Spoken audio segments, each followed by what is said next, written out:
Alright guys, Bill here back with a new video, and in this video we're back with another review of the latest Australian Survivor season. This time talking about Australian Survivor Brains vs. Brawn II, which thank God we went back to that theme. But again, Australian Survivor has been on a hot streak recently with Heroes vs. Villains and Titans vs. Rebels, both being really strong seasons, and Brains vs. Brawn II mostly continues that. While I do think there were some slow points across the season, I do think for the most part this was a very chaotic season, one that had some very hectic gameplay that really elevated the season in a spot where I do feel like casting-wise, it did feel like one of the lesser casts in recent years, where while obviously there were some really fun characters along the way, there's also a spot where like half the casts were pretty big duds, which I think was definitely a contrast in comparison to Titans vs. Rebels, which I think had a much more consistent cast. But again, still as a whole, Brains vs. Brawn 2 here, again, pretty fun season. And talk through why we're going through the season, obviously, from beginning to end. Let's start off with the premiere, where we obviously get the typical flashback to a previous season. This time, obviously, Brains vs. Brawn 1, and a lot of talk about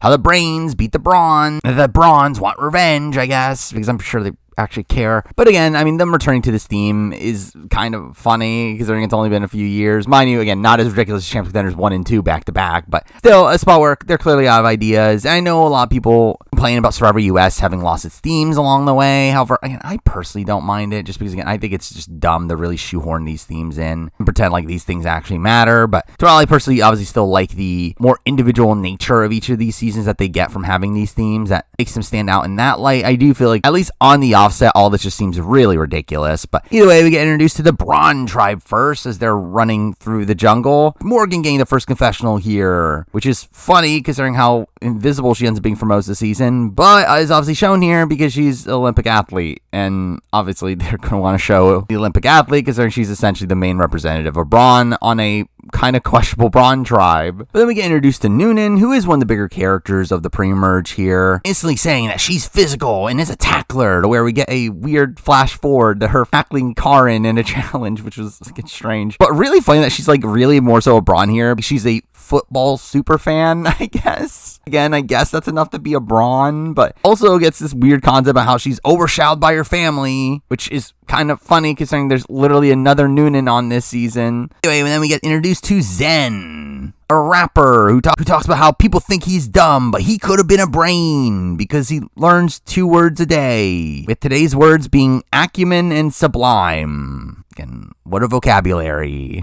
Again, he says he has brains and it's game over, baby, which is really weird as we then transition over to the Brains, with them having a bus pick them up for some reason, with Tomohiro Kawaguchi's theme song playing. Anyone gets that reference? Again, I did find that really funny. But this is when we then get introduced to Karin, a doctor who talks about also being very brawny and being the full package, to which, what is the point then? Where again, I find this very strange how we're like introducing this theme of Brains vs. Brawn only to then show people on the Brains and Brawn tribe talking about how they have the other attribute. And then what's the point of these tribes? It's like further emphasizing just how arbitrary all this is anyway. Then we got the Rich, who's a director and ideas man, bragging about having Antonio Banderas in his movie and claiming that his fiance calls him the best gaslighter, which is like, would you want to brag about that? But then we cut to Miles, someone I think you could genuinely say is a brain in the sense that he's a financial analyst who also pole dances and loves Survivor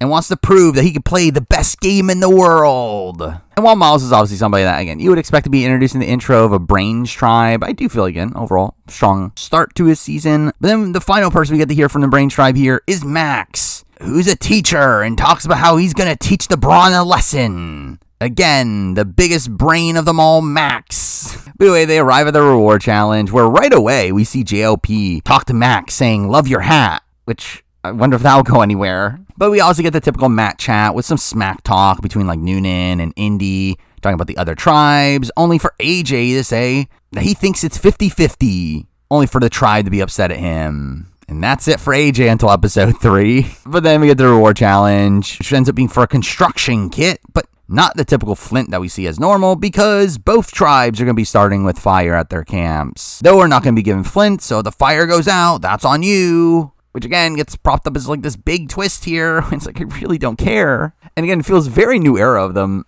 And while obviously handing them fire is not very new era of them, I think just the concept of taking away their flint is very new era of them, to where I do feel like there's a couple things you could tell across the season that they kind of took from the new era, which I do question why, considering David Forster, the executive producer, was very explicitly against new era in podcasts I've listened to of him. But either way, the challenge itself has them having to retrieve a key from the top of a pole, with them being given sandbags and palm fronds to find a way to do so, which, again, I think is an innovative challenge here. Again, it really allows you to test both brains and brawn here, so again, that's cool. But we do see the brawn leading most of the challenge, with Max then creating a master plan of tossing the sandbags to attempt to hit the key off the coil, which would have taken a lot of precision and a lot of hits. And what do you know? It messes up even beyond that, and the bag getting stuck on the coil, which essentially dooms them. This now makes it pretty much impossible to get the key off the coil. It's a fun moment, but Brawn ends up winning there. Anyway, we first get introduced to the Brawn tribe here, with Noonan having a lot of initial narrational content, which really ends up being her role while in the Brawn tribe, a spot where she's one of the only people we're meant to care about from this tribe. Also, I did kind of like the way they edited this sequence, in the fact that,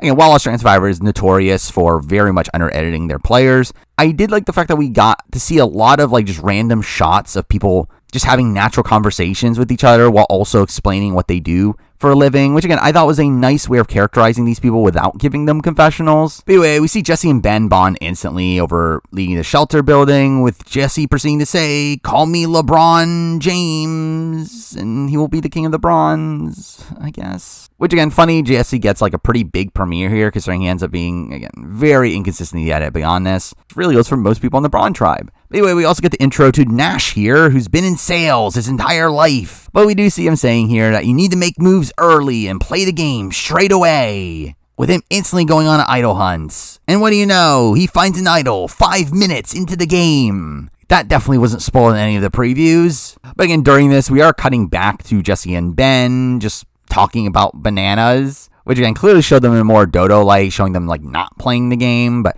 either way, a pretty insane moment here again for Nash to just instantly find the idol, which, too fair, I don't know if that's more so an indictment on how they hid the idol and that it was very easy to find. But again, this has got to be the earliest idol find, again, on the beach at least, in really Survivor history, I feel like. But Zen is also there while Nash finds the idol, to where he ends up showing Zen, saying, why not try to work with him? And again, this could have been a very good tool here, again, to build this relationship with Zen, who ends up being a seemingly influential player on the tribe, and through that, secured its alliance and built a lot of trust, only for Nash to then walk into tribe with the idol around his neck, which again, such a questionable move here, and says that, again, obviously, again, I think this would have been much better if, again, he kept a secret with Zen that would have further bonded them together, but instead, he just instantly exposes that secret to where, obviously, Zen's not really gonna have any real incentive to work with him at that point. And again, it just makes him seem like such a massive wild card. The fact that he's willing to just walk into camp with the idol around his neck and just tell everybody he has the idol. Mind you, we do get some humor from the scene in the sense that no one actually notices right away. And he's just there in the middle of camp with the idol around his neck, with people just being more preoccupied with actually helping the shelter, which also, again, bad for Nash in the sense that he's not helping build the shelter.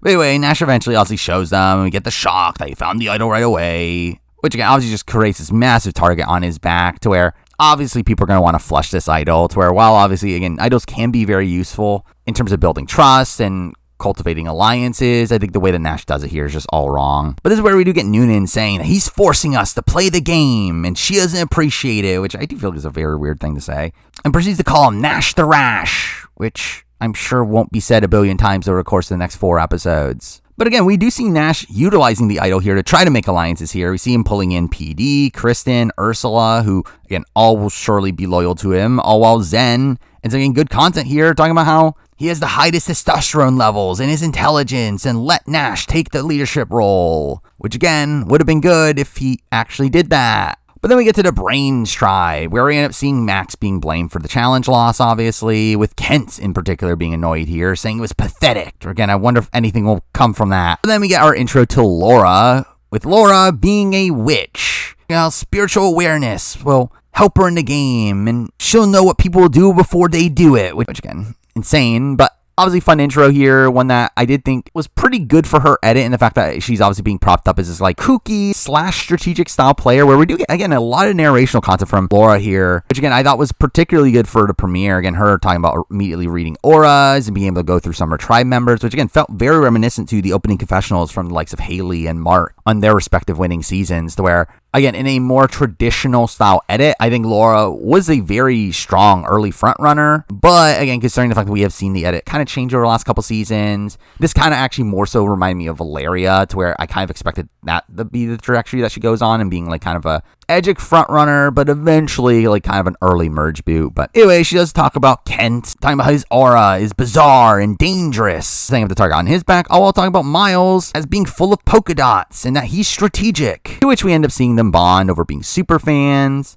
And Miles just instantly talking game very aggressively here, again telling her that we need to make big moves, and talks about being worried that if they're swapped into a minority that they'll be easy targets, which again, I think the fact that Miles is just talking so much game so early on ends up being a major detriment to him. The fact that he is just coming up as so openly strategic, so I just really felt like Miles just could not hide how much he wanted to play the game in this spot. But here we end up also seeing Laura bond with Logan, after Logan reveals she just had an aura read, which obviously ends up being a very important relationship early on. Also probably the only thing keeping Logan's edit alive early on, considering she doesn't really get true content until episode 3. But the fact that, again, she was introduced here, again, at least allowed her to be this like Liz style figure for the Shawnee, to where, again, it left Logan in a spot where she was at least like a viable option moving forward. But anyway, we obviously get set up here to the Coven with Laura, Logan, Azara, and Karin. It did seem like the women in particular were the stronger players on this tribe from the offset. But anyway, Miles ends up saying that he gets along with everybody but Kent, talking about how Kent carries around the machete everywhere. And this seeming like him trying to make a reference to Rob Cesternino. But anyway, we see Kent like really bossing people around. And again, it was very clear that Kent was not particularly long for this game. But we do get an intro to Kent here about him being a multimillionaire. Says Survivor's the only thing he can't buy, and that the boardroom is no different than the beach. And to prove that, he gets up in the middle of the night and sets Max's hat on fire for some reason. Which, again, I get this as like a TV moment, obviously. Again, like obviously trying to do this like Russell Hantz style move here. Again, it's fun TV. Again, terrible gameplay. I mean, like, why create this unnecessary chaos? And to be fair, initially it seems to like minorly work out for him, in the sense that we do see him the following morning while everyone is looking for the hat. We see them bringing up that someone might have burned it, and Kent saying, "Who's a hat-burning sort of dude?" and proceeds to throw Miles under the bus, with Rich also agreeing that it was Miles, where it does seem like Miles becomes this initial target here, which again, I think was probably more so because of how hard he was playing. But I do think, again, Kent throwing him under the bus here certainly didn't help things. Again, he kind of uses it to his favor, but again, makes it worse for himself down the road. But anyway, he does talk here about how he's the Komodo dragon and that he'll drag you around until the toxins come into effect, but the poison's already in, because again, he'll surely take Miles down in this spot. But either way, we get to the immunity challenge where Nash ends up coming in with the idol around his neck, where, again, just making it even dumber, and I'll show literally the entire caster idol for no reason, where even Kent here says, oh, that's an interesting strategy, where again, if Kent is thinking that this is insane, then you really know you're doing something bad. But anyway, the challenge itself ends up being a typical obstacle course with them having to carry around coconuts.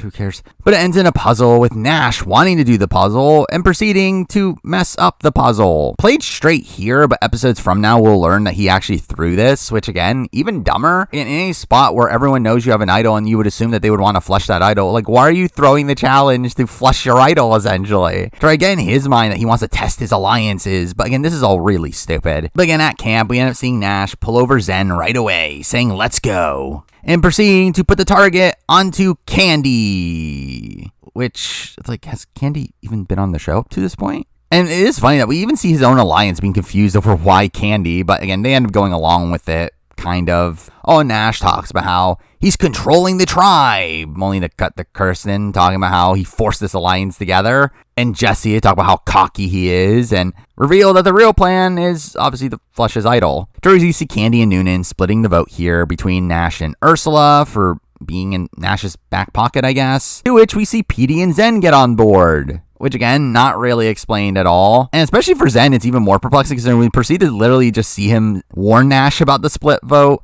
which I assume is him trying to flush the idol even more. But also, it's like, why are you trying to flush the idol from Nash, someone that thinks he's your number one ally? Again, I think the way that Zen plays this round in particular is just very questionable. And that while it did seem like Zen was able to build some pretty strong bonds while he was out there, he also, again, makes some very irrational strategic decisions. And what's funny is that Nash actually also initially doesn't believe this and still thinks that everyone's on Candy anyway, but he does end up warning Ursula about this, linked to Ursula desperately trying to find an idol. despite knowing that Nash has it. So that was pointless. Again, you're better off actually trying to make relationships in this spot instead of looking for an idol for no reason. But again, really, there's no suspense throughout all this if you would watch any of the previews, where again, they're already spoiled that Ursula was in a future challenge, to where, again, very clear that Ursula wasn't going home in this spot. But anyway, this is where we then cut to Nash telling Morgan and Kate that it's Candy, and essentially threatens them, saying that if you don't do this, you'll be next. Which, again, very Russell Hantz of him. And also, again, very bad tactic, considering how much Nash gets propped up for getting his target out. And we obviously saw his talk about how he's a salesman and gets what he wants. Like, this is a terrible sales tactic to just threaten them into voting your way. But we even get Kate here being frustrated at this chat and talking about wanting to flush Nash's idol, and talk about how untrustworthy he is, only to end up voting for him for some reason. Which, again, could be because they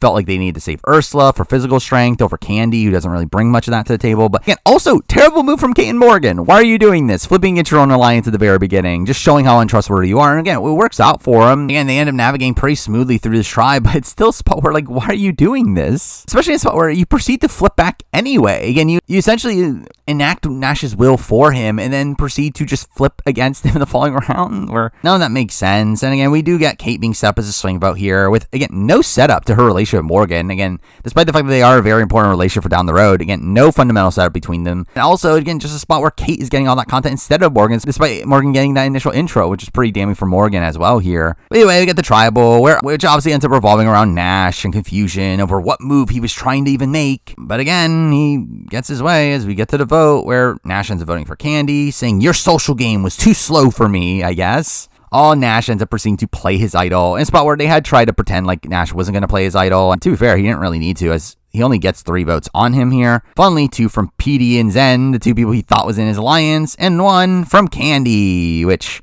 again, funnily could have saved her, as we proceed to obviously get Kate and Morgan ending up flipping, messing up the split, where it was supposed to be 5 votes on Nash, 4 on Ursula, 3 on Candy. Both of them flipping now ends up being a 5-4-3 against Candy, which is a pretty insane result for this first vote here. Essentially a spot where Candy kind of votes herself out by splitting on Nash, where had she put her vote on Ursula, it would have been a tie, and she likely stays on the revote considering the majority of the tribe actually was on her side. Where I do think Candy gets very unfortunate how this plays out, where had it not been for Nash's idol being used as a scare tactic, I think she very likely is pretty safe in this tribe and someone that, again, seemingly had connections. Instead, she ends up getting sniped out of the game, which, again, was a crazy start to this season. But again, with that, let's talk about Candy. Again, didn't really have much to do on the show. I mean, it really felt like she only got content at the point that she was being targeted. Before that, we knew very little about her, but and seems an affable enough figure. Probably one of the better first boots on the board. Again, if I ever redo my first boot ranking for AU, again, she's debatably number 1, where I don't necessarily even think she did that much wrong outside of, again, not making sure Kate and Morgan were still in line, but still someone that, again, like from a pure entertainment standpoint, again, could not really tell you anything about her. But then we move on to episode 2, where in typical AU fashion, they like to just focus on one tribe, to where we get almost no content from the Brawn tribe. We literally only get one scene, and that's a scene of Nash talking about needing to find out who put the votes on him. We see him talking to Zen, and Zen then admits the fact that he's the one that flipped, saying, "I wanted to flush your idol," which is, again, really dumb. I don't know why Zen is doing this. I mean, again, the initial move to flip on him to begin with is really dumb, but even now to just openly tell him that you're against him is very weird. But it does lead to Zen saying that he's playing with Nash's ego and that his plan is to blindside him, because surely you're blindsiding him by telling him you were against him the previous vote. Anyway, most of the content, again, comes from the Brains tribe, where we actually start off the episode with an opening segment revolving entirely around Kalen's coconut bar, and that we see him opening up coconuts, talking about playing up being a bartender, and how people misconceive him, with him getting his intro about being a PhD student, and really downplaying his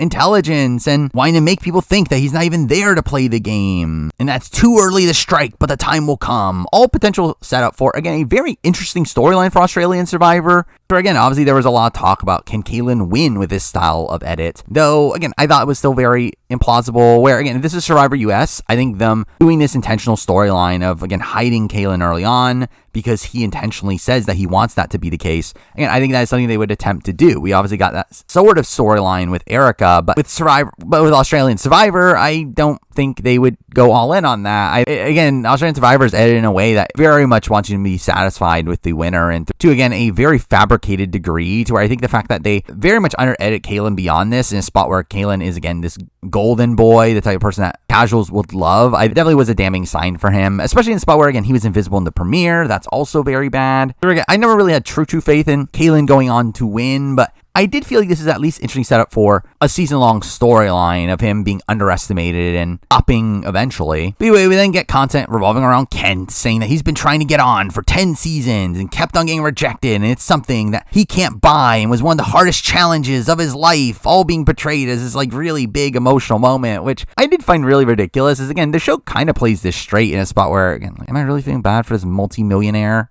who's essentially admitting here that his only struggle in life is the fact that he couldn't be cast on Survivor until now he has, which again, kind of insane that Kent hasn't been cast considering he is a pretty insane character. But still, this does lead to fun content revolving around his rivalry with Miles, and that Miles' head is on the block, and that Miles is playing too hard, and that he's annoying people and is one of the most antisocial, EQ lacking individuals he's met in his entire life, which is so ironic. And now ends up comparing himself to a praying mantis, which again, like, what happened to the Komodo dragon reference? But now gives this like very vivid description of how like a mantis ends up eating its prey, and we get cuts to shots of praying mantises, which is very weird. And this is all for Rich to then talk about how he's now sus of Kent's. So again, this will surely work out for him. Anyway, we get to the reward challenge where we get open talk about how they flushed Nash's idol, which is funny, but it's a pretty typical challenge, sliding down a slide to get sandbags and knock down puzzle pieces and solve a puzzle where, who would have guessed it? Nash loses Brawn a lot of time here in the tossing section. Oh, well, Ben ends up dominating here in a spot where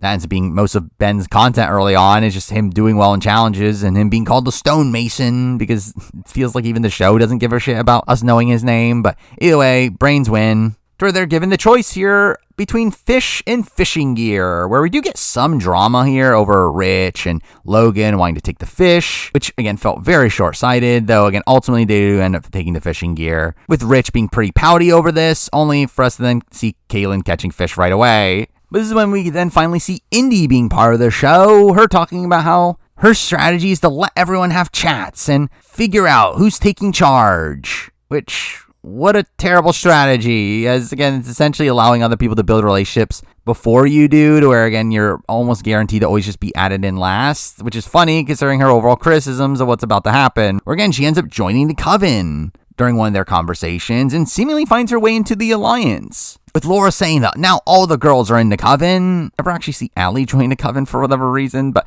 anyway, Laura gets strong content here talking about how they're all bringing information to her, while also further setting up her relationship with Logan, saying that that's her number one, her ride or die, while also talking about needing relationships with the men, saying that she needs a puppet and that Rich is her perfect puppet. So we see them cultivate a three-person alliance, with them cultivating a three-person alliance there, which again very much made it seem like Laura was very well set up in the tribe. Though the problem is that Rich kind of sucks at the game, and that's when we lead to Karin and Allie leading work on the shelter, with Karin saying that this is how you get to know each other, but there's other people not getting involved, cutting the Rich, being annoyed, saying that this is supposed to be our day off, which really ends up sparking this feud between really almost all the women in Rich. Talk about how he's loud and obnoxious, and most of the women wanting him gone here. We end up seeing Karin gathering the women outside of Laura and Logan, again including Indy, where they end up agreeing to target Rich, leading to the immunity challenge, which again should tell you that probably Rich isn't going home considering that happened so early on in the episode. But either way, typical challenge, pushing a spool through a course with another tossing section at the end, and who would have guessed it? Ben demolishes it, giving Brawn the win. Or it's at this point where we see Kent say that he's happy that they lost, as that means Miles goes home, telling the others the target's Miles, and saying that he's planted the seed. But he's seen that so many tribals were scrambling, lead to people making the wrong decisions, so he doesn't want a part of it, and decides to just lay down in the middle of the jungle and take a nap, which it's like, what? Just pure insanity here. He literally thinks that this is actually an effective strategy to just go up to people, say who the target is, not even seemingly try to build relationships with them or anything, and then just leave. And what do you know? It falls apart right away, where we see Kaylin instantly warning Miles, leading to Miles saying it's Operation Play It Cool, saying that he's not going to talk strategy anymore, and we see him joking around camp, which I doubt this really did anything here. Or like, I really doubt Miles changing the way he acts for like a few hours before Tribal really meant anything. But again, this ends up being another decent Miles moment for the show. But this is where we do see Karin telling Laura and Logan that she wants to take out Rich, where obviously Laura says that getting him out's not good because he's the perfect puppet for her. Where we see Laura trying to save Rich in this spot, telling the women that there's a change of plans and that Rich needs to stay, saying that he needs to think he has troops, with Karin and Zara obviously saying no to this. And again, all this is like a really dumb rationale where, again, like, he's supposed to be gone. Like, who cares what he thinks? Who cares if he thinks he has troops or whatever? He's not supposed to be here anymore. And again, I obviously get it for Laura's game. It obviously is the correct call to keep Rich around for her game. But like, I feel like she could have at least created a better excuse than this. But really, none of this matters anyway, as we then cut to Indy saying she's concerned that she's just a number and not contributing to the conversation, and that the girls only include her at the last moment. They just want her as a number, where it's like, yeah, that's what happens when you use the strategy you're using. It says that she's a player and came to play. Cutting to her going to Rich and Max at the water well, telling them that Allie and Karin want him out. Rich is the target. And ends up coming off very aggressive here in her saying that I'm giving you the chance to give you the majority, that she feels safe as fuck right now, and that if you fuck me over, I'll come for you. Tells them to remember that she does purry purry, which I didn't know what that was. I had to look it up. But either way, very strange interaction here. Again, this is just terrible gameplay, obviously. Again, another spot like Nash, where like it's just you threatening them, which again is almost never an effective strategy here, especially when, again, you're Indy. You have no real leverage in this situation. You seemingly have no relationship with them, to where we instantly see Rich and Max simply just not believe her and decide to want to get rid of her instead. Where again, I think this is just a colossally bad stint of gameplay here for Indy in a spot where, again, Indy was safe. She didn't have to do anything. If she just shut up, she was good. Where again, obviously you can criticize, yes, the fact that she is at the bottom of her alliance, but again, that alliance is not going to stick together anyway. And also, it's an alliance of 6 on a tribe of 12. You have 6 other people theoretically lower than you on the power structure, where, again, why are you that bothered this early on in the game? But anyway, this does lead to Rich, like, funnily interrupting that previous coven talk between Laura and Karin and Zara, telling them that Indy just told me that you want me out and told me not to trust you guys, which, like, again, like, you probably should be keeping that to yourself, as, again, clearly some of this is true. But either way, this obviously leads to Karin being upset that Indy lit her own lifeboat on fire, which, again, very ironic from Karin considering what happens later in the season. But again, this obviously leads to them all agreeing to now go for Indy as, again, just the easy target at this point, considering no one has really that great of a connection to her. And it's funny that here we see Kent finally waking up and being told that the vote is on Indy, and him being upset and saying that he doesn't care. He's still voting for Miles. Again, great gameplay. But anyway, we get the tribal where we get Kent also having some great gameplay and revealing for no reason, unpromptedly, that he burned Max's hat and did so to throw Miles under the bus. And why are you saying this? This is just terrible. It says that it's okay because he's going to buy him the best hat, which, again, all this so bad. Again, first, the fact that obviously that's just bragging that you're rich. Beyond that, also, obviously, again, burning a relationship with Max in the sense that you just for some reason burned his hat for no reason.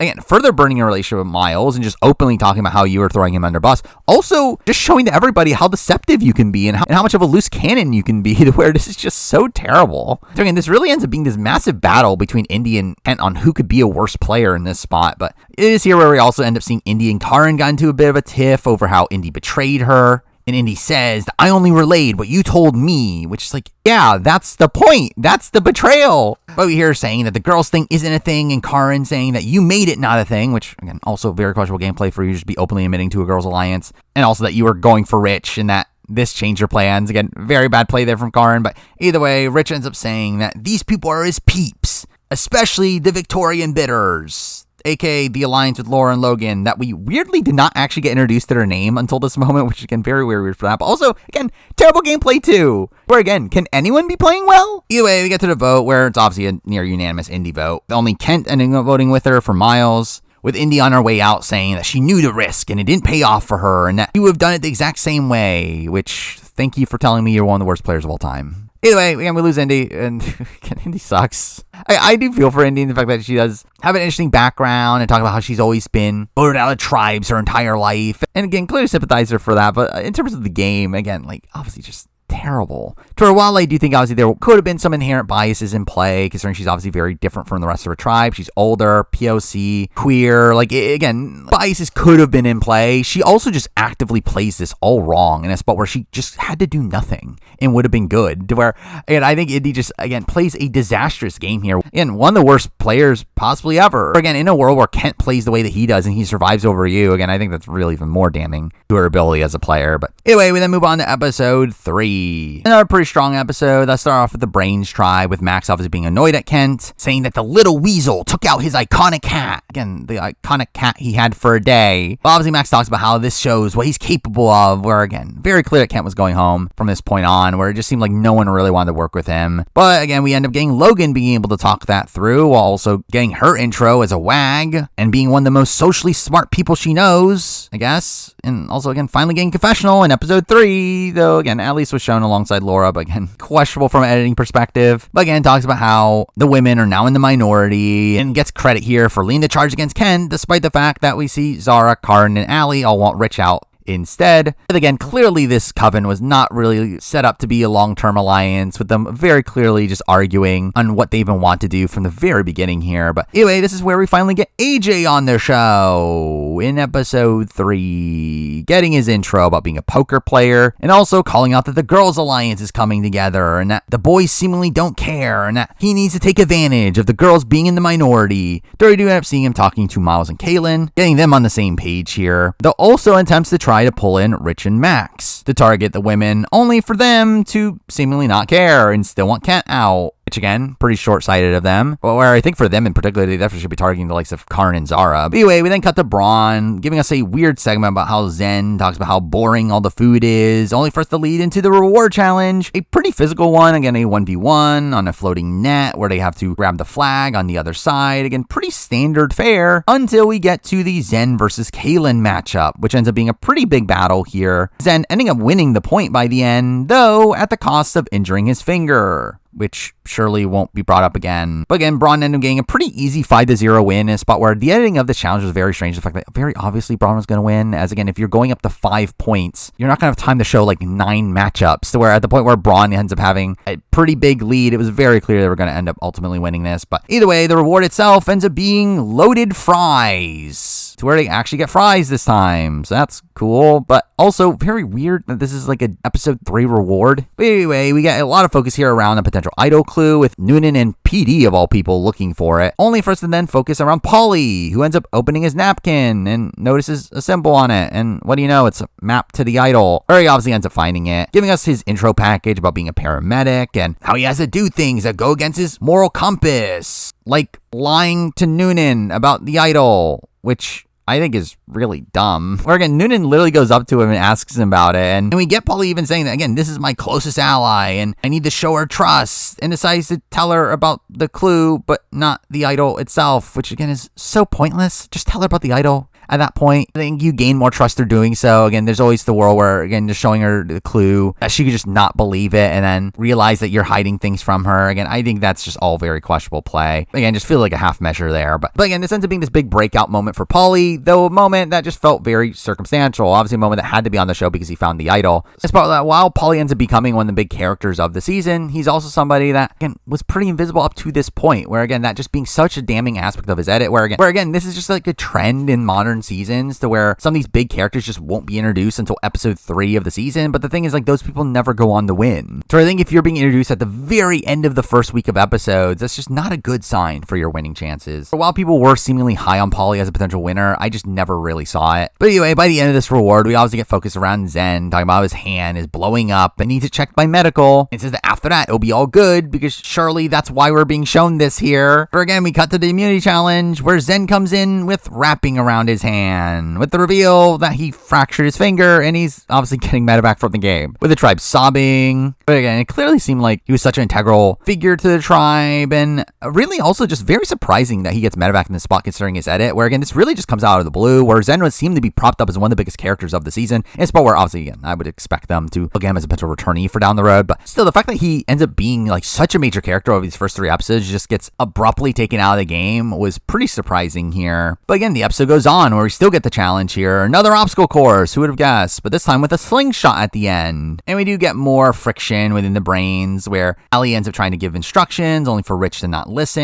and we see him trying to change the plans, and leads to all the women being annoyed. And again, clearly the brains just struggle working as a team, to where obviously the Brawn end up winning here. But ultimately, who really cares? As obviously with Zen's medevac, this is surely going to be a non-elim, because why would they intentionally want to add a future unnecessary non-elim? And surely they wouldn't want to do that. But here we end up seeing Kent saying that tonight this vote is him finishing the job that he started, and that this is the last tribal for Miles. only for us to cut to Laura saying tonight's easy and everyone's on Kent, with Miles as a split, which again ends up happening, and through the result ends up being kind of obvious from the very beginning. But we do get a major deviation in the middle, in that AJ says that this is the dumbest vote of all time, that Kent isn't a threat in the game. It is a good shield for him, which again, fair. But he wants to go for an actual threat. Logan, as she's close to all the women and has the VBs. So we do see him getting Miles and Kaylin on board, though even Miles warns him here that this is a dangerous move to be making, where again, very clearly Logan's influence here was big enough to where I do not think AJ would have had the numbers to do so, where again, he needed Rich and Max. Didn't seem like they would have gotten on board. He also would have needed Kent to not go for Miles. Also seemed like that was pretty unlikely to where, and this is not really something that seemed very feasible, but we do see him, again, putting in a lot of legwork here. Talking about also wanting to show off a bit, convince one of the girls to flip, saying that he's charming, and tries to pull over Allie, where we get very awkward flirting that, again, somehow works down the road, but again alludes to her that he has a plan and asks if she's on board, with Allie finally thinking that he's talking about Rich, and Allie getting excited over this prospect and proceeding to tell Logan that AJ has this plan to target Rich, saying that she's on board, and Logan for some reason agrees because she doesn't want to be around Rich anymore,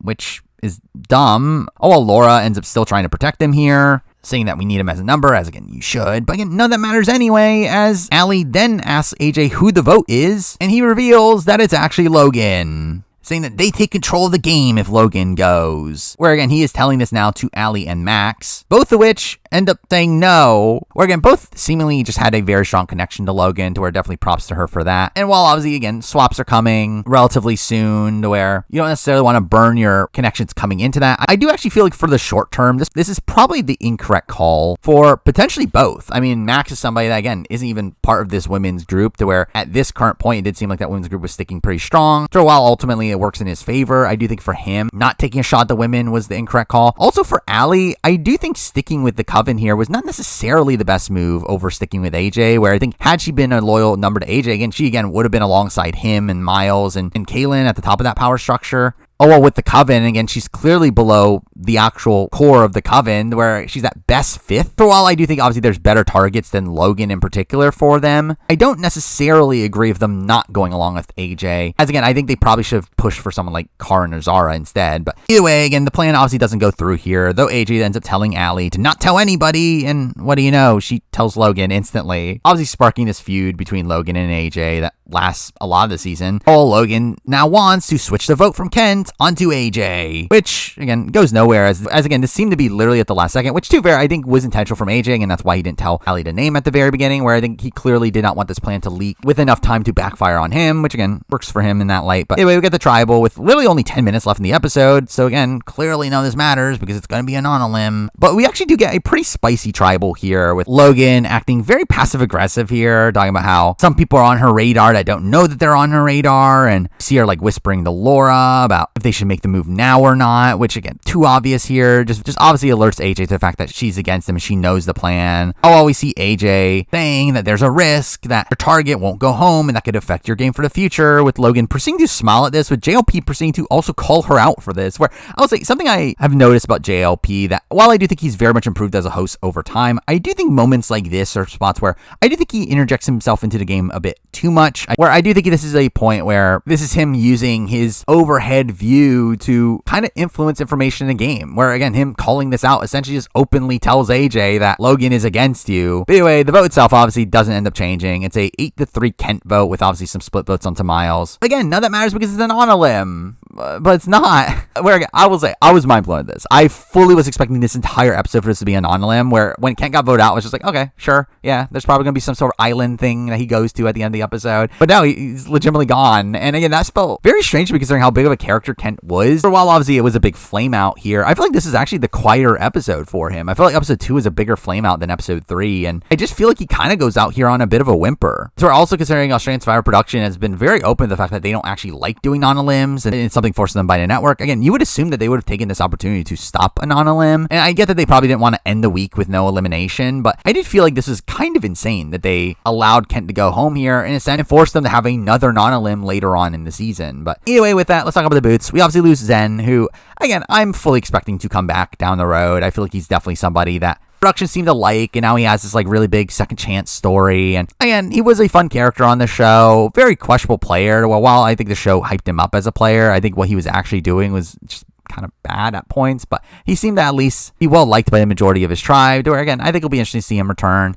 Oh, and then obviously lose Kent, who also massive character here. Now again, most of that because of his terrible gameplay. Again, him burning Max's hat, him admitting to throwing Miles under the bus, him just taking a nap mid-scramble. Again, all that's so bad. But I think Kent was someone that was a fun character. I know there was like some complaints over how weird his like one-side rivalry with Miles was, which again, I could definitely see that. But I do think for the most part, I just saw Kent as this like very cartoony sort of villain on the show, and I think he played that role pretty well. Number episode 4, the last of the Brawn focus pre-swap episodes, though we do end up having obviously some scenes from the Brains tribe, starting it off with Karin saying that there's 39 days left, which felt like a dig at Survivor US. But anyway, we also see that their tribe has lost their fire, and we see them trying to do a friction fire. They don't get it, and obviously eventually they do down the road. But again, all ramifications of that initial twist that I don't care about. But then it's followed by focus around AJ, who says yesterday he torched his game and knows that Ali stabbed him in the back. Now that he's on the bottom, in an attempt to claw his way back up, we see him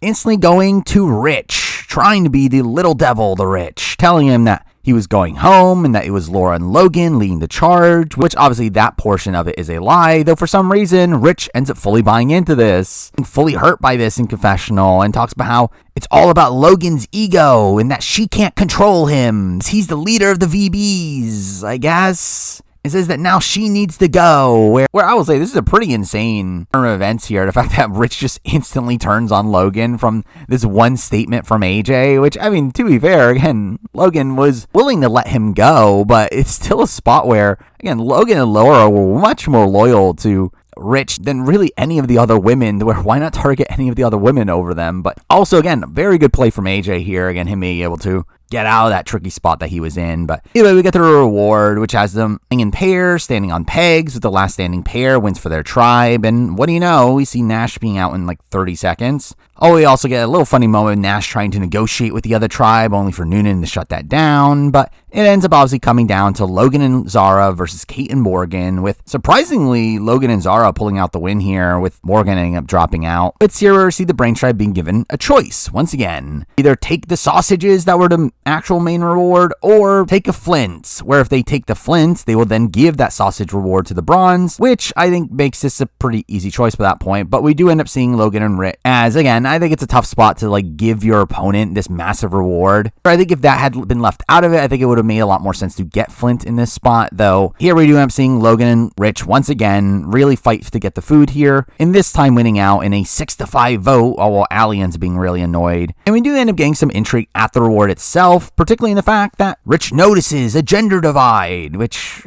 good for him finally realizing that, and in typical Rich fashion decides to counteract that really blatantly, literally just pulling over all the guys together and telling them that Logan's after him and they need to work together, forming the Bomb Squad, which has certainly not been a name used in any social strategy show before. And I did find there to be a funny little moment here of when this alliance is forming. We see Kaylin trying to reassure Miles that he's not on the bottom. Again, something that you think you would do to actually secure an alliance. Yeah, obviously in typical Rich fashion, he ends up talking over them. But obviously all this is used to give AJ further credit here for getting this all to happen. But anyway, with that, we then cut to the Brawn tribe, where again, the majority of the episode ends up happening. Where we do get a couple like kind of useless scenes, kind of generic scenes that just play on previous storylines. The fact that we see Noonan and Paulie searching for the idol, and Paulie still pretending like he didn't find it. We also see Nash being upset that Zen is gone, and we see him crying and thinking that his alliance is loyal, which again, an alliance including PD that voted against him at the first tribal, saying he only needs one more person on his side, which is again all insane. Oh, we also see him getting emotional over his kids, with Paulie going to console him with the reveal that he's fake crying. I can't believe that. Either way, we get to the immunity challenge, which ends up being the football challenge, where there being instant talk about how this is the challenge for PD. And what do you know? He sucks at kicking. All while we get Miles kicking for the Brains tribe, with Ali being upset, saying that it should have been Max, and AJ saying that Miles is good, he was a soccer player. So again, this is obviously played up for humor, the fact that no one would ever expect Miles to be good in this challenge, and what do you know, he dominates it. With again, this being played up as this like quirky moment of us seeing like Miles dancing around, and this like weird carnival music playing as he scores, and again, he ends up scoring 4 points for the brains, ends up winning the challenge. Again, just a really big character moment for Miles here. It's clearly meant to make you think of him as this like likable underdog, but again, at the Brawn tribe, it was pretty apparent Nash was going home here, where right away we see Noonan talking about how he's public enemy number 1, and constantly says Nash Rash because she needs to. And again, we end up seeing the majority alliance here of essentially comprised of 3 different pairings of Noonan and Paulie, Jesse and Ben, and Morgan and Kate, all agree to this plan. All Nash is upset that everyone's just having a holiday, and why has no one made moves?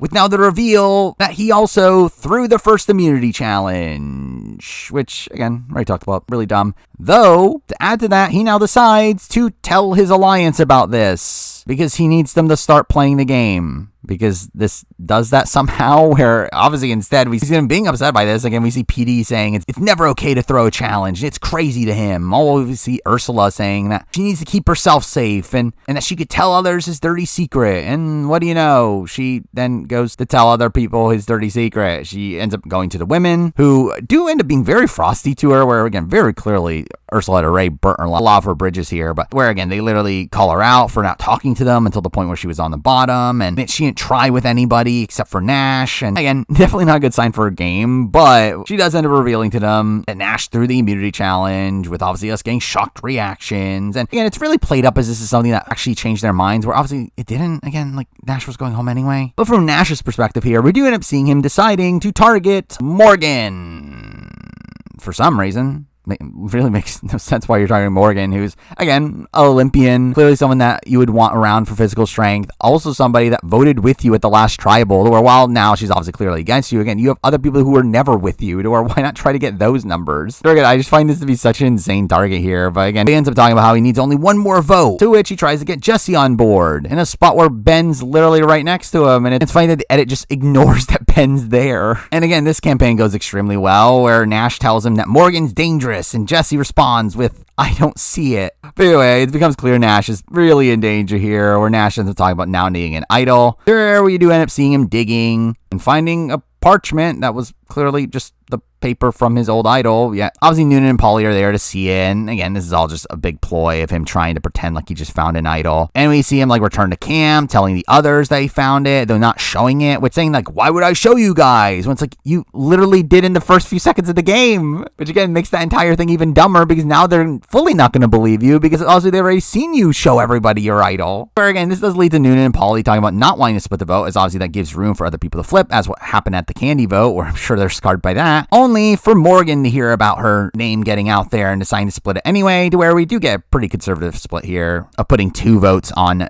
Ursula, in a spot where, again, just very clearly Nash was going home, and even Nash's own alliance was ready to vote for him, as again, why else would they feel that confident to split only 2 votes there? But again, following this, we still waste time on like Nash campaigning to Paulie and Noonan, which wasn't going anywhere, and like having this like ridiculous campaign here of saying that you should want me around as I'm socially smart and you need me for the merge because I'm your best social game player, or which is like, what does any of this mean? Again, I don't understand how Nash generally thinks he's a good social player at this point in the season. Again, it just makes him seem so delusional, to where we even see Paulie saying here that I love how much you believe in yourself. Again, we get the tribal where we do get Nash being called out for throwing challenges, with Morgan in particular being pissed here, which again was in all the previews, so again was kind of waiting for this to happen, and this ends up being one of the only points where Morgan actually shows a personality on the show. Though I do find it weird how during this tribal it felt very clear that JLP was on Nash's side and was like kind of backing up his arguments, and again just felt like him putting his hand on the wheel a bit too much. But either way, by the end, Nash ends up telling them to put all the votes on him, obviously trying to, like, I guess scare them into thinking he had an idol, even though again it's not like they're gonna switch this vote at the last second when they have so many votes to split. So again, very misguided plan. And what do you know, we get to the vote and everyone votes on Nash, with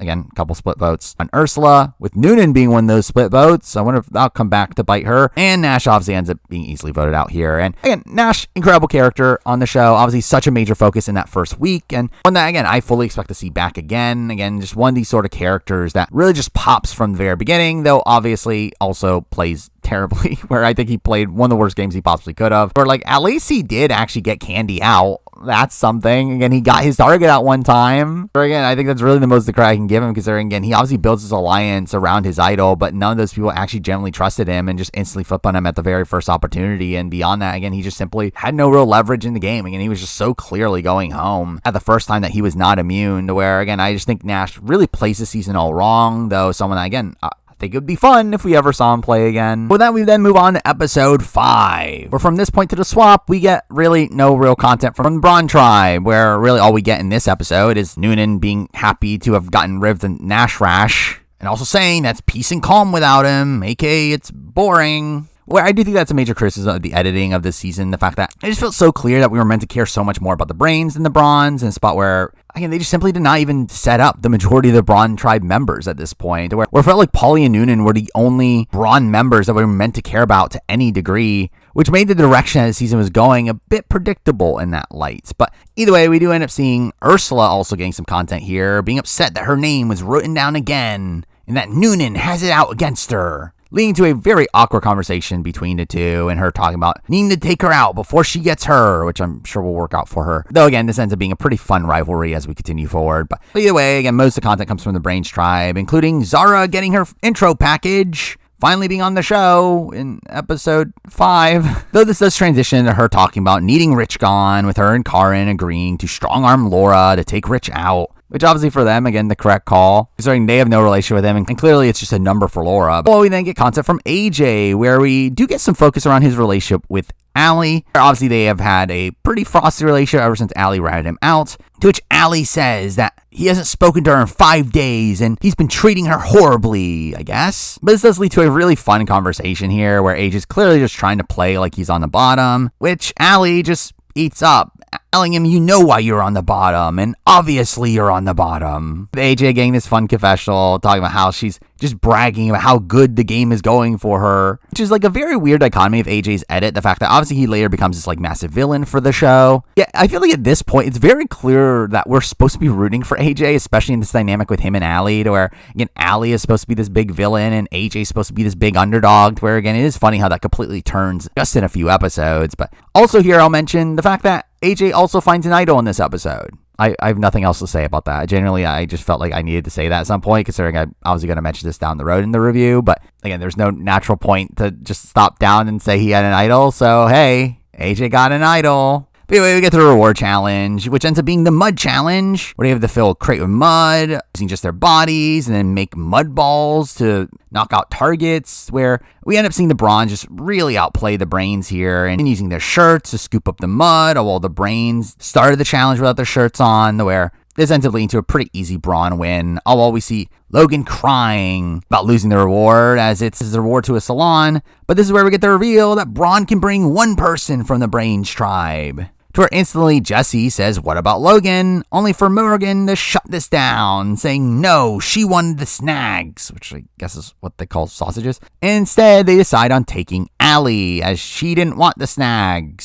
So that worked out for her, I guess. To where I did find this very strange following this, though, that obviously Allie feels bad, and to where JOP does actually offer her the chance to swap out, which I don't think this should have been allowed. Again, this is a spot where, again, similar to what we saw in Survivor 46 with Q and Liz, again, like, the Brawn tribe is the one making this decision. Allie's not making this decision. Again, she's essentially taken hostage. Again, they picked her. That doesn't give her the right now to give up the reward that other people gave her. Again, the power lies in the Brawn tribes. So I feel like the fact that Allie was even given this decision here that she doesn't take, but again, the fact that she was given the decision, I think, is something that should not have happened here. But we get to the spa, where we do get, again, fun Allie content from the fact that she just leaks about her entire tribe, talking about how Kaylin's not here to play the game, and saying how you have to watch out for AJ and Rich, and says that there's a clear alliance with all the women together, and that they're so loyal, and have each other's backs no matter what, which, again, all this so bad. Obviously, you get her intention here for wanting to put a bigger target on AJ and Rich and make it seem like the women are people to be trusted, to be worked with in a potential swap. But also, this is telling them that literally there's this massive alliance on the other side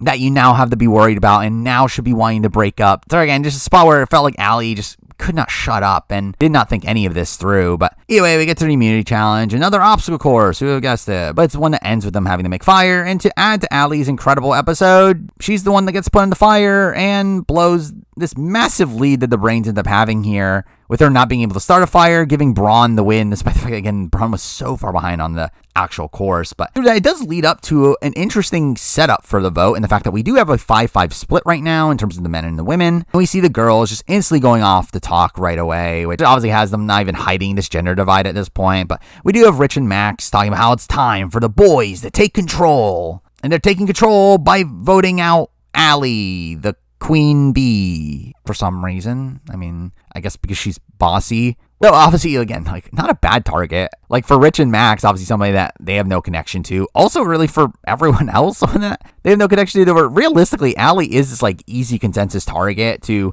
just gain the numbers for the men here. To where, again, as much as you can criticize Rich and Max's game, I don't think this is actually the wrong call. But anyway, we end up seeing the Coven talk with Laura wanting AJ out, while the others want Rich. Leading to, again, some questionable content here from Laura and her saying that this is not a fair trade and it's illogical. With Zara rightfully calling her out, saying it's only illogical to you, and Laura saying that she feels like she has no agency, with Zara and Karen saying, well, that's how they felt. And then again, Laura calls them like emotional players, and all this is, again, a very bad look for Laura in my point of view, and this, especially in the fact that I do think Laura believes this. Like, if this is a spot where Laura, again, was just doing this for game, I do think it would be a little bit more acceptable. Yet the fact that she's seemingly genuinely believing that Zara and Karen are making the wrong call for their game and thinking of them as emotional players because of the decision is just kind of insane. As again, it's just so hypocritical, as again, like, really, Laura has gotten her way up to this point. As again, they've wanted Rich out for rounds now, and it's been Laura and Logan that have been keeping Rich safe, to where the fact that Laura, again, says that it's not a fair trade and that she has no agency, it's like, yeah, that's how you've been treating the others. Also, this is not how you maintain an alliance, is by just strictly strong-arming them the entire way and not allowing them to get a say. And again, this is a different situation than someone like Boston Rob on Redemption Island, where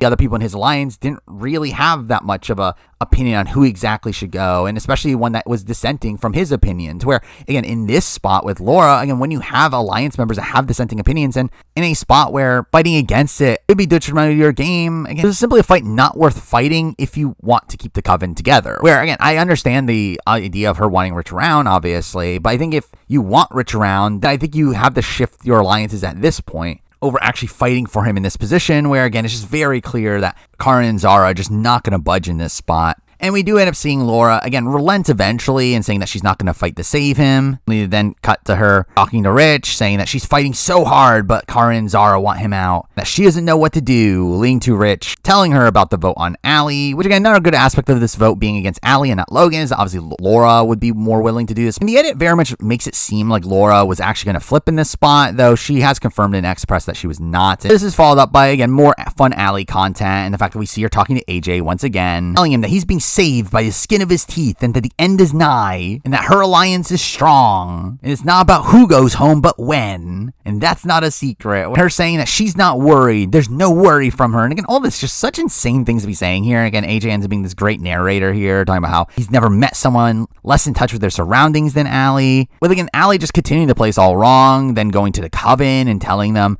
about how she leaked information to the other tribe, and again adds this red herring of now the women potentially flipping on her, though again that wasn't really going to happen. Though again, we get questionable play once again from Laura and Logan. Now we see Logan openly questioning in front of the other Coven members if the Coven strong is the best thing, which is like, why are you saying that? And we see like Laura clearly being in thought and storming out of the conversation, where again, all this just such poor play from Laura and Logan that just makes it very clear they're willing to flip, which just incentivizes Karen and Zara to flip as well. Though again, it doesn't really happen to the following round, though we do see the setup for it here, and Karen saying that she has to break alliance if push comes to shove, and that she wants to work with AJ and Miles, with Miles agreeing to vote Rich in this spot and tries to get AJ on board as well, though we see AJ being a little bit unsure. And straight up, I do feel like for AJ and Miles, I do think in this current position, I probably would have voted out Allie first before Rich, to where, while obviously you are cementing that alliance with Karen and Zara, if you side with them in this spot, it's also a spot where after this vote, you're essentially relying on them, considering now the men are in the minority, to where you kind of need Karen and Zara more than they need you, to where I think me personally, if I was in this position, I would have voted for Allie first. That way, now you have that slight advantage there, and Kara and Zara need you more than you need them. And obviously, again, that could burn a bit of trust, but again, like, they have no other choice at that point anyway, because it's not like they're going to work with Rich and Max So again, I think I personally would have voted Allie in this spot, though we do see Miles being pretty gung-ho about voting for Rich, and that's the way it is coming into Tribal, though at Tribal, we do see AJ whispering to Miles, go bomb squad, with Miles fighting against it. The way that AJ acts throughout this entire trial being very strange to me, in the fact that he then just openly talks about the bomb squad, and says how people should be worried, but Rich isn't one of them, and I really don't get what he was actually attempting to do. I don't know if he was like exposing the bomb squad to try like strong arm Miles into going this way, or but again, this also just alerts the women to the fact that there is this actual other contingent against them, where we see Allie saying she isn't like that and it got her thinking, not worried, just thinking. But also, again, this ends up spooking Rich as well. I just felt like this was unnecessary chaos here. But and it is at this point where we get the reveal that there's a twist. What a shocker, considering it's the exact same spot there was a non-elim in the previous season. But either way, we have them voting. Send someone to Brawn as expected. The wrinkle here is the person to send over to Brawn will be joining with a scroll, which again we'll talk about. But either way, AJ ends up volunteering here, only for Logan to say no, obviously not wanting to give him more power on the other side. And despite the fact that Allie also volunteers here, again, the women don't want to send Allie, as that obviously gives the men the numbers at that point. So instead, we end up seeing Rich volunteering here and proceed to get voted out unanimously in a spot where he was going to get voted out anyway. With Laura really gloating about this, Rich can make connections for her on the other side, because that's surely something that Rich would be able to do. But we do end the episode of Rich reading a note, which he struggles to end up reading, which is kind of funny. It's the reveal of an advantage that has to be played in the following episode. That essentially is a safety without power, but for two people, where he gets to send two tribe mates home before the votes, and you can also give it to someone else, aka, again, this is definitely going to play a factor in the following episode. And a twist that I don't love, again, really just feels like production shoehorning in an advantage into the game because they need a big moment for the show. Now, again, it is an interesting wrinkle from the previous non-elims we've had, where, again, it's obviously just doing the typical tribe swap, but just with an added layer to it. But I do think this is, in particular, is just, again, such a big swing. Bigger than what we had last season, where, again, last season we had, like, Kelly swapping over, and, like, no matter what, Kelly was essentially given immunity for that round. This is a spot where, essentially, Rich is also given immunity in this following round, but also the ability to take someone else away from Tribal. It's where, again, had he gone to Tribal, he was always going to be safe, and essentially hand out the immunity to someone else. Though for the Brains tribe, obviously this is a major disruptor, especially on a tribe that has numbers so tight, where this is just such a major swing for Rich's direction, to where,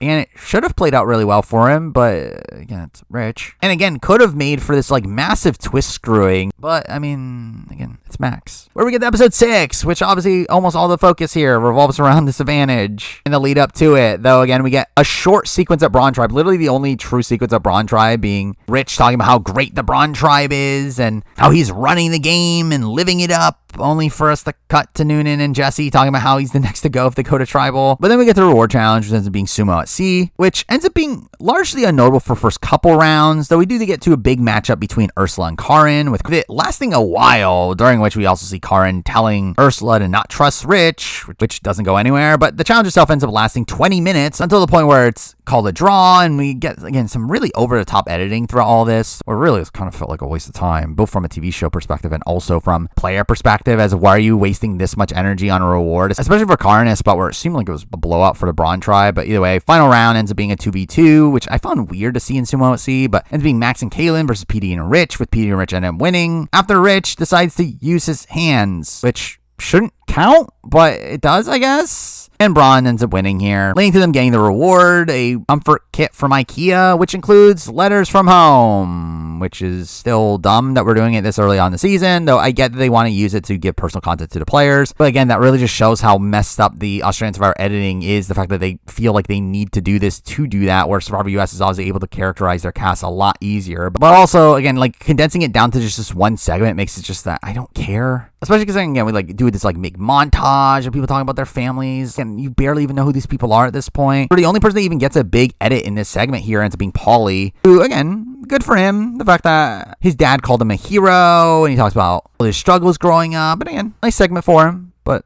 also kind of boring TV. Again, the rest of the content on the episode ends up going to their Brains Tribe, where again, in the fallout from the previous vote, we see both sides of the coven deciding to flip on the coven, which I question why didn't they do it last week then? Which again, for Laura and Logan in particular, I don't understand why they just didn't do it last week then, if Rich was a number for their side. But either way, Laura and Logan end up talking about being a flip because Zara isn't flexible and they're being dictated at, which is again funny considering they've gotten their way almost every time. So instead they decide to work alongside Kaylin and Max to target AJ. Oh, well, we see Karin talking about wanting to work with logical players and obviously jumping to the alliance with AJ and Miles, with this leading to pretty good Miles content, him talking about this being a roller coaster so far and how he was on the bottom and now in a solid position, which we definitely won't get confessionals like that a billion times on this season. Though again, very strong narrational content explaining his game. But again, we see Miles ending up being the one to pull in Kaylin, make this a 5-person alliance with the intention of targeting Max. Which, I mean, I get targeting Max from the Karin and Zara point of view. I don't know if Max is really the right target for Miles, Kaylin, and AJ, though obviously, again, that target doesn't really last. But it does play an impact here as Allie ends up overhearing this conversation and leaks it to Max, leading to Max calling him a jungle rat, which definitely won't be Miles' nickname across this season, that he'll say a billion times over and over again, with again him really running with this. And we do see Max just openly calling out Miles in the middle of camp, saying that he's taking him down. Well, I know a lot of people are kind of like upset over how this played out, talking about like the racial biases that were in play with Miles. And again, we've obviously seen a lot of people call him like Weasley throughout the entire season, where again, there definitely are potentially some biases in play there. But I do think in terms of the like Miles-Max dynamic, I think it's very clear that both were just kind of playing this up for the show. Or well, obviously again, they were actually targeting each other. I do think it's a spot where Max just generally just thought this was going to be good TV and was playing that up for the show. And really, I think that's a lot of Max's rationale for the things he ends up doing, is that he just feels like it's going to be fun for the show. Like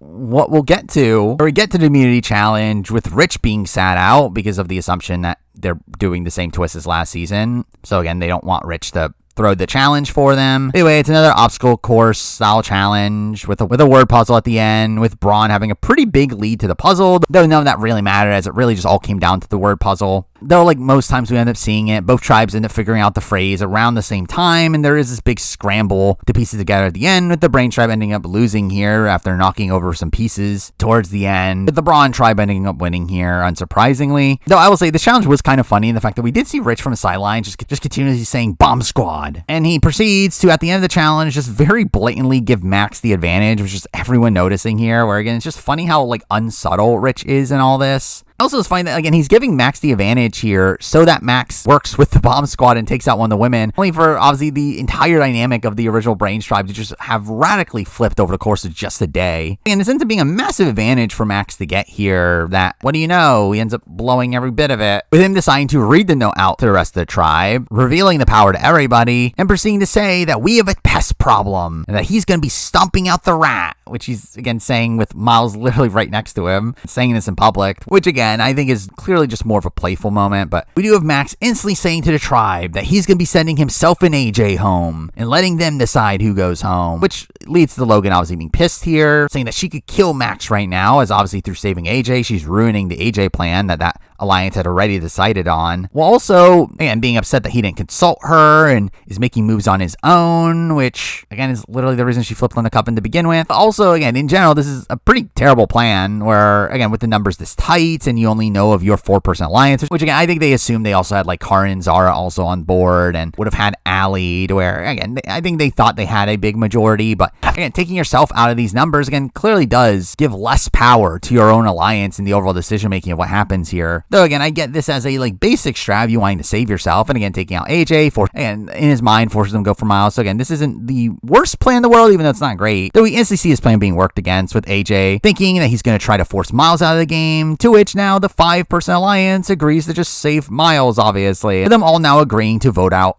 Allie, which, again, I think is, again, a very good target for most people. Again, I think it's fine enough for Karin and Zara, to where obviously Allie's just someone that is, again, is very tough to work with, to where while it is a number for the women, again, at this point, again, I think it's better to take her out and show trust to the men that you're not worried about that gender divide. Oh, well, for the men, obviously, it takes out a woman, to where, again, you don't have to worry about the gender divide anymore. Plus, also, Allie is still, again, very hard to work with, to where really I feel like this is the correct call for everyone's point of view. And also, again, further pulls in Kaylin, someone that we didn't see being part of this initial alliance when it first formed, though someone that, again, wants Allie out, and through that, again, it gives him more incentive to pick their side. And this is where we end up seeing Miles calling the Alliance the Graduates, as they're all above the high school BS, I guess. So I did find it weird how, again, like, Kaylin is the last to know about all these things, in a spot where, like, you would think if you're Kaylin, you would assume that you're the fifth in this alliance. Mind you, again, he knows that he has this relationship with Miles and AJ that actually puts him in the majority within the core alliance itself. But I did feel like the overall way that they treated Kaylin in the formation of this alliance was a way that should make him feel pretty insecure about his placement there. But either way, following this, we then get back to the Max perspective, where he goes back to his alliance, and what do you know? The plan he said was not the actual plan, where he reveals now that he actually wants Allie gone. To where, again, this is a funny situation where now we're at the point where both sides want Allie gone, as again, she's just such an expendable number for really everybody. This says that he wants her gone because she gets on his nerves, which, again, great strategy. With the plan now to be sending Zara and Karin back to camp, tell AJ and Miles to vote Allie, which, again, they were already going to do. But now, on paper, I think this is a better plan in the sense that he's at least keeping his own alliance in the majority by taking out Karin and Zara. The problem is that this is really dumb for him to be getting rid of Allie to begin with, considering Allie is someone that clearly trusts Max. Again, she literally leaked the Miles conversation to him. Where, again, like, the fact that he just wants her out because he finds her annoying is so stupid here. Though, again, we end up seeing Laura and Logan shifting this target onto Zara instead. Zara is illogical because she wanted Rich out,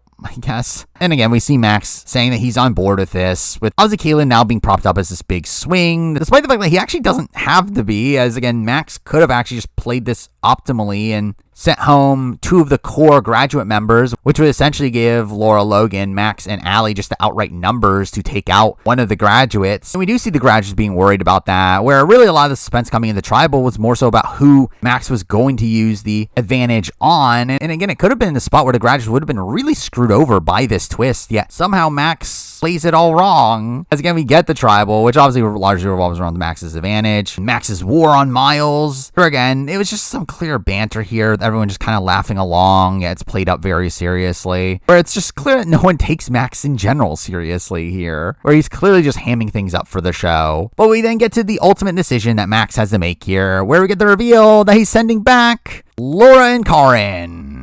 To which everyone is shocked here, and they should be, because this is so idiotic. Where, again, this is bad from, like, all fronts here. Again, it's bad in the spot that he is blindsiding everybody, including his own alliance, where we see Logan just being pissed off here, saying she feels left out and is confused. This is also bad from an alliance standpoint, as, again, Laura is a very clear number for his side, where he is sending a clear number for his side out, alongside Karin, who, again, is seemingly on the opposing side, but even from his point of view, he doesn't know that. Or really, from his point of view, he should be sending home AJ in particular, but especially considering all this ends up being a ploy to get Miles out in a spot where, again, AJ and Miles are obviously close. You would want to get rid of AJ as a number to keep Miles around. Also, again, Laura would have been a number to help you in that, to where, again, just none of this decision making makes sense, and it really just him really just botching this super overpowered advantage, especially in this current dynamic, to where he ends up really just blowing this lead. And again, I get that he didn't know that the graduates were a thing. He fully thought Kaylin was on his side. Again, he obviously doesn't have all the information, but even with the information that he has, he makes such terrible choices in this spot, especially as, again, like, through all this, he's doing all this and still leaving himself vulnerable in a spot where that's obviously not necessarily the worst thing in the world. If you, in the spot where you make sure you have the numbers, the problem is that he didn't, to where, again, had the graduates actually landed on Max as a target here, this would have been such a colossal mistake in that he would have been taken out despite having this massive advantage, to where, again, he gets very fortunate. Target ends up shifting off to Allie instead, where we obviously get to the vote, and Allie is voted out as expected in a 4-3 vote, with us getting this really funny face drop from Max. Again, all of it being this, like, very funny sequence here, this really funny downfall, and the fact that, again, like, he literally had the idea to take out Allie himself, yet now is blindsided when Allie ends up going home. And him putting on this, like, massive spectacle just to not even get his way by the end is funny. Also funny how, like, this advantage was clearly one that was meant to screw over the majority, ends up not, and actually just made what was going to be a very obvious Allie vote into just a colossal mess. Where, again, while I did not love how contrived a lot of this episode ended up feeling, where it just felt like it was largely based around a a twist that production just threw in to force drama. I did feel like it played out in a really fun way here. But again, some colossally bad play from Max. We do end the episode with JLP dubbing him Mad Max and saying, how long can he survive in the jungle? AKA a scene that was in the preview, which I've been waiting for, which again, kind of insane. There were scenes from episode 6 in the preview, which again, kind of spoiled that something big with Max was going to happen at Tribal at some point. But also, we finally see Allie leaving the game, thinking that the 4 boys voted for her in a spot where very clearly the women here still thought Zara was on their side and thought this was this big move from Max, that Max was tricking them the entire time, which again, also a really funny ramification of all this. The fact that Max's big move here leads to him being blindsided in a spot where the people on his side don't actually believe that he was on their side. But anyway, through all this, we obviously end up losing Allie. And again, Allie was an incredible character on this season. Again, one that, again, not particularly likable, where again, she came off just very delusional and seemingly treated people pretty terribly. But someone that, again, was fun to see. Again, her entire dynamic with AJ was really interesting. In the way that she would just be so overconfident in every single conversation and also be so loose with information was, again, just such a funny quirk here from Allie, to where, again, I actually would not be opposed to seeing Allie back down the road. I don't know if she really is a top priority for production, but again, I just found her to be a really funny character, one that has this potential to be this like very chaotic player if she ever were to come back. But then we get to episode 7, where we always get a lot of focus around the reaction to the previous Tribal, with us seeing Max being upset that he was blindsided by his own game plan and also burned all of his allies, where again, had they stuck on these initial tribes, again, this would have been a very disastrous spot for him to be in. With even Logan initially here thinking that he had flipped, though eventually Zara does end up admitting to the fact that she was the one that flipped, though does claim that she was confused and pretends that she has dementia and that they were meant to vote for Allie, which again, not entirely sure if Logan believed this. She definitely should have, but it really doesn't end up mattering by the end anyway. As we obviously get to the reward challenge, where you get Rich fist pumping that Allie's gone because everything surely went according to his plan. But we really do get the reveal that the winners of the reward will get triple decker sandwiches, in addition to the fact that it's also time to drop your buffs. We're just getting a similar swap to last time, where they go up one at a time. I'm wasting a lot of time on the show doing this. Do we see Ben go first? Which, like, who? And he swaps to the Brains tribe and is excited he gets to go fishing. Good for Ben. The tribe breakdowns here end up essentially making it so that the Brains have the majority on the Bronze tribe, while the Brawn have the majority on the Brains tribe. And we do also get a challenge here where it's races and 1v1 matchups to memorize symbols out in the water and recreate them back on shore. It was boring. New Brawn wins. And again, who cares about the reward itself? Though you do actually get a pretty funny moment during him enjoying the reward, where Ursula just openly talks about how on the bottom she was on the Brawn tribe, with Noonan just making faces in the background. It was obviously continuing their rivalry there. And on the new Brawn, we do get a 5-4 brain majority, though one of those brains ends up being Rich, who obviously can very easily flip. And we do get some focus here on Karin being upset over having to work with Rich now, though again, doesn't last too long. Oh, we see on the Brains tribe, that's now a 5-4 Brawn majority, with essentially all the Brawns that we don't care about because they haven't been shown on the show. Facing off against Laura, Max, Miles, and Zahra, a whole much more major characters, with Laura and Miles getting a lot of focus here around losing their closest allies, and we do later see Miles and Zahra plan on throwing Max under the bus, only for Max to end up fighting an idol, which I question, why was there an idol hidden on these swap camps when there's already one idol associated to each camp? So are we saying now there's 2 idols on each camp? Like, that's kind of insane, especially considering the later idol twist that we end up seeing. But either way, get to the immunity challenge really early on in the episode, but they end up having to carry a chest through an obstacle course. Again, how unique. But they do end the challenge in a very weird way of them having to push up tiles, up a ramp using a pole, which was a kind of lame ending to the challenge. But whatever, Brains win, with Jesse openly saying afterwards, "Stay Brawn strong," where again, Jesse does this a lot. Swap here, and like, why are you doing this? You're just putting a further target on the Brawn's backs. But also, again, making it seem like you are also inflexible, where they're not going to want to work with you down the road either. But either way, immediately finding the challenge, we do end up focusing around Karin, with her initially wanting to pick off the ex-Brawn, saying it's best to get out Noonan, though again, is worried about Rich, with AJ saying that we could just throw him under the bus and essentially threaten him to vote with us, or we get the ball rolling against him, which we'll get to that. Either way, we end up seeing Polly trying to organize the Brawn here to stick together to attempt to vote out Logan, only for Ursula to not want to work with Noonan in this spot. And we do get a lot of bickering between the two, especially after Logan ends up telling Ursula about Noonan rolling her eyes earlier. And we do see Ursula go to confront her, only for AJ to interrupt this conversation, where we had seen Polly attempting to pull in Rich and AJ, with Rich wanting to flip to the Brawn to take out Logan for betraying him, which why Logan, who is at least at one point willing to work with you, over Karin, who is never willing to work with you and actively wants you out, but either way. And we do end up seeing AJ tell Paulie and Noonan that he's willing to flip and burn bridges with the brains, wanting to blindside Logan and separate her from Laura, which, again, I think inherently isn't a bad move to get rid of Logan for AJ. Obviously, somebody that is always going to be against him. And again, someone that has some influence in the game, especially from players on the other side. The problem is obviously doing it now in a spot where you have a very slim majority. So obviously, I do think the overall timing of considering taking out Logan here was a bit off, though it did seem like AJ was genuinely on board with this plan initially. So to do so, wants to get on the same page as Rich, only for Rich to weirdly threaten him, saying that don't puss out, and if you say you're in, you aren't, then I'm going after you, which is such a weird thing to do. Like, why are you threatening AJ in this spot? Where again, clearly AJ's not going to want to work with you following this conversation. Though also after all this AJ content, we then cut to Ursula and Noonan now actually fighting after AJ had left after breaking up their fight that was about to start, with Ursula just openly telling her that she's undecided on how she's voting, aka she's definitely voting for Noonan.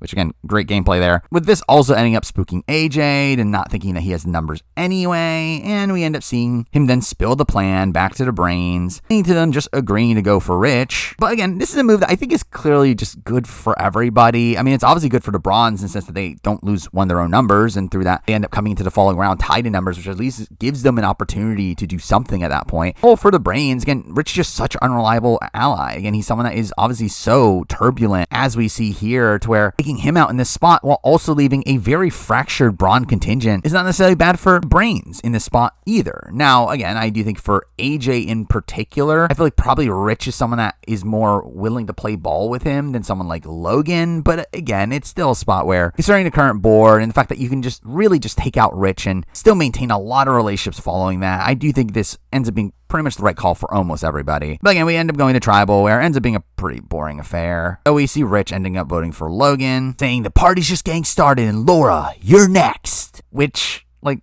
what? Like, edit-wise, this makes no sense, where, again, we're really being shown Laura doing everything she can to save Rich. Like, even the edit implying that she was going to save Rich, which, again, wasn't true. But, to be fair, Rich knows that that's true in this spot, and, again, that is clearly why he's reacting this way. But, again, from a pure, like, storytelling perspective, this makes no sense based on what we were shown. And also, again, still makes no sense that he's so gung-ho after Laura and Logan when Karin and Zara have been even more against him and never showed any potential buying to work with him. To where, again, I just think it is insane that Rich is in this world where he needs to get rid of Logan over Karin, who he has no connective tissue to. But either way, we do get a near unanimous Rich vote, though Ursula does vote for Noonan. Incredible gameplay. Either way, we do end up losing Rich. And again, Rich was incredible TV. Again, such a chaotic player, such a annoying presence for the majority of the people around him, where really outside of like Max and kind of Laura, like it seemed like no one really liked him on the island. And through that, obviously all the conflict he brought made for good TV. And again, he's also someone that is, again, gonna play hard.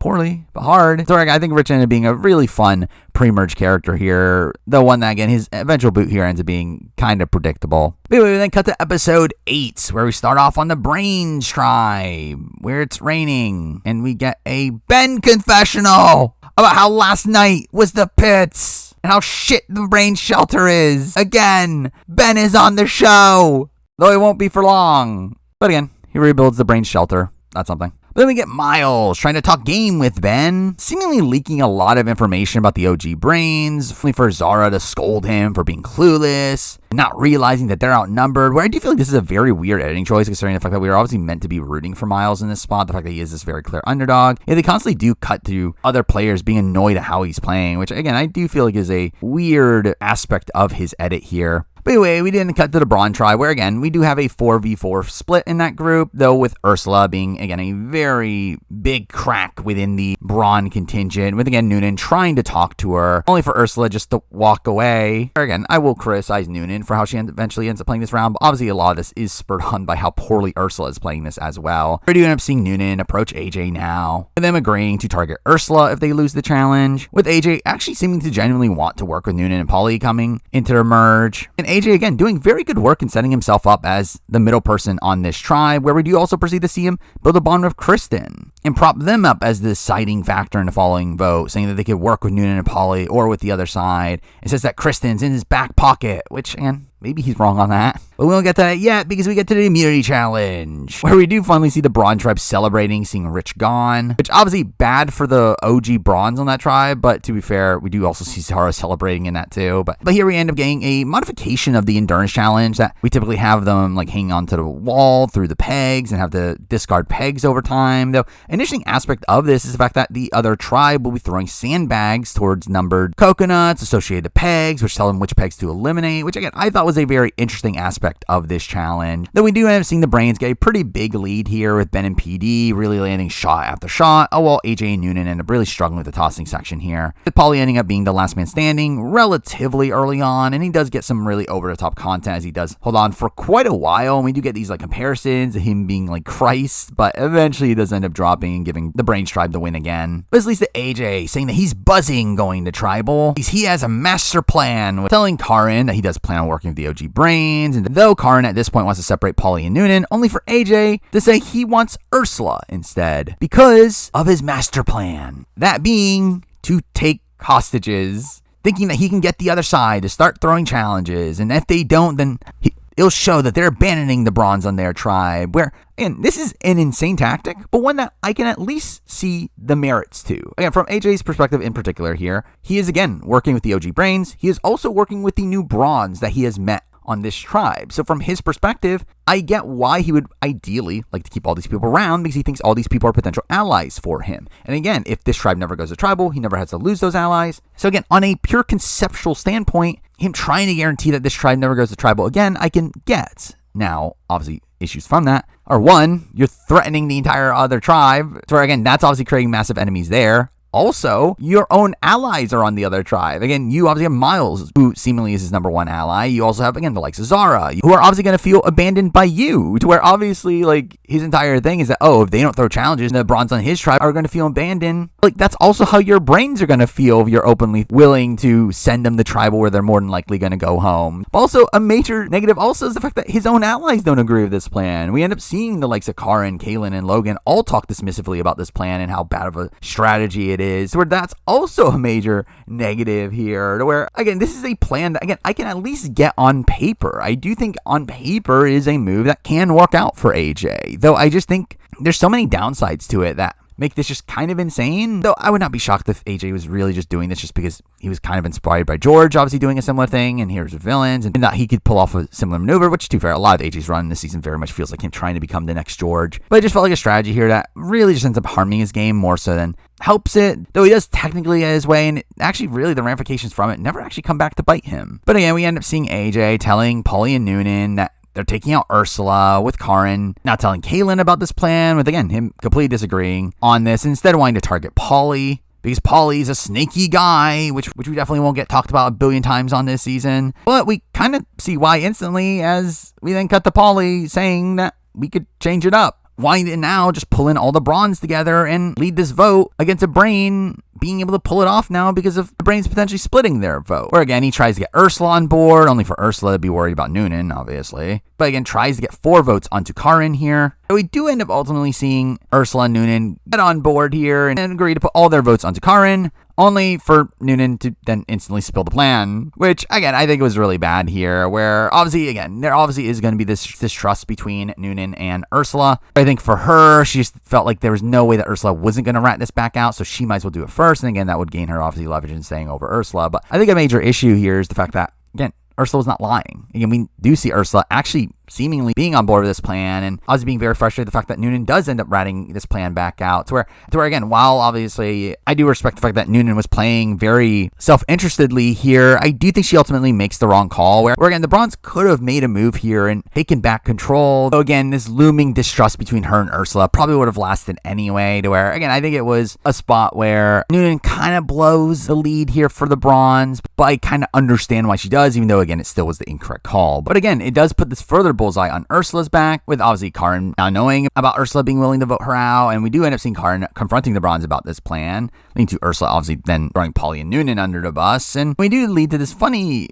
like montage of this really big scramble now with all the Brawns trying to get into conversations with the Brains to convince them one way or the other. And we see like Noonan and Ursula just interrupting each other's game talks, with again this being a very hectic vote for what ends up being a kind of obvious result. But again, we do still see AJ wanting to go through this hostage plan and vote out Ursula, though telling the Brawns that the vote is going to be split between Ursula and Polly, and that they'll side at tribal, which is obviously the way that this always plays out, though does try to build some trust here with Noonan and Polly, telling them that if one of you have an idol, don't play it, and he'll signal to you if you have to play your idol, which, well, again, this is AJ trying to build trust with them. I also think it comes off very sketchy, and that this could obviously be something that he would be doing to, again, make sure that you go home by you not playing your idol. I feel like Polly ends up playing this pretty ballsy in the fact that he does end up actually keeping his idol in the spot, though obviously that ends up being the right call for him. But again, we get the tribal. We already spent a lot of it with AJ talking through the hostage plan. Despite a good chunk of the tribe not being on board with it, we still see them go along with it, where you see everyone piling their votes onto Ursula, while Ursula and Kristen end up voting for Noonan, where again, the Kristen vote kind of comes out of nowhere, though again, it seemed clear that her and Ursula had a connection, though again, it never was focused on the show. But also, like, why are they voting for Noonan when they were told that it was Polly that was going to get votes? But either way, it's a 6-2 vote. Ursula goes home, and Ursula again was fine on the show. I'm a person who again did not play a good game, was on the bottom the entire time, though again, someone that was at least fun for her like feud with Noonan, the fact that she was again willing to get into confrontations, the fact that she again seemed to be very petty, which made her a kind of fun character, where while again a terrible player that just never really gained any traction in the game, I do think the fact that she could not really hide her emotions did make her a pretty interesting figure for the show. But then we get to episode 9, one of the better episodes of the season, debatably the best episode up to this point, where we get a pretty insane series of events leading into the eventual tribal, though. And we do start off on the Brawn tribe, where again, AJ gloats about how well everything's going for him, only for us to cut to Logan being pissed about the hostage plan and calling AJ an idiot. While Kristen talks about not trusting AJ, where again, it's really funny that the last episode left it off in this spot where it seemed like AJ and Kristen are going to be working together, only for it to be revealed that Kristen doesn't like him at all. It talks about how he lies and manipulates, she doesn't want to play along with it, leading to her finally talking about being a firefighter. Again, in episode 9. But with that, we then cut to the Brains tribe, with Miles still talking to Brawn about how close he is to AJ and how big of a fan he is. Oh, we see Max in the background trying to meditate and just being annoyed at how much Miles is talking. Again, not being great content there for Miles, though. We do see the OG Brawn very blatantly going to get wood together, during which we do start to get this more underdog story for Miles, talking about how he was finally getting traction in the game on the original Brains, and now he's back on the bottom, and he's in trouble if they go to tribal, only for us to then see the Brawns agree to go for Miles, with Max seemingly gaining some inroads with them and trying to nudge them in that direction. Anyway, we get to the immunity challenge, with this being the point with AJ finally putting the hostage plan into motion, saying that they have 4 hostages, and if the other tribe doesn't start throwing challenges, he's going to be walking one of them off the plank every immunity, saying throw or we send one of the Brawn home, which and instantly we see Laura and Zara being pissed off of this, obviously knowing that they're being thrown under the bus, while Logan and Kaylin just put blame onto AJ, saying this is entirely his plan. Where we get a funny reaction here from Jesse, saying that this guy's delusional, despite him then proceeding to actually go along with this. Where we end up seeing the OG Brawns decide to throw. Where we end up seeing the OG Brawns on Brains decide to throw the challenge. Not even trying to really hide it, where we see them having to move a canoe, and then again, barely moving, feeling very reminiscent to what the Rebels were doing back in the previous season. Or just pretending like it's so heavy and that it's stuck. But anyway, they end up also having to take bags from the canoe and get puzzle pieces and solve a puzzle, followed by each member having to toss a ball into a gutter, with that part of the challenge in particular being extremely well designed, considering the fact that everyone has to be involved. That is obviously very important as we get the reveal from the puzzle that there is an idol in one of the sandbags, obviously giving incentive now for the players to not try in the challenge itself, and being this really fun twist to this challenge. This probably being one of the best challenges from an entertainment standpoint in the history of the show to me. As again, I thought this was a really interesting wrinkled ad here, where obviously we've seen an idol in the challenge before. However, even that was a spot where like there's only one idol and it gets found pretty easy. It doesn't really disrupt the challenge as a whole. This is one where we see almost everybody going back to scramble for this idol. And I will say, something I don't love about this is that it is pretty unfair for those that have to sit out of the challenge, where we see Zara obviously being one of these people that really needs an idol in this spot, though not having the opportunity to go search for it because she's sitting out of the challenge, which I think is lame. But again, for the new Brawn tribe, we see them generally trying this challenge, obviously, because they do. And that was the point of the hostage plan from the win, where we end up seeing They'll finish the puzzle first, all of them agreeing that whoever lands their ball in the gutter ends up getting the search for the idol, with Karin being the last person on Brawn to not be able to get their ball in, making this challenge go on for probably longer than what it should have, where we end up seeing everyone else looking for the idol from that side, where Kristen ends up finding the idol there, which was, again, kind of random considering how irrelevant Kristen was on the show up to this point. All while from the new Brains tribe, we see Laura and Jesse just go instantly, again, before they were even done with the puzzle. Max being upset, saying, "Get back here," even though he also should be searching at this point. Mind you, again, he knows he has an idol himself, but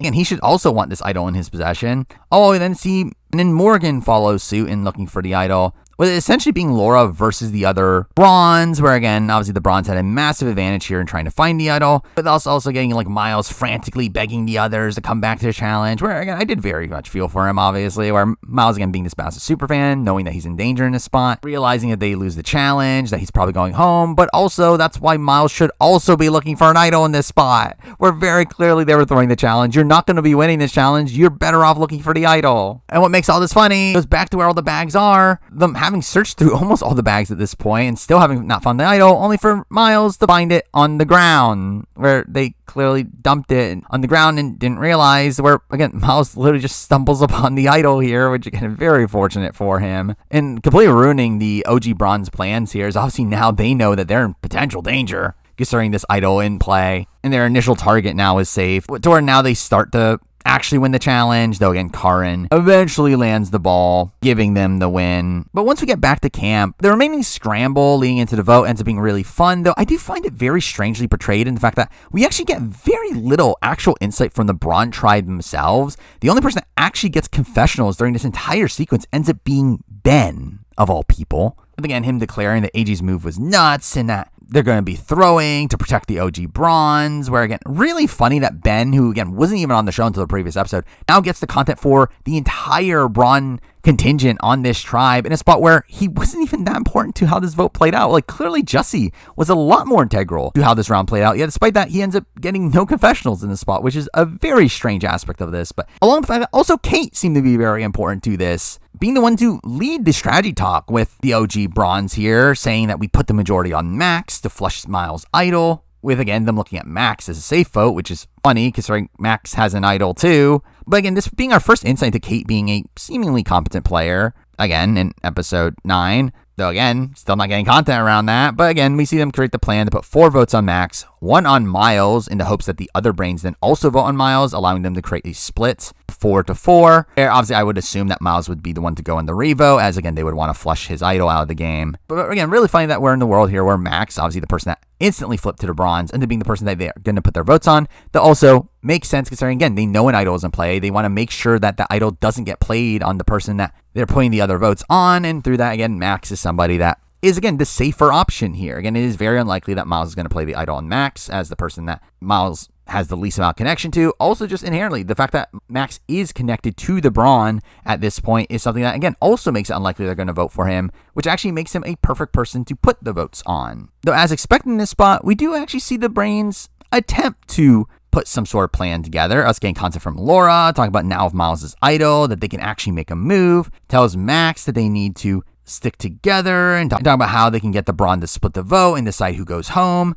which again, I do think is definitely the correct call for Laura to keep this Brawn contingent together, especially considering she's not the number one. And again, we do see Miles talking about how he's willing to play the idol not for himself and play it for Zara or Laura if they need it, which again, definitely does show this Max safe vote being particularly effective here. Also, while talking about targeting Kate, because she's going to be her to beat later in the game, where I will say something about Australian Survivor at this point that I don't particularly love is that we do see a lot of these women that are going to be good at endurance challenges down the road be targeted at points in the season because it's so obvious the type of endurance challenge that it'll be at the end. So while, again, I personally have always been a proponent of having a endurance-based final immunity challenge, which I just think is the most like epic way to end the season, I do think also a negative ramification of that is the fact that we do get women like Kate being targeted for simply just being good at endurance challenges, which, I mean, to be fair, I guess you do have like a similar stigma against obviously like these big men that come into the merge where they're looked at as physical threats as well. Though I think the fact that we see a lot of people being targeted simply just because of the final immunity challenge feels weird, though again, also I guess to be fair, that's the same thing with like people being targeted because of their fire making ability. But I do think that's kind of a lame aspect of how predictable the end game plays out, ending up affecting the strategy of the game up to that point. But again, we have Max being relayed this plan here to stick with the brains and take out Brawn, only for Max to not even be looking at them as he's agreeing to the plan, where very clearly he's not in on it. And what do you know? We got the confessional where he says the plan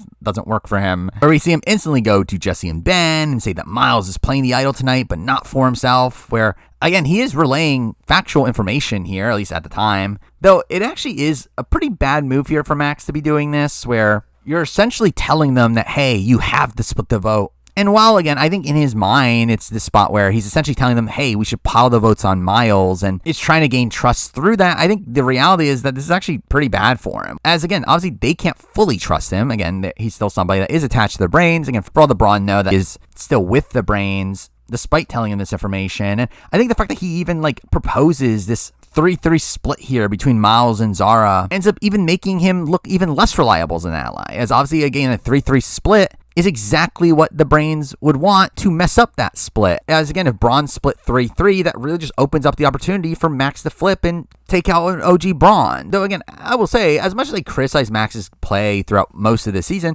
I actually don't hate the fact that he is siding with the Brawn at this point. Where, I mean, the edit doesn't necessarily back that up, where we do end up seeing him telling Laura that he wants to go with the Brawn, obviously messing up this entire plan, and Laura being upset at him, saying it's not smart, and you're just at the bottom of their alliance, and we see Max saying he's not too worried about that. And to be fair, it does play this off as a more emotional move of just wanting Miles and Zara out because, again, Zara is rude to him and Miles being out was fun, I guess. I do actually, again, think the idea of him siding with the Brawn here is not bad. I mean, obviously it ends up being bad because they end up voting for him and not fully trusting him. But again, in a world where they did trust him, I think him actually going to Brawn here just to survive to the merge is actually not a bad play, considering the fact that this like OG Brawn contingent, I mean, one, we end up seeing being fractured anyway, but even in the world where they're not fractured, they come into the merge as this massive target to where, again, I think as long as Max is able to get to the merge and now have ties with the OG Brawn contingent, not the worst position to be in considering how fluid a lot of the gameplay on this season ends up being, to where I do think from Max's point of view, it's like, yeah, he's potentially on the bottom of this Brawn alliance, but that alliance is never going to be sticking together. And even if they do, they're going to have a massive bullseye on their back from the people on the other side. So I, again, don't actually hate this move for Max, though it obviously clearly doesn't work out for him. But again, once Lauren's being told about Max flipping, obviously at that point, she also has the fold in this spot and flip too. Also proceeding to tell Zara about Max not being on board, leading to both of them agreeing to just vote Miles, as there's really nothing else they could do in this spot. Though do kind of savagely try to convince him to play the idol on Zara, essentially sniping himself out of the game, as obviously that's their main play at this point, considering they do think that the vote is split between Miles and Zara, when obviously the reality is that's split between Miles and Mac. They do come into Tribal, where the show does really set it up as Miles is going to play the idol on Zara and might take himself out, though considering how much we see of Max bragging about him being the swing vote and gloating about his idol and calling it Jezebel, and it felt pretty clear Max was set up for the fall here, which again is a really fun fall here where we ultimately end up seeing Miles be the only one to vote for Kate, though ends up ultimately playing the idol on himself, which realistically was probably always the right play in this spot. Again, kind of like Max, it's like Miles should just be playing to get to merge at this point. Where even with a successful idol play and the brains actually sticking together in this spot, you're still only going to be tied 4-4 following this. And again, with the fracture between you and Max, I think it's very likely that Max just flips anyway the following round, where, again, I do think Miles plays this correctly in playing more so for himself and trying to get to merge over trying to recover numbers in this position. But obviously Max doesn't end up playing his idol here, leading to us getting 4 votes for Miles nullified, only for the remaining votes to come up Max. And getting idled out of the game with an idol in his pocket, again, a very rare situation to happen. And again, one that was really fun for the show, where, again, Max is able to really play up this, like, overconfident character really well, to where, again, him seeing his downfall here in a pretty flashy way here was pretty funny to see. And with that, again, let's talk about Max. Max is a incredible character on the show. I did think Max, obviously, again, felt kind of like David-y to a degree, like definitely trying to take inspiration from that. And again, through that, I think you could definitely criticize how like manufactured some of his content ended up feeling. But I just thought as a whole, again, very much fun character here. Had a fun way of talking in the confessional. Had a really bold way of playing the game. And again, it was terrible. He played the game poorly. He made terrible decisions constantly, despite having a lot of advantages in the game. Again, the advantage that Rich gave him was so overpowered, and he ends up completely blowing that. He ends up obviously being blindsided with Idol in this position. Mind you, I do actually think he's kind of screwed over here also by the fact that Miles ends up finding the Idol as well, where had that not been the case, Miles probably just easily goes home here, and Max probably has a pretty smooth ride to the merge. But again, obviously he ends up becoming the easy split vote once Miles' Idol is so public, where again, I do think he kind of gets screwed over by that. And again, I don't think he necessarily plays his final round here that poorly, outside of just not being able to convince the Brawn that he was truly on their side. But I do think Max is someone that, again, definitely has like some skill for the game, but was not able to execute on a lot of it and made some really terrible decisions. But again, was also a fun character. So someone that, again, I would not be shocked to see back down the road. Then we get to episode 10, starting off probably one of the slower stretches of the season. And the fact that the next 3 episodes, aka a week of the show, ultimately led to one formal elimination. But either way, we do start off with the Brains tribe, with Miles being able to gloat on the show about surviving another tribal and having a big idol play, only for Jesse to say, was it a big idol play? But still, again, content revolving around Miles here, showing him in a pretty positive way, again, showing him recognizing that the Brains must have voted for him, and he's back where he started, on the bottom. Oh, Laura talks about how hard it is to be on the bottom, and she can't believe that Miles has done it for so long. Though this does lead to some strange content revolving around Zara and her talking about how there's no reason to strategize with the Bronze, as every time she just hits a brick wall, to which we cut to her being annoyed at Miles for doing so. Which again, we've had a similar segment beforehand, but this one's now followed up by Miles talking about how he's doing this intentionally, talking about needing to sever ties from the former Brains and how he can be seen as this floating number, is making inroads with the Brains. Or again, I did feel like the edit did take Miles aside here, though it is strange that we do follow this up with Zara just really scolding him to his face for blowing up her game. But either way, we do get to the reward challenge, which ends up being the return of idol hands, though with also the addition of another idol that you have to knock over, it being on a pedestal on the other side, which allows for varying strategies here, but realistically just didn't end up being particularly interesting. But the Brains end up pulling out the win here, winning a trip to the Survivor pub, where they get chicken parm, I guess. That's not what I would have expected from a Survivor pub, but the rest of the focus ends up going to the Brawn tribe, where here we do end up seeing AJ doing his typical shtick here, where at the beginning we do see him talking to Noonan on her own, saying that he wants to work with her to the merge, and that the following vote is going to be between Logan and Paulie. Which again, really bold, telling Noonan that Paulie is one of your targets. Now I get that he's attempting to like show her that he's always telling the truth to her, but again, like why would you not think Noonan would rat this back out? But either way, we follow that up with also him having a conversation with Kristen, using the exact same spiel. Though Kristen does agree with wanting Paulie out in this spot, only for Paulie to interrupt. Talking to Kristen, telling her that he needs to reevaluate his plans, and he's prepared to make sacrifices, and says Noonan doesn't have relationships on the other side, so it's me and you. And if he has to vote out Noonan, he will. Which, like, why? Again, Noonan's clearly someone that's more loyal to you than Kristen, as we will see. Especially after he ends up talking about how we can leverage your idol, only for Kristen to be upset. Considering, obviously, all this, again, just very bad play here from Paulie. Again, him flipping on his number one ally to go to somebody that doesn't trust him. And at that point, seeming to think he has a lot more leverage with Kristen than he actually does. But anyway, we get to the immunity challenge. Another obstacle course challenge that comes down to a basketball portion at the end, with Ben clearly throwing here. As, again, he has the majority on his side now and doesn't want to lose, one of his eyes on the other side, only for AJ to do the same thing.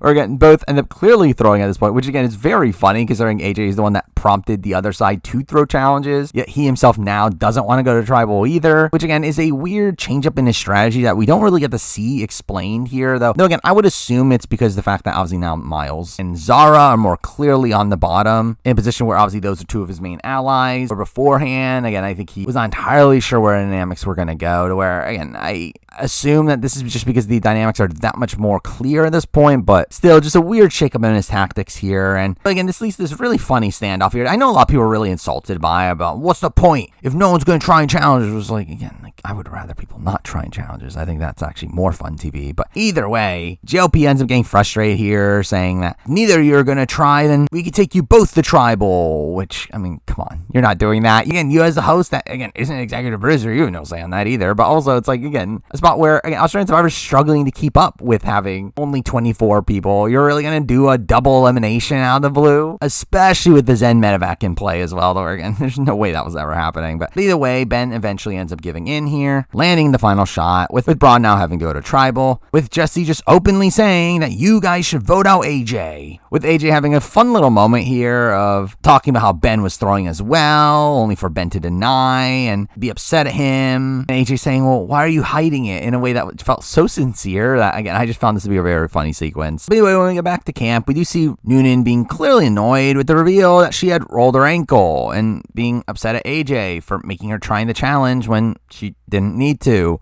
and tries to get an explanation out of him, with AJ just saying that we had to lose, and once we merge, we won't have numbers if they vote out the brains, which, again, that would have been the case beforehand. But either way, Noonan ends up calling him out in this spot for saying that he didn't care about the brains over there, and talking about how he wanted to target Logan, and also how he wants Laura to go, and through that attempts to pull over Logan, saying that she's not letting a crazy man walk all over her game and put her back against the wall, which is like, I mean, it didn't need to be, and you're the one that put your own back against the wall in this position. Though, to be fair, even that doesn't technically backfire on her, because like either way, she would have been split on the upcoming vote, but still, I do feel like Noonan, again, just burns relationships here for no real reason. But again, it does lead to Logan, again, genuinely thinking that AJ is against her, and she does start campaigning against him, specifically to Karin and Kaylin, with Kaylin finally being on the show once again, talking about how he had this golden retriever face, and now that's ended, and now it's sheepdog time. He has to keep people in line, which I've never heard it described that way ever, but okay. But we do see him putting out AJ's fires here, telling the others that AJ is a shield, where, and I do think Kaylin ends up being a very integral number here for AJ and stopping any potential vote flip against them. But anyway, we see AJ also telling the brains here that Polly is the obvious vote, only for Polly to end up joining the conversation. And here we have them just openly talk about how Polly and Noonan are the two that are getting votes, though they pretend to his face that Noonan is the target. To which we do see AJ counting up the votes. Again, to Polly's face, counting up 3 votes for Polly, only for Kaylin to interject, saying, didn't you say 4 votes on Polly? Which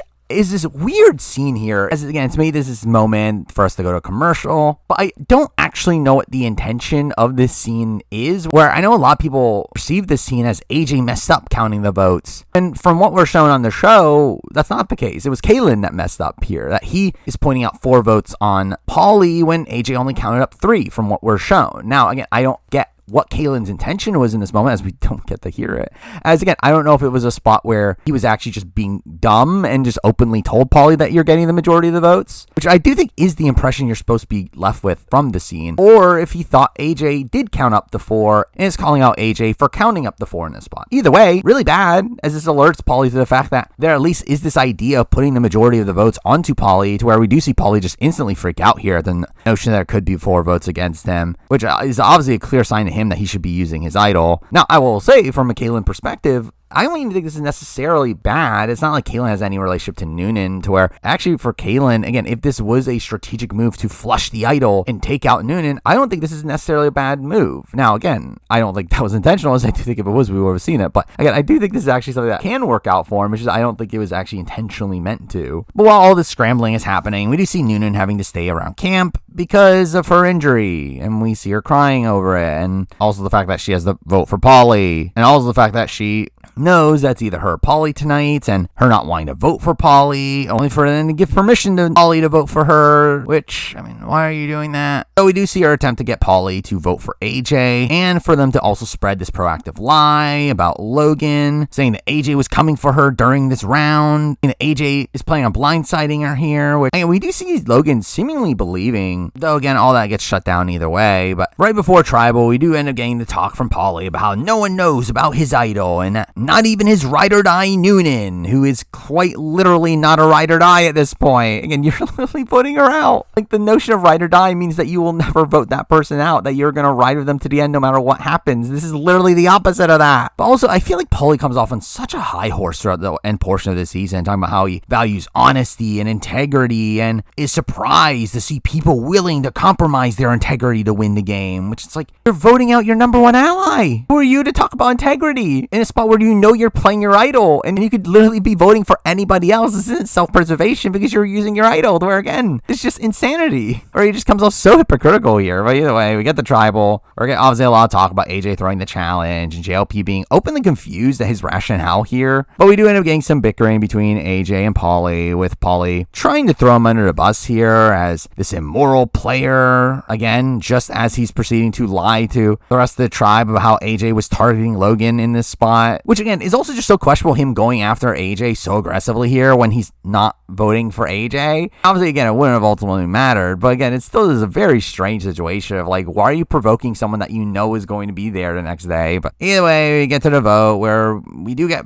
a lot of pretend on how Logan and Kristen are these big swing votes. But again, clearly we know where this is going. Or Paulie ends up playing his idol. Though we do end up getting some intrigue here from AJ asking the others where they voted for and realizing that they messed up the split, which comes out of nowhere. Again, not really explained how they messed up the split. Anyway, AJ ends up playing the idol himself, where again, AJ would have gone home had he not played his idol, and Paulie did actually vote for AJ. And while it is a wasted idol play, it's one that, again, is fully understandable here. That is, to everybody but Karin, with Karin being annoyed at AJ for keeping his idol secret, which is dumb. We'll talk about it. But anyway, we get 4 nullified Paulie votes, and then 1 nullified AJ vote, and then the remaining 2 Noonan votes. Both of those Noonan votes coming from Paulie and Kristen, her 2 fellow Brawn members, which is kind of insane. Where, again, they really could have just done anything here. Again, the Brawn members had all the power based on how the votes were split here, and could have at least tried to go back to even numbers in this spot yet. Instead, they just do the majority's bidding and end up being on the bottom because of that. But anyway, we lose Noonan, and again, Noonan leaving here was a little bit of a surprise. The fact that she was obviously such a major character, one of the main characters of the show up to this point,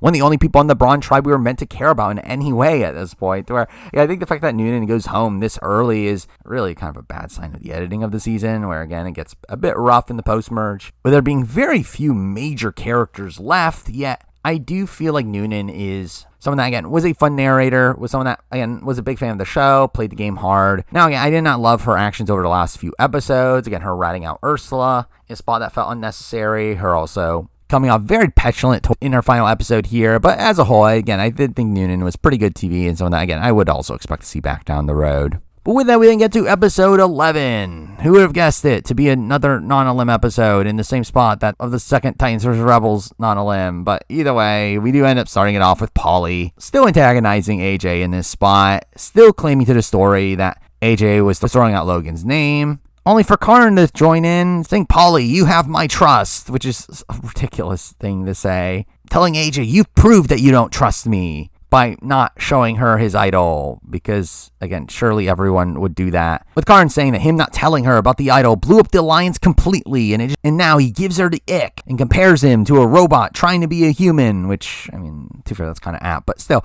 I still feel like Karin's being completely irrational here. I don't think she should have been expecting people to just be telling her about their idol, especially when it's not like Karin and AJ were like these ride or die number one allies. I mean, clearly Karin is closer to Zara, to where, again, I think in that spot, it's insane to think that AJ would tell her about the idol so openly. But anyway, this does lead to Paulie pitching to Karin and Logan to start thinking about the merge, and that they should replace AJ with him in their alliance, as his integrity speaks tenfold compared to AJ. Again, the guy who just voted out his number one ally. But obviously, Karin doesn't really buy into this either, talking about how he's a snake oil salesman, and probably pretty much burned all of his trust at this point as well. But meanwhile, on the Brains, we finally get content from Morgan once again. That's a miracle. Talking about how they're in control on the Brains. Now they can pick people off one by one. Though also mentions that Brawn Strong makes no sense coming into the merge. Cutting to Jesse talking about the Brawn sticking together. and also how they should make a mega alliance with the 8 people on this tribe. Which, in an ideal world, I mean, that would be something that could happen. The show ends up really mocking him for this, with Kate saying that he just wants to be the boss and it's gonna stop, with us then cutting to the women coming together here.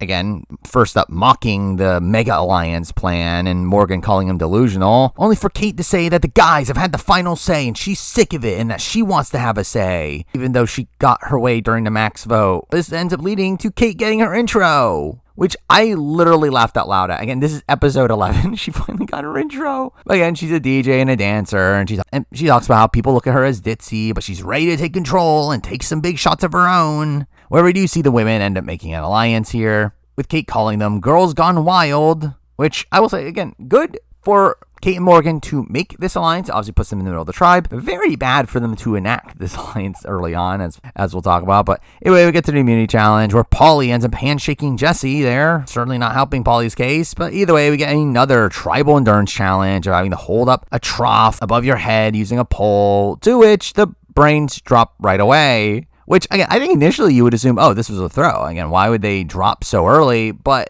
it seems not. It seems like they legitimately just messed up here. Now, I would not be shocked that it was some sort of design flaw, as, again, it didn't really seem like any of them were struggling or doing anything wrong here. Yet, just out of the blue, it drops to where, again, this also ends up just being very weirdly portrayed. But anyway, when we get back to camp, we see the OG Brawns instantly go off on their own, with Jesse talking about having full trust in his alliance and isn't worried at all, and plans on targeting Laura here to split her up from Logan, with the split being between Laura and Miles, with Zara and Laura talking about hoping that they can trust Kate and Morgan, though need to find an idol just in case, which it did seem like they could, as Kate and Morgan instantly rat this out to Laura and Zara, saying that they can mess up the split vote, which, again, Kate and Morgan definitely know a lot about that. But either way, the plan here is to take out Jesse. Why? I think this is so dumb. And Jesse, as a player here at this point, has shown a lot of trust into the OG Brawns. So getting rid of Jesse here over Miles in particular is kind of insane. Where, again, they have no connection to Miles.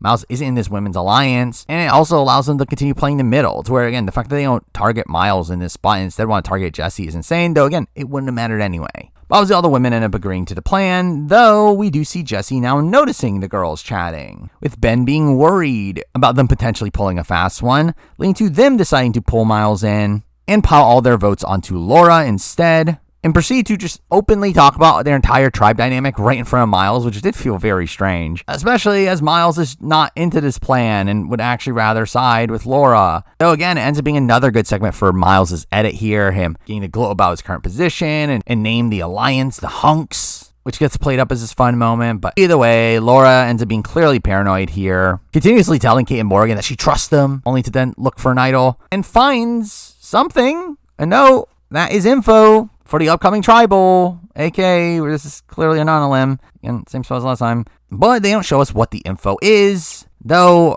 clearly it had to be a tribe swap, as there's not many other options really for a non-lim. But this is where she does end up making a pretty critical mistake here, and that is that she ends up showing Zara this information, with, again, I think the intention here being to build trust between the two and try to get Zara on board with helping her in the spot, though why would Zara do that? And again, Zara ends up being upset here instead, saying that she has her own agenda and decides to do something coming in the tribal, where there was a lot of discourse over this dynamic here, and that Laura came off very entitled, where Zara doesn't owe her anything, and I do agree with that. However, I actually personally side a little bit more of Laura here than Zara, where I do feel like for Zara, while I do think she has every right to sabotage Laura's plan in this spot, I don't think it was a necessary move, and I think it's one that only harms her game, in the fact that, one, we see that, again, they had the numbers lined up against Jesse, to where realistically neither Laura or Zara probably should be flipping, as they seemingly had the numbers in this spot. But even then, even without Laura there, Zara still has the numbers with Miles, to where,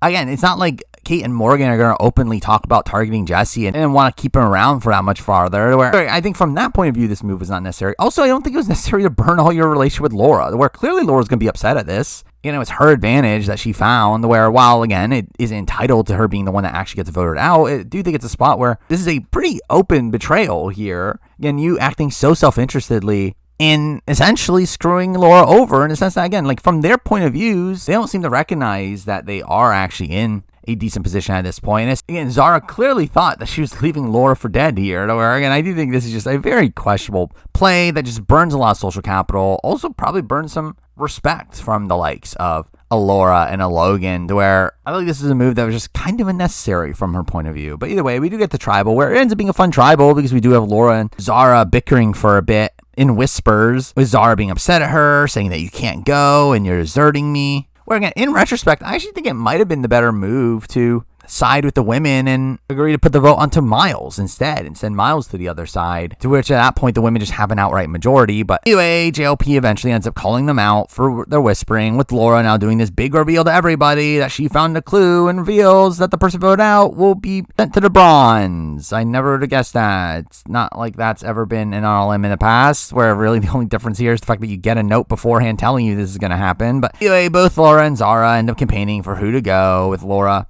telling the Bronze that she'll go and make new relationships for you guys. Which, what does that even mean? But we do end up seeing the men here agreeing to vote for Zara, while the women want Laura. But again, none of this really matters. Again, the actual results of the vote here don't really have that major of an impact on the season, though either way, we get to the vote where Laura and Zara both end up voting for Miles, again, as a throwaway vote. All the majority of the votes end up landing on Zara, with Laura saying that this is going to be the last time that Zara strong arms her, and that's not the way that she would have played it. With Zara just laughing as she gets up and leaves, while Laura's clearly pissed. Again, definitely not great from Zara either here. Again, her just openly gloating about going to the other side, which also burns relationships. But either way, again, considering it was a non-elim here, at least did lead to a pretty fun back portion of the episode, even though it probably would have been better had there not been a non-elim in play. But either way, we get to episode 12. A very strange episode, but let's start with Zara arriving on the Brawn tribe, with her talking about how she hopes that the graduates will come back together, only for us to cut to Zara the next morning wanting to distance herself from AJ, and plans to tell Zara of all of his shenanigans so that she won't like him at this point, only for AJ to interrupt this convo and Karin to just walk away, allowing AJ to be the first one to give her the rundown here, which again, great gameplay from Karin, talking about how Polly is the easy vote and how Logan would be next to split up Logan and Laura, which, I mean, why are we thinking this is going to happen? Because very clearly they're going to be merging in the following episode. But anyway, on the Brains tribe, we end up seeing Laura obviously still being upset at how Zara handled this entire situation. Despite that, and also how on the bottom she is, she actually gets no confessionals in this spot, which is very funny that instead we get so much focus around Miles and how funny it is that he got votes at every tribal he's gone to, and how being on the bottom actually is good for his game as it allows him to look for idols, and he finds an idol, and all this, while circumstantial, was so good for Miles, where this is really the point where I started to really turn around on Miles and just think of him as like pretty much the main person that could win at this point, where it just felt like the edit went so far out of its way to highlight him and his perspective, while also again him still not remaining the main character of the show. That again just felt like a very obvious tell here for his eventual win. But either way, we do also end up seeing Kate talk about the plan to vote out Jesse not going through, though still needs to take him out because she doesn't want Jesse to find out. Me two are having a very awkward conversation with Jesse just openly saying here that Brawn Strong's not going to stick that much longer and that the 5 is closer to falling apart than you think, which is like, why are you telling her this? You're essentially just telling her, yeah, you haven't flipped already, you definitely should flip now. Anyway, we get to the reward challenge, a pretty notable reward challenge, to where we started off with Zara getting on the wrong mat, so again, that was kind of funny. But again, we also see Laura being very annoyed at how happy Zara is on the other side. But either way, the challenge itself ends up being a 1v1 of them having to slide down a slide and eventually grab a ring at the end and wrestle to get their ring to their pole, where most rounds here end up being pretty typical. But the round that really matters here ends up being Kaylin versus Petey, where hey, Petey's on the show, though it didn't seem like he would be for that much longer, as they obviously end up wrestling for the pole, and he ends up landing weirdly on his hand, with him instantly yelling out in pain and screaming, with it seeming like he was being prepared to be medevaced in this spot. It would have made a lot of sense considering his very quiet edit, though turns out that's not why he was edited that way. But anyway, we also see people consoling Kaylin on the sidelines, where, again, this is kind of insane that it's happened twice on this season that he was the one responsible for these injuries. But again, they initially thought it was a broken arm, turns out to just be a torn bicep, and while he can't move his hand on his own. The injury's not as bad as what it could have been, where while I was fully convinced that he was going to get medevaced, or again, / quit, where again, I 100% thought this would be a spot like Matthew in Survivor 44, where while he did not end up dropping out right away, eventually the pain would become too much and he would eventually have to drop out. But that's not really what happens with PD here. But obviously this is still like a very dramatic moment for the show, and one that really ends up taking up a good chunk of the screen time on this episode, which again, good thing they had this considering they have nothing for the actual elimination. But either way, while everyone is consoling Kaylin, we do end up cutting to Laura talking to Logan, telling her that Zara hijacked her and she's furious with this turning Logan against Zara, which doesn't go anywhere. Anyway, we end up seeing them weirdly declaring the last round as a draw, to where they decide to go for one more round to get the spaghetti, which I think is such a weird thing to do. After you just saw someone get really injured in this spot and you see everyone being very emotional over what just happened. But either way, ends up being Zara versus Laura. Thank God that combination, where we do see them trying to talk it out while going up the stairs, which doesn't go to greatest. But either way, I obviously was expecting Laura to get a pretty easy win here, though it actually does end up taking a while. It takes 10 minutes, but eventually she does win, sending the Brains tribe to reward, which is the Spaghetti Shack that they have to enjoy privately, which I think is really disgusting, the fact that they did this, and the fact that just everyone will obviously have like spaghetti sauce all over them, and also just in general, the notion of the main thing they get to eat here is a massive bowl of spaghetti that they're all going to be digging their hands into. Again, I think that is disgusting. I don't know why they did this. But anyway, they end up drawing sticks to determine the order, and right away we see Jesse going in and deciding to eat 8 giant meatballs, to the point where Kate, who ends up going last, doesn't have any left, and really didn't seem like there were any left for the last few people, and that ends up pissing her off. While we see no one being able to find any advantages here, with Miles only finding a note at the bottom of the spaghetti telling him to check the shelter, only for him to think it said check the shelf, and he checks the shelf and doesn't find anything. So again, kind of a waste. Only for him to return to camp, where he conveniently ends up working on the shelter and sees a note. Again, that worked out for him. Again, he ends up raiding it, revealing that he now has knowledge is power. For some reason, why are we bringing this Australian Survivor? Where I know the executive producer of Survivor AU was like complaining a lot about new era advantages. So I do find it funny that they now bring in knowledge is power. And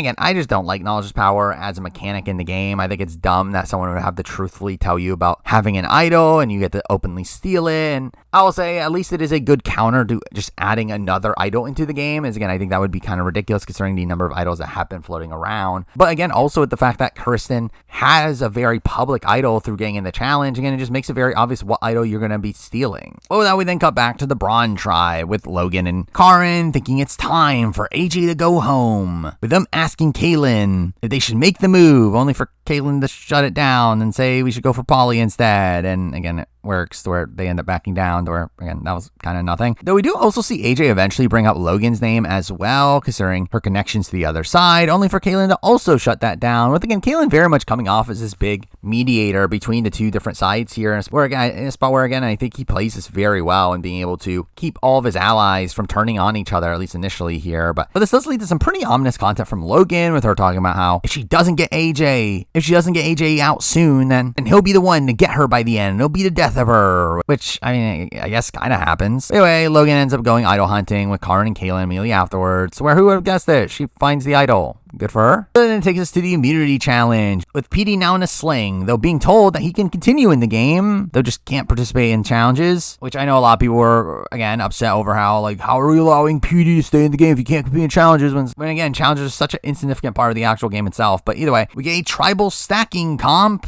which was boring, though Brawn have the lead the entire time until Karin knocks over to stack, leading to Brains winning. And following this, we only have 13 minutes left in the episode, in a spot where Australian Survivor likes to have like 13 minutes for their tribals, where clearly something was going to be happening here. But again, it should have been a very easy Pauly vote, where again it seemed right away that it was going to be a 6-1, at least initially, where Pauly ends up talking to Karin and says you can't rely on AJ moving forward and he'll turn on you guys, with Pauly planning on getting Karin, Kristen, and Logan on board to flip against AJ, and also talking about how Kristen has an idol and she'll play it for him, which only for Kristen to tell the others that Pauly made a terrible pitch. Or again, really funny how bad of a read Pauly seemed to have on Kristen this entire time. But either way, at this point, we see Logan and Karin agree Pauly should be the one that goes out here, but they want to make it a close vote, just to put the fear of God into AJ, which, why? As again, this is so stupid, this entire notion of just putting some votes on AJ. As again, he's clearly going to know where these votes came from, especially as again, they specifically say they want to make it a 4-3. So clearly one of these votes has to come from one of you two. And at that point, you're just essentially just alerting him to the fact that you're against him, which why would you do that? That would just allow him to now target you next. So again, all this is so idiotic. The show actually portrays this somewhat positively and ends up being this like main intrigue coming into the final vote, which is like, why? But either way, we get the tribal with only a couple minutes left where there's really no suspense here, as again, clearly we're not going to have a normal tribal in this spot. And what do you know? JLP reveals that a development happened this evening and a vote's not going to happen tonight, saying that there might be shock, which, I mean, is there going to be? Because obviously it's PD quitting because of his injury until it isn't. Where it's revealed that Ben has decided to leave the game, which, what the fuck?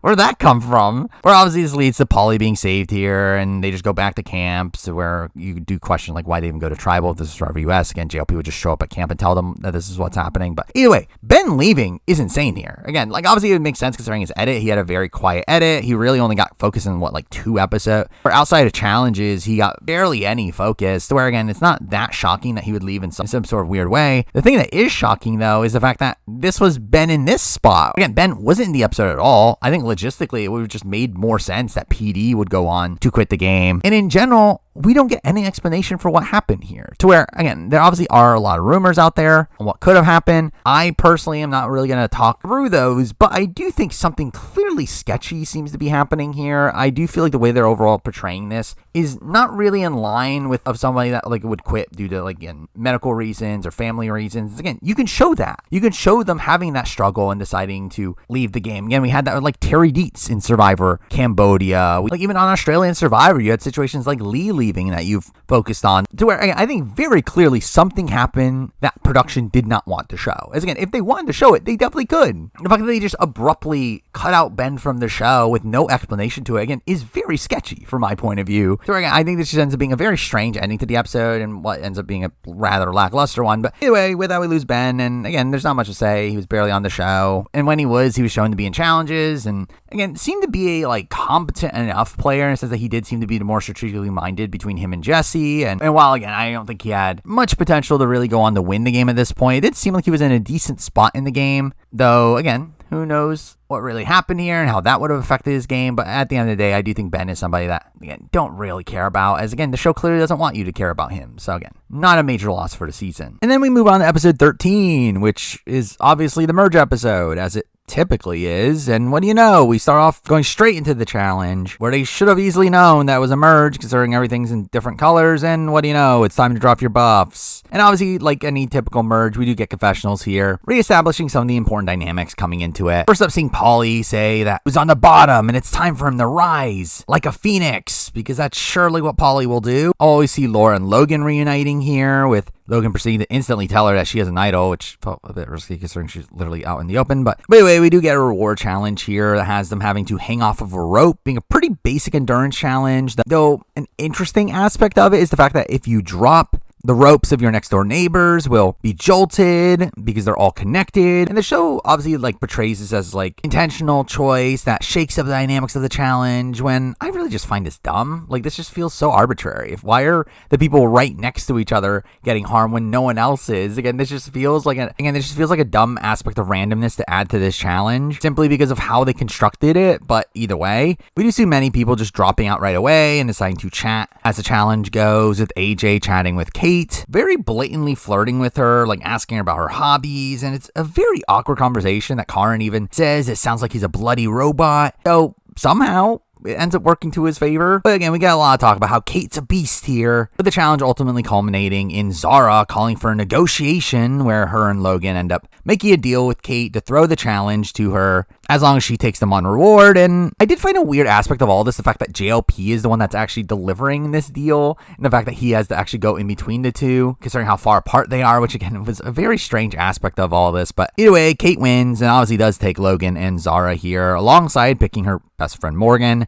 Paulie and Kristen as the two Brawn that were on the opposite tribe, and AJ. So good for him. Though I will say, again, this is 7 people. Like, literally over half the tribe are people that Kate can take on reward, which does seem a bit insane. Also, very strange that she does not take PD in all this. Again, the guy that literally just got injured and had to miss out on the previous reward, where, again, I feel like that was also a strange choice there. But either way, we get to the reward. But being a cocktail party, which is very lame for a merge feast, where, again, you would think that they would get better food in this spot. But the setup here is literally right in front of their camp, to where obviously all the others can see them while they're at the reward, leading to more jealousy there. And throughout all this, Kate ends up getting some pretty good strategic content, talking about her reasoning for all of her picks, and in general, at this point, coming off as the strongest player from the original Brains, though, again, is that really saying that much? Anyway, we do also get a scene here of the tribe being able to name themselves, with PD giving the name Melosi, which means together in Samoan, I guess. Again, like, I personally don't need this on the show, but really I thought the most fun aspect of all this is the fact that players themselves from this point forward end up just forgetting the tribe name, or get multiple scenes of people just not knowing what the tribe's actually called. But either way, we get focus around Paulie here, saying that he's excited to finally have some friends from the OG Bronze and thinks that they'll have his back, leading to a very strange sequence here from an editing perspective of Paulie just telling Jesse about all of his experiences and how much he's had to overcome, only for this to be edited as if it's just him rambling on and on and on. And it really just ends up being portrayed as this big dodo moment for him, with at the end Jesse having not really even understood what he was even talking about the entire time. But also here we do get some setup to Paulie's relationship with Miles, with them seeming to have some connective tissue here over the fact that Miles has a very similar journey through the game as him, to where that seemed like a relationship that was going to be important down the road. But either way, AJ ends up also reuniting with Miles here, talking about how they have similar play styles and how he just enjoys playing with him, to which they end up telling each other information from the other beaches, to where they were clearly set up as this power duo that was set up to run the rest of the game. Though I will say, despite the fact that Miles by this point was, again, the clear front runner to go on to win, I did find it interesting how he does not actually have that much content in the merge episode here. Again, he does not get a confessional throughout the entire merge episode, which, again, initially you would think would be a major knock against his edit, though we literally had this last season where somehow Ferris had the exact same thing of no confessionals during the merge episode, where despite the fact that Miles, again, gets no confessionals here, he actually does get, again, decent content here from other people talking about him, to which that didn't end up being a major knock against his edit. But either way, we do see Jesse being clearly set up as the initial target here, where though we do also get a lot of talk about needing Logan out soon, with Logan also getting some negative content here, with Logan also getting some questionable content here, again, talking about how tired she is of other people dictating who goes, and she wants to take back control, where, and it really comes off as her really strong-arming her allies, which was not a great look, her saying that she doesn't want AJ out right now, but when she does, they have to get rid of him. It did seem to actually turn away some people, where it did seem like a decent amount of people were coming into the merge wanting to work with Logan, though it felt like overall attitude towards things made her come off as a bit more of an emotional player at points, but just as a bit too hard to work with at points. But anyway, we get to the immunity challenge, it being you having to balance balls on a balance contraption thing while holding on to a rope, and really this is one that everyone struggles right away to keep it stable, and ultimately comes down to Jesse and Logan as the final two, conveniently the two that were talked about as being targets. And what do you know, Logan wins immunity here, meaning that we're getting a pretty boring Jesse boot, as obviously Jesse's gonna go home here. Though despite recognizing that he's in the minority here, we do actually see Jesse not think he's going home somehow, thinking that everyone's agreeing upon a plan to take out Zara, where I will say at least credit to Laura in the entire like Laura versus Zara debate. Laura did seem to very effectively turn the people around her against Zara, where it did feel like the OG Bronze that were on the Brains tribe did think of Zara as a pretty clear target coming into the merge, which again, I do think plays into how well Laura reacted to that situation that we didn't really get to see on the show. But either way, again, it tricked Jesse into thinking that Zara was an easy target here. Though we do actually see content from Logan of her actually seemingly considering taking out Zara, though again, it never felt like a practicality for this round, where it really just made no sense for the Brains to turn against each other right away, as you might as well secure those numbers, especially when Jesse's someone that, again, is not really going to be working with you down the road. Though we do see Jesse actually try to make a final two with Logan, which was very strange considering he's doing so right in front of Paulie. But also, again, I will say, I wasn't the biggest Jesse fan across across this season, though I do slightly feel for him gameplay-wise in the sense that obviously he's taken out here in a spot where he had literally just lost Ben, his number one ally, where, again, seemingly Jesse had nothing to do with Ben's elimination. So I felt like Jesse was definitely disfavored coming to this merge, though, again, to be fair, he probably should have been booted a couple episodes ago anyway. As again, we also see Kate and Morgan also both wanting Jesse out in this spot, which obviously a continuation of what they were planning to do on their previous tribe, which again, I think is still a really bad move, especially in this spot where I think for them, they probably should be trying to stick with the OG bronze, and they should be at least trying to even out the numbers a bit and not take out somebody that wanted to genuinely work with you, at least for the short term. Now again, it was probably a losing battle no matter what, and I think in that position that's a losing battle, it's better to flip, though it felt like they just kind of gave up on it to begin with, which again, I didn't think was the optimal play. They're also funny they're doing this to join a girls alliance that they surely will never flip against. And again, it's not really like a spot where they're simply being told that Jesse's going home. They're the ones actively campaigning for it here. Even seeing them approach AJ about this, which to for AJ already wanted this, but they get AJ on board, to which his response to this is telling Kate she has the most beautiful eyes, which is, again, very awkward. But either way, it's a very obvious Jesse boo with no real suspense. Though we do get some content here revolving around the split vote, where we do see AJ actually rather having Paulie go than Jesse, and he does want to split the vote between Jesse and Paulie. Though, to split the vote, they need more votes, to which we end up seeing him pulling in PD into the plan, to which is now where we finally see PD and Kristen's relationship, where they're finally back together. I guess a super close relationship we had never seen up to this point, but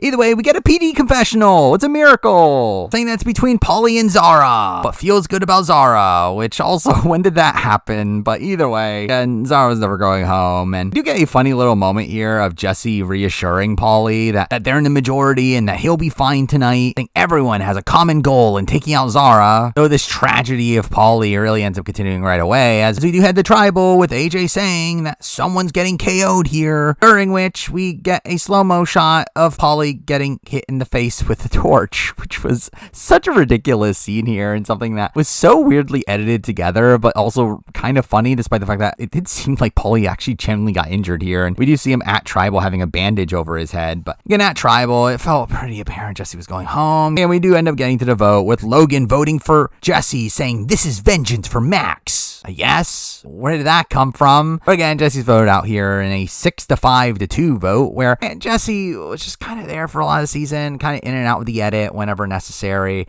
Not a particularly important character, but one that, again, like seemed to have some like initial control on his original tribes, though again also seemed to be such a faulty player, again just very open with his loyalties, which again just was prone to backfire on him. Again, him having his own allies turn against him relatively early on in the game, it's pretty bad. Again, him being looked at as like this dictator, despite the fact that we never actually see him dictating any votes, is also really bad. And again, the edit just kind of clowns on him at points, just showing him as a bit of an idiot, even though, again, like I think he's probably just like kind of an average player. But again, like I think Jesse's someone that was fine on the show, but not really someone I would expect to see again. Then we get to episode 14, an episode that had so much hype coming into it, where really the promotion this entire week was that the first two episodes of the week had OMG tribals, when they were kind of just okay. Again, the merge episode actually generally I did not particularly love. This episode was better, but not great. Where it's actually funnily the episode they didn't promote ends up being the better one. But either way, we start off with this episode with Paulie getting the woes me content, where he was surprised to get votes against him, and he's on the bottom more than he thought. Or we just see him being upset, the fact that no one asked him about his head,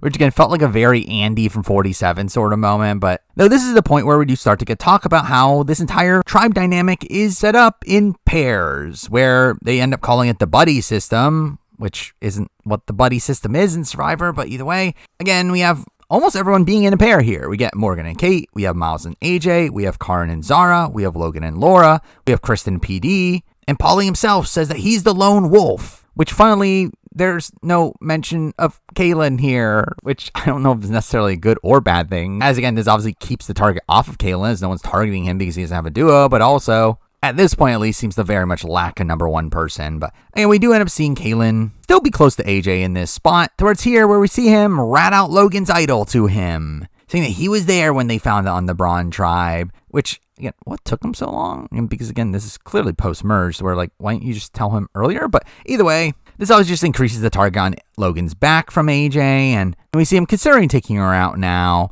proceeding to tell Miles also about Logan's idol, in a spot where now Miles reveals to him his knowledge is power, where I was fully convinced throughout, really even before the episode even aired, like really throughout this entire week, that Logan was going to be the one that had her idol stolen, as it just made sense that that's where the story was going. Obviously, Kristen's idol being stolen was a lot more logical from an in-game perspective. I felt like storyline-wise, it felt like Logan's idol was going to be stolen. I felt like that's why we were getting this Kaylin content here, but not really. And what do you know? This is followed up by content from Miles talking about how powerful he is now, and that he's the jungle rat climbing to the top, which we surely won't get confessionals like this over and over again across the next few episodes. But either way, we get to the immunity challenge, and another endurance one of them having to keep a stool on a track above their heads while holding up a bar. Again, a pretty standard challenge. One that very much seemed primed for Paulie to win here. Another one, again, coming into the episode, I was fully expecting Paulie to win in a very, like, Penner and Philippine sort of light of him being this, like, near consensus target that ends up being safe, but ends up actually dropping out pretty early on, where immediately after he drops out, almost everyone else ends up dropping out as well, leaving us down to just Kaylin and Kristen, only 10 minutes in, with Kaylin easily winning this here, giving him his first immunity of many. But again, following this, the plan from the majority ends up remaining the same, just putting all the votes onto Paulie, with him being talked about as a liability and a snake, with AJ wanting to just dump all the votes on him. And he's okay with putting a dummy vote, but doesn't want a full split of the votes, which is very weird content from AJ that I would suspect is him obviously knowing about Miles's plan, where he was kind of trying to set that up, as again, it feels very weird for AJ to not want to split the vote, considering we see him try to split the vote at almost every other opportunity. Also, we have PD walking into these conversations, saying that he doesn't care who the split vote is, which ends up being kind of ironic, as obviously he is later told that he's going to be the one getting a couple votes, with him proceeding to be a bit nervous that his name's getting around, though knows that if Kristen thinks he's going home, that she'll play the idol on him, which... about that. But it's also around here where we get content from Laura about Paulie not being a threat to her, and her instead wanting to break up the buddies, with her plan is to take out PD first, which I did find very strange. Now again, I get it in the sense that obviously like Laura doesn't seem to have a connective tissue to PD, even though she was on the same tribe for a while with him, but again, she wants to do that. Also weaken Kristen to pull her back to Logan, which, like, do you want Logan to gain more power? But either way, I can at least get it from Laura's perspective, but again, it is really funny that she plans on making this big, bold move to take out PD. But again, we see her pulling in Kate, Morgan, and Miles, who all end up agreeing to this plan, though Laura doesn't actually want to fully enact it unless she's able to get Logan on board. And what do you know? She's not able to get Logan on board, with Logan being upset that she's being dictated to, and says that her alliance is not listening to her, and she's sick of having Laura's wants first, which, like, since when? And she's taking back control, again, to get Paulie out, where, why does she want Paulie out this much? Doesn't even really make sense. Or again, it would make more sense if she was targeting like someone like AJ, who obviously she has a very hostile relationship with, but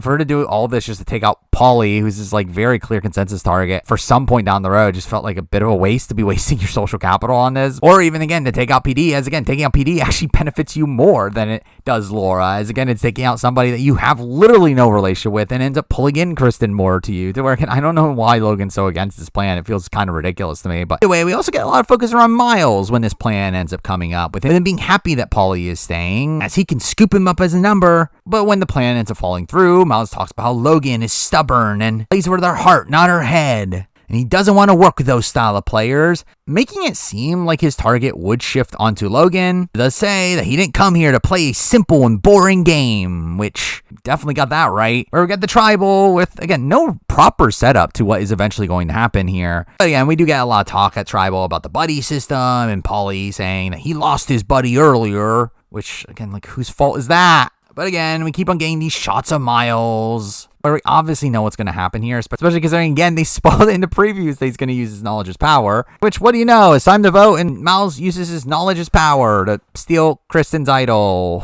which, again, is like the obvious play, especially if you end up wanting to take out PD. But the question is, why? Why are we making such a blatant enemy of Kristen? Why are we taking out PD with this big, bold move? Where, again, it is funny to me that, again, Miles makes this, like, massive move in the game. Something that really puts this massive bullseye on his back to take out PD, someone that he at least has a relationship with from his original tribe. Again, he had the Hunks Alliance with him. So again, at least there's something there. Now, again, I think there are upsides to this move. Again, Laura wanted PD out, and through that, you can maybe gain some leverage with her. Also, again, it saves Paulie. Paulie's somebody that could be a valuable number if he stays. So again, I think there are upsides to this move, though I think it's, again, just so unnecessary, again, in a spot where, again, knowledge power, again, from what I understand, doesn't expire anytime soon. Again, he could have saved this for much down the road. Use it in a spot where the idol would be more directly beneficial to him. Also, again, if your entire big plan for the long term,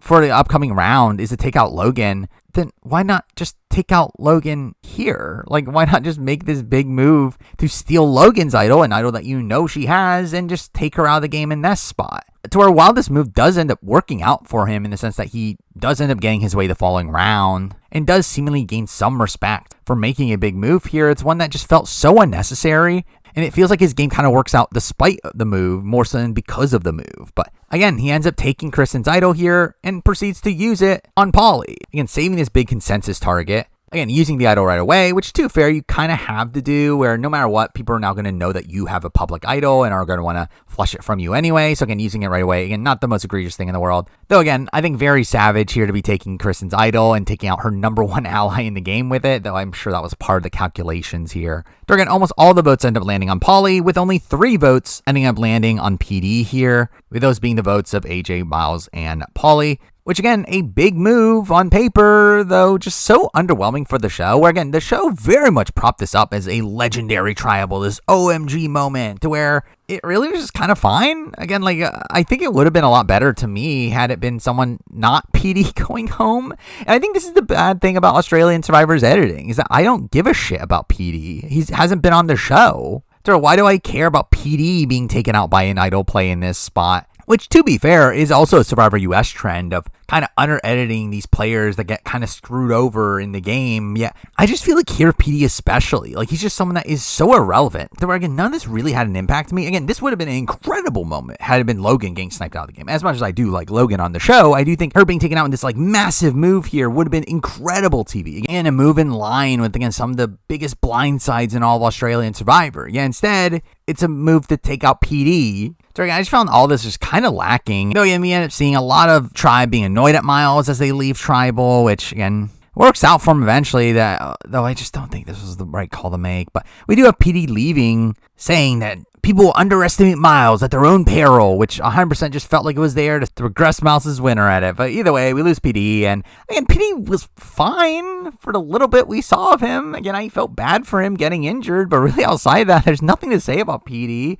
He just simply wasn't on the show, to the point where I kind of feel bad for him. And again, I thought he got, like, no content on the show because, again, he was going to get medevaced, and they didn't want to really put too much time into a character that, again, just gets kind of sniped out of the game. And Too Fair gets sniped out of the game to a degree, but again, in a different way, a more legitimate way of leaving the game, to where, again, I think he's in this spot here where he just simply is so irrelevant to the entire season, which is just kind of lacking, just makes him feel like fodder on the show, which, again, I think is a major issue with Australian Survivor's editing. The fact that I just can't care about his elimination because I don't care about him because the show doesn't want me to care about him. So overall, again, PD, someone that I'm sure is a purely affable guy, yes, but someone that, again, just simply did not have much going for him as a TV character here. But with that, we then get to episode 15. Again, the episode that wasn't promoted this entire week, yet despite that is by far the best episode of the week. We do start off with a pretty explosive reaction to the previous vote. The Logan being furious here, saying that no one listens to her and now needs to get rid of one of AJ and Miles, where funnily we actually see more people being upset with AJ at this point than Miles, with AJ trying to hug Kristen only for her to say don't touch me, and we see Logan proceeding to pick an argument with him, though she also does end up yelling at Miles as well here, asking about his thought process, only for Miles to also have some very strange responses here, saying that he was fine with blindsiding Laura because Laura's smart and rational and she'll get over it, only for Logan to say, well, oh, you don't think I'm smart? Or again, I think Miles definitely could have chosen his words a bit more carefully here, but either way, Miles does end up talking about how people are upset at him, but thinks he's still in an alright spot where he might have torched his chances of winning, but it was worth it, which I think is a very weird thing to leave in the edit. But anyway, it's also here where we see Paulie saying he has a new lease on life and pledges his allegiance to Miles, with Miles saying that Paulie owes him his life and he's a locked-in number for him. But unfortunately, he doesn't see him as part of his long-term plans, which is insane. Like, again, you would think one of the biggest benefits of making this massive play the previous tribal is that you keep Paulie in the game, which, to be fair, at this point, Paulie is staying in the game. A very likely jury vote for you, considering you saved him. And someone that, again, now guaranteed to be on the jury. But it's still a spot where you're just so willing to let him go when there's so many other people in the game that you don't have as much of a relationship with at this point is kind of an insane prospect. But again, this all plays into his winner edit with him talking about how underestimated he is and how good of a strategic mind he has for the game, which, I mean, when you're wanting to get rid of Paulie, clearly not. But anyway, Miles declares himself as the king of the rats, which again surely won't be said a billion times, and he also ends up getting credit here for bringing the graduates back together, with there seemingly being no sus on the graduates here as actually being a proper alliance, where no one really seems to actually know that they're working together, which is pretty insane. But we do see Miles trying to pull Zara back in, telling her that he wants to go to the end with big players around him, specifically Zara and Karin, with Zara responding by saying why. But again, she ends up getting on board here. The issue is needing Karin back on board, to which we see AJ trying to pull Karin in, saying that they need to reconnect, to which we see Karin agree that the graduates is the best play, only to say in confessional that the graduates is a dictatorship from Miles and AJ, and she's tired of being told what to do, which feels like a trend on this season, saying 1 to 2 have to go, which, considering how the season plays out, maybe was the right call. Yeah, to be fair, I feel like it became the right call because of how openly she showed herself to be anti-AJ, to where I think had she been able to at least play it up a bit more, I think the optimal play obviously would be to not go for AJ, instead go for people attached to AJ, but to be fair, it's not like she really does any of this anyway. But again, we get the reward challenge, which ends up being a basketball-style challenge, played in pairs, where they're tied together and have to grab the ball on the other side of the field and then land a shot, where we do get some humor from people being dragged through the course here, with Kaylin trying to coach Logan through, only for her to say, "You're gonna kill me," and Morgan literally dragging Laura around. But also, this challenge left it open for,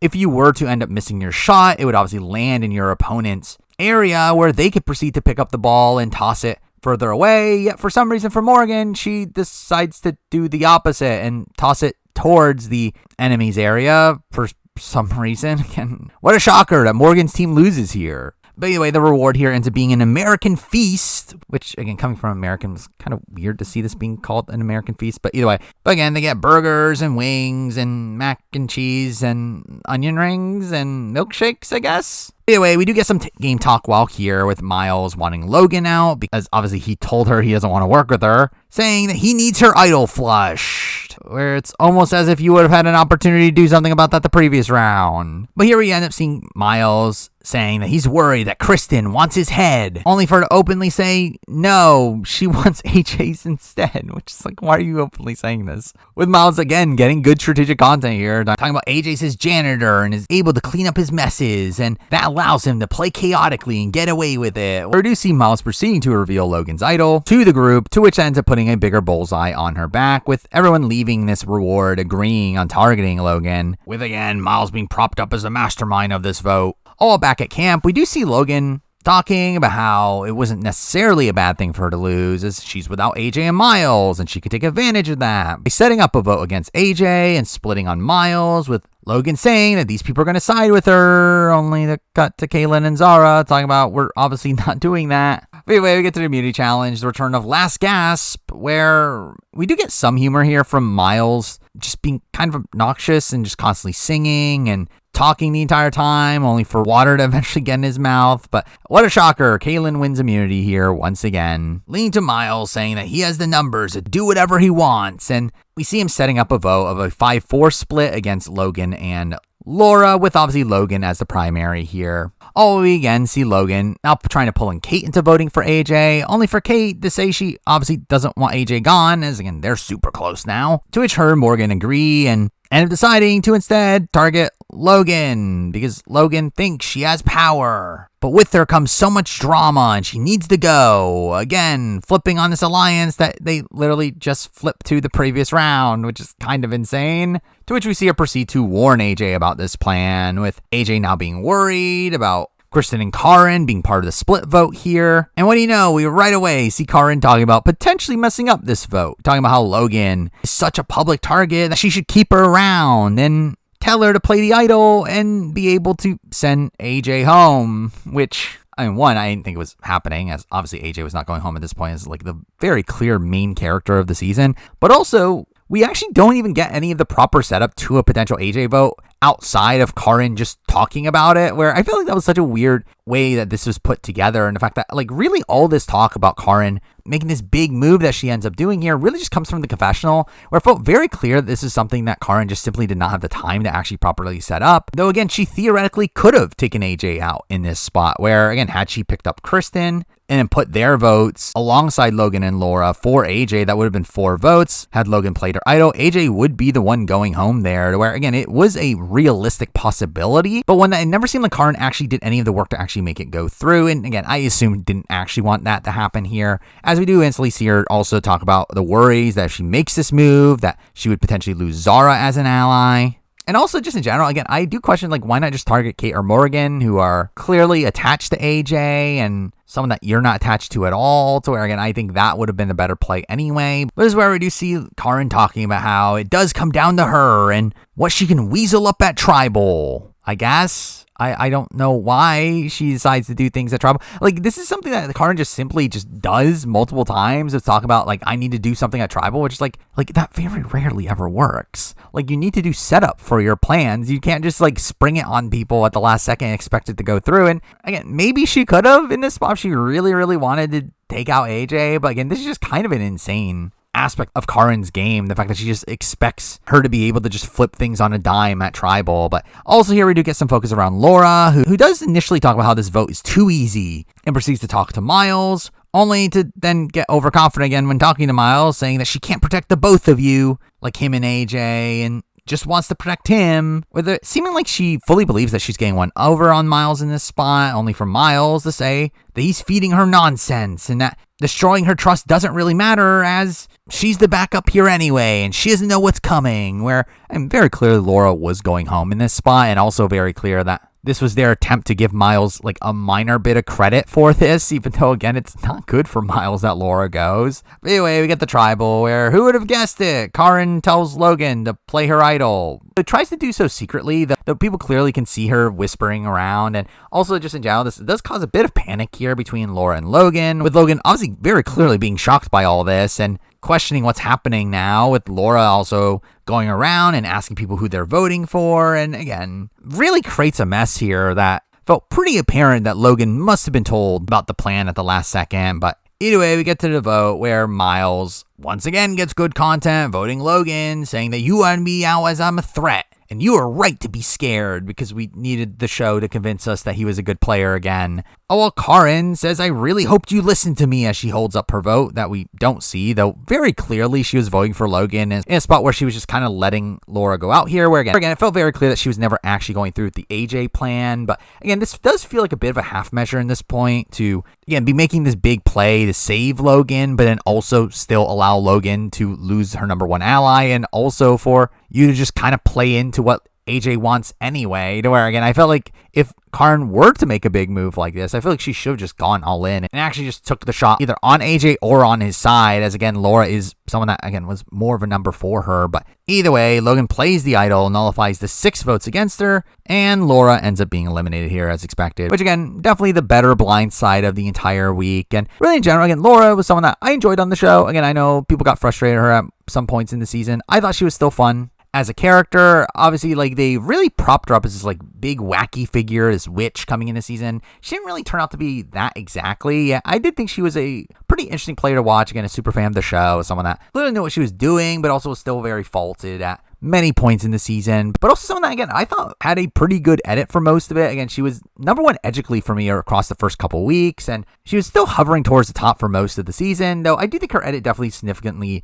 deteriorates towards the end, where, again, I felt like it was pretty clear she was being set up more so as like kind of like Valeria style figure of this kind of like mid-merge player that, again, had a good edit on paper, but not really one that was going to last at the very end. Where, and not shocking that Laura would be taken out in this spot, but I did feel like she did bring a decent amount to the season, where again, I would personally like to see her back at some point down the road. But then we move on to episode 16, where we obviously get a lot of fallout from the previous vote, with Logan saying here that Karen was kind enough to watch out for her and tells her that I owe you my life, which inexplicably changes over the course of the next few episodes. But I do love how like Karen comes off very overconfident here, talking about how she's in a position now to start picking people off, which I really question, like, how, like, what numbers does she think she has? And obviously she thinks she has Logan, she thinks she has Kaylin, I assume Kristen and Zara, but it did feel like Karen did come off a bit unaware of her actual standing in the tribe, and she just tell Logan that no one knows that I told you, only to cut to AJ saying that obviously Karen told her, and this does lead to AJ now talking to Kaylin and Miles about the only person outside of their alliance that can come up with plans is Karen, with now the plan being to work with Kate and Morgan to blindside her, with Kaylin starting to get credit on the show for these moves, saying that he was the one to plant in AJ's head to take Karen out, even though, again, like, AJ should know he has to take Karen out. But either way, Kaylin does talk about playing both sides, and that he's the Stephen Bradbury, and that everyone's gonna fall down, and that he's gonna take the gold, which, again, while I had no faith in the Australian Survivor editing team to put together this more nuanced style of winner edit that, again, would perfectly fit in line with this sort of story that they're putting together with Kaylin here, I do think this actually would have been a really interesting storyline to see play out. Again, one where they intentionally hide him for most of the season. Again, give that little sprinkle at the beginning of the season that makes you think that he could be downplaying his threat level. But then at this point, again, really have him pick up the game. Sure, again, it wouldn't be that dissimilar from Erica's win in 41, though, again, I don't have any faith in Australian Survivor to edit the show like that. Anyway, we have Karen here saying that the plan is to use Logan to slit AJ, and to do so, she needs Miles, which clearly won't work. But anyway, Miles ends up saying that he is also conscious of AJ and the fact that he's closer to Kate and Morgan, with obviously now the plan just being to target Kate and Morgan, as again,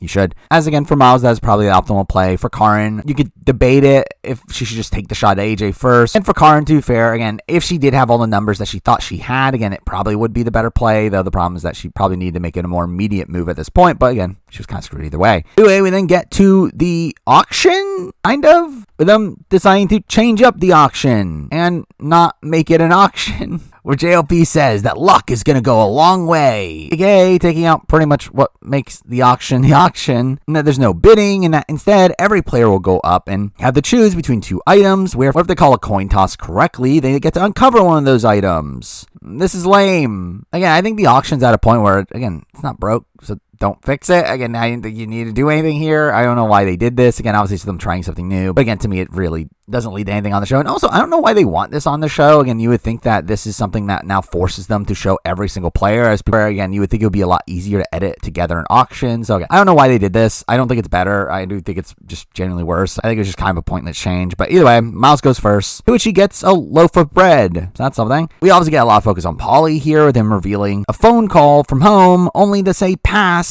and instead get a pickle, which again plays into this tragic storyline for Polly here. Oh, we get a montage of like Kaylin getting rice, Morgan getting coconut, Karen getting lemon meringue pie, which was kind of random. Zara gets steak and fries. Kate ends up getting a note with the reveal that she has the right to steal any item, which is kind of bad. Obviously good in the sense that you can get any item, but obviously bad in the sense that I'll burn social capital in doing so. Where again, if I was in this spot, I think I generally just wouldn't use it, but obviously she ends up using it when Kristen ends up revealing lasagna and beer, which, I mean, I wouldn't even really want lasagna and beer, but either way, I would have much rather had what AJ had, which turns out to be pizza. Oh, well, Logan ends up going last here and ends up getting the phone call from home, talking to her husband. Good for her. Anyway, we then follow this up with AJ now talking to Kate and Morgan, talking about wanting to move forward with them, and again, setting in motion this plan to take out Karen, without Miles also saying he's in on the plan, only for it to be revealed that he's pretending, and he actually wants to go to Final 3 of Karen, as he knows he'll beat her in the Final Endurance Challenge and vote her out there, which, and fair strat, but again, I think it's just kind of a lame aspect of Australian Survivor at this point. The fact that you only have to specifically worry about endurance threats and through that, and you could theoretically drag, again, a bigger player like Karen, or again, in another world like George, and then cut them at the very end because they have no chance of winning the final immunity. Again, I think that's kind of just a lame aspect of the current meta of the show, but anyway, it does lead to Miles calling himself the Rat King again,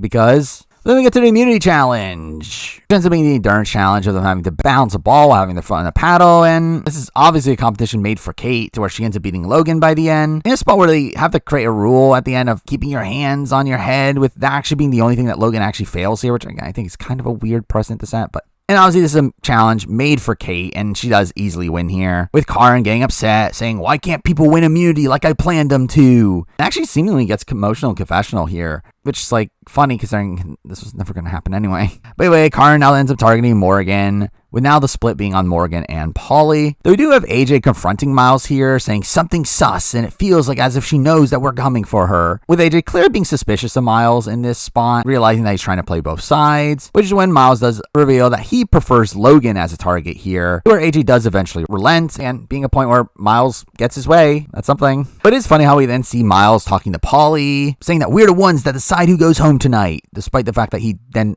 still plans on splitting the vote on Polly, and does seem willing to drop him as a number, which again is kind of ridiculous. But we do end up getting content from AJ here, again, just talking about the fact that him and Miles have two different play styles, where Miles likes to take care of messes afterwards, while he doesn't like to betray people by instead telling them beforehand, which is pretty dumb. I mean, again, I think it's clear the show ends up backing Miles's logic here. And again, as well, again, I obviously get the notion that, again, warning people does allow you to cultivate social capital with them. I still think it's a spot where it also opens up for the plan to backfire. And again, that's kind of what happens most of the time AJ does it. Where again, we do see him warning Karin and Zara about the Logan vote, leading to Karin obviously confronting Miles and AJ over this, with Miles being upset that AJ's not keeping his mouth shut, which is, again, kind of rich for Miles. And Karin being frustrated at being strong-armed and says, maybe I should change the votes up at Tribal, because she still thinks that doing things at Tribal works for whatever reason. Where, again, we get the Tribal, where we get the reveal that tonight's a little different. Where, obviously, they need one more non-elim in this season because of the Zen medevac, to where, because of that, we're getting this one here. Where the twist is that we're going to divide into two new tribes until the next immunity challenge, where whoever wins will win immunity for their tribe, aka Mergatory. Or again, this is just so new era coded here. Again, funny considering the executive producer criticized Mergatory in the past. Also, they end up adding like a have and have not aspect to this as well, where one of the tribes ends up being the Baron tribe, where you start all over, while the Bounty tribe ends up also getting breakfast in the morning and an advantage in the immunity challenge, which again, obviously very much favors them in the upcoming challenge in kind of a lame way, as obviously they're going to win, especially considering how big of an advantage they end up getting. But here we do see Kate as the immunity winner being able to go to Bounty and be able to pick one person to join her here. Oh, well, we still do end up voting here. The top two vote getters end up going to the Baron tribe, while the others in the middle draw rocks, or which tribe they go to, which is kind of lame. Or again, even JLP just openly talks about this twist is all luck, which is like, yeah, why is that a good thing? Or again, why not do like a safety chain? I think that would have been the better way to handle this. Where while obviously that would have been a little bit overpowered for Kate, I think that was actually the more like apt way of doing this, to actually have these social strategy dynamics fully play into who goes where. But in general, I will say, like, I don't hate this twist. I just think it's such a nothing twist to me. Again, it's one that, again, we needed not an non-elim. There could have been worse options. Like, it's not really a game-breaking twist. Obviously, save somebody that would have gone home tonight. But again, I think the have-not aspect of it is just kind of dumb from a suspense sort of perspective. But again, it's definitely not a particularly like egregious non-elim. It's one that I get they're being forced to do a non-elim, and in that world, again, this is just kind of a fine one. But anyway, we do get some scrambling before the vote now, with AJ initially saying that he wants to keep the vote the same, which would ultimately lead to Logan and Polly going to the other side. Oh, well, Karin decides to do something at Tribal. How shocking. Wanting to flip the vote onto Miles and AJ, where we do see Logan getting on board. But again, it didn't really seem like the full votes were there, all while we end up seeing Kate obviously taking Morgan, as expected. And we do ultimately get a kind of surprising 4-3-3 vote, with Polly actually getting 4,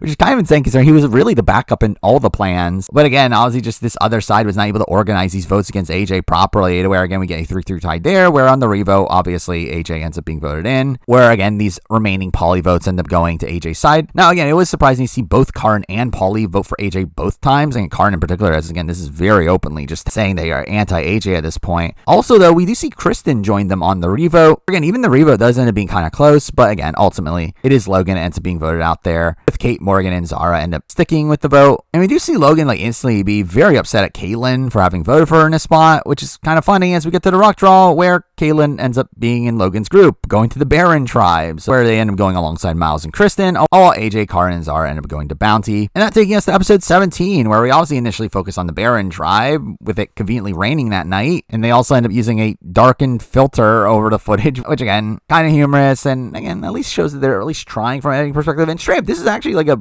pretty well edited episode. I do think where we get so much fun content here from Paulie, where we do get Kaylin saying Paulie's so sad, and we cut to Paulie with this like sad music playing, and we get this like montage of all the Paulie votes that felt really ridiculous, and like him getting the pickle, and him in pain during challenges, and him getting hit by the torch, to which again, it all really felt like this woe is me sort of edit here. And we also get this like funny moment of like Logan like yelling at Kaylin, being upset at him for kicking her while she's down by voting for her, all while we have Paulie just annoyed in the background. Just again, it doesn't even end there, where the next morning we also see Paulie being sad, sitting by himself with the same music playing, which again, just a really funny way they edited Paulie across this episode. Though we do end up seeing them try to build a shelter, which I do question like why, especially in the middle of the night. I don't think there was really much of a point, but either way, we eventually end up seeing Miles telling Paulie that he's sorry for voting for him, only for Paulie to say, no, you're not. Only for Miles to say that despite the fact that only 5 are going to be vulnerable, he feels pretty safe. He doesn't think he has a target on his back, and says that people on both tribes want to work with him. That is the most confident he's been in a game. Only to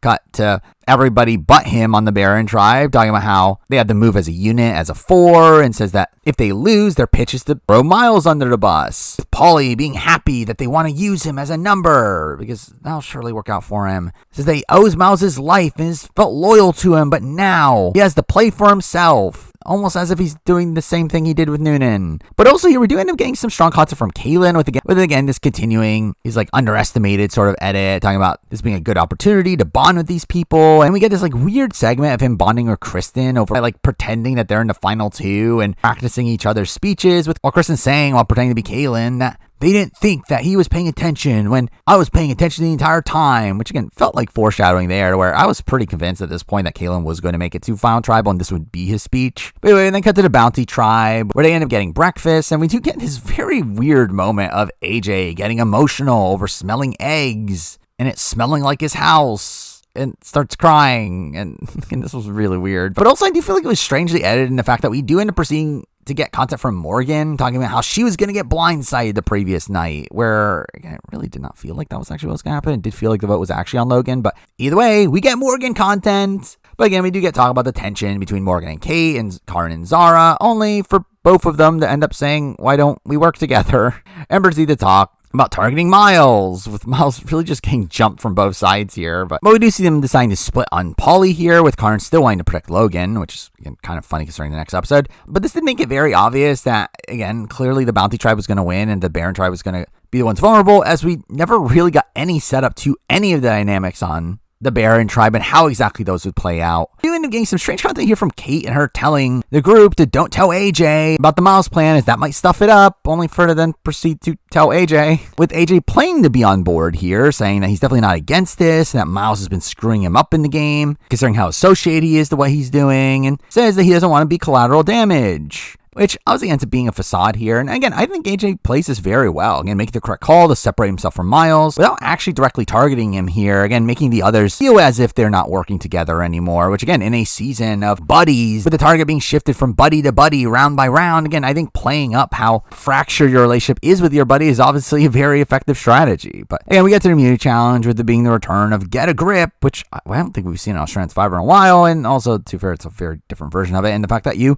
do get smaller footholds the lower you get, to where obviously with the Baron Tribe being the disadvantage, they end up having to start in the middle, all while the Bounty Tribe starts at the top, aka being again a pretty major advantage here. It did seem like there was a pretty big difference between those footholds, to where most of the Baron Tribe ends up dropping pretty early, where ultimately ends up being Paulie versus Kate and Zara. And while Paulie does put on a good effort here, even to the point where he constantly talks about how he should stay in the game because of his effort, which again was ridiculous, but again ultimately does end up losing here. Where what do you know, the Baron Tribe's the one that's vulnerable. I never would guess that. Obviously the groups end up being reunited at this point, with again AJ really talking through this plan to separate himself from Miles, saying to Kate and Morgan that they're his 3 from this point forward, while also leaking the plan to Miles, telling him to play his idol. Which, while Karin does seem to get suspicious of AJ, I do think he overall plays this round pretty effectively, Though, this is where Miles does his thing of wanting to make a big move and reveals to Logan and Paulie that he has his idol and he's playing it tonight. That splits on them, and if they want to guarantee their safety, they have to vote with him. Openly telling them that I can get AJ on board and we'll put the votes on Kristen, which, because again, this literally goes against the entire plan that you're putting together here, trying to separate yourselves, but whatever.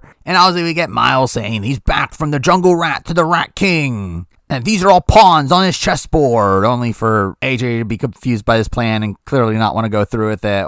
Again, seeing no point in the move to get rid of Kristen, especially if, again, Miles is going to be playing his idol anyway. Again, that's just ridiculous. And really just in general, like, this is a spot where, while we do end up seeing Logan and Paulie initially agree to go through this plan, saying it's the only way to save themselves, neither of them actually do end up going through with the plan, which, again, really could have made Miles look like a massive idiot in this spot. But instead, the show really portrays it as this, like, masterstroke with no real focus on how the plan doesn't work out for him, where, again, this is a spot where I thought the Miles winner edit was just so blatant and how much they were trying to hype up this plan, even though it was actually genuinely bad for Miles. Like, this is terrible gameplay. Like, this really just shows the lack of influence they had in the game at this point. The fact that he tries to create this plan and literally no one ends up backing him in this spot. But anyway, this obviously does spook Paulie, who realizes that he's probably the split vote, where he ends up telling Karin to not put the votes on him and ends up throwing this tantrum about how he doesn't deserve to have his name out there, which, again, not good for Paulie gameplay-wise or overall perception here. And where we even get AJ saying that he's losing his mind, and again, clearly felt like people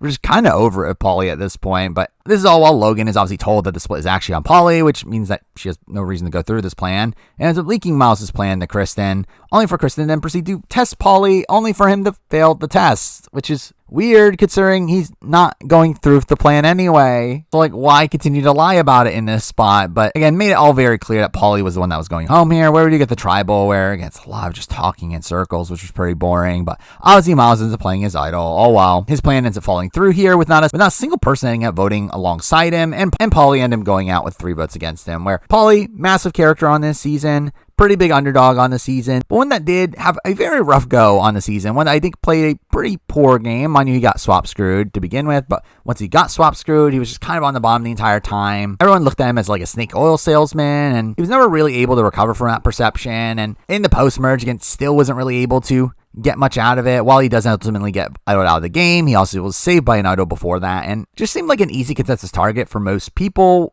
I think Paulie, again, questionable player, but was fun on the show, did have some fun moments. Even though I do think there are many points where it comes off on a bit of a high horse, but still someone that, again, I would fully expect to see back on a future season at some point down the road. But then we get to episode 18. We start off with talk about how crazy it was for Miles to now have 3 idols, which he surely won't find another one. And also talk about how he's back to the jungle rat and at the bottom of his tribe because we have to constantly follow every time he changes from the jungle rat to the rat king. But either way, we get Karin here being sus of AJ having leaked the plan to Miles, which I love her calling them Tweedledee and Tweedle dipshit, which again, don't tell Sue. Obviously, this leads to her wanting to target them during this round. Oh, we get, again, another check-in with Caitlyn here. Him talking about how he's safe and people think he's sad, that he has no buddy, but really, he has 3 buddies. And in Kristen, AJ, and Miles. Which, funny that they mentioned the Kristen one, considering that literally goes nowhere. But we do see Caitlyn again setting up this vote against Karin, telling Miles that it was Karin and Zara that flipped against the graduates, and AJ says that he doesn't trust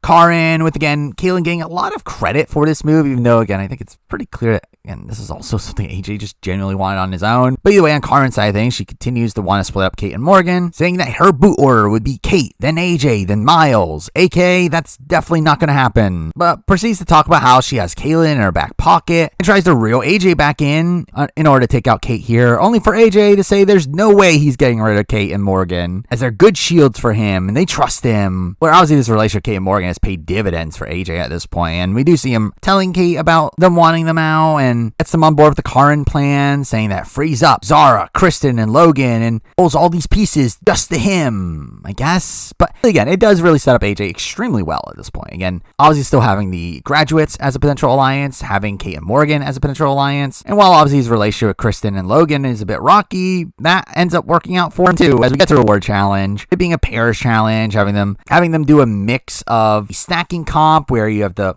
hold the platform up with the rope, but also with the dominoes challenge. And for some reason, because we have odd numbers, a person has to sit out, which I question why they do this challenge at Final 9 then. Anyway, Logan ends up getting the odd rock and ends up sitting out, where we do actually interestingly see her give advice to AJ after he drops a block and helps him, and what do you know, he wins alongside Kristen, which they end up taking Kaylin and Logan on the reward, which is where they create the Barry Alliance. That was definitely very real and would definitely matter after this round. But again, once again, just putting AJ in an alliance with literally everybody on the tribe here, to where despite how chaotic of a player he is and how blatant of a threat he should be, he's for some reason is able to really amass this perfect position in the middle of everything. But it's here where you see this new Barry Alliance create a plan for the upcoming vote, with Logan creating this master plan of bringing in Kate and Morgan to take out Karin. It's like, why?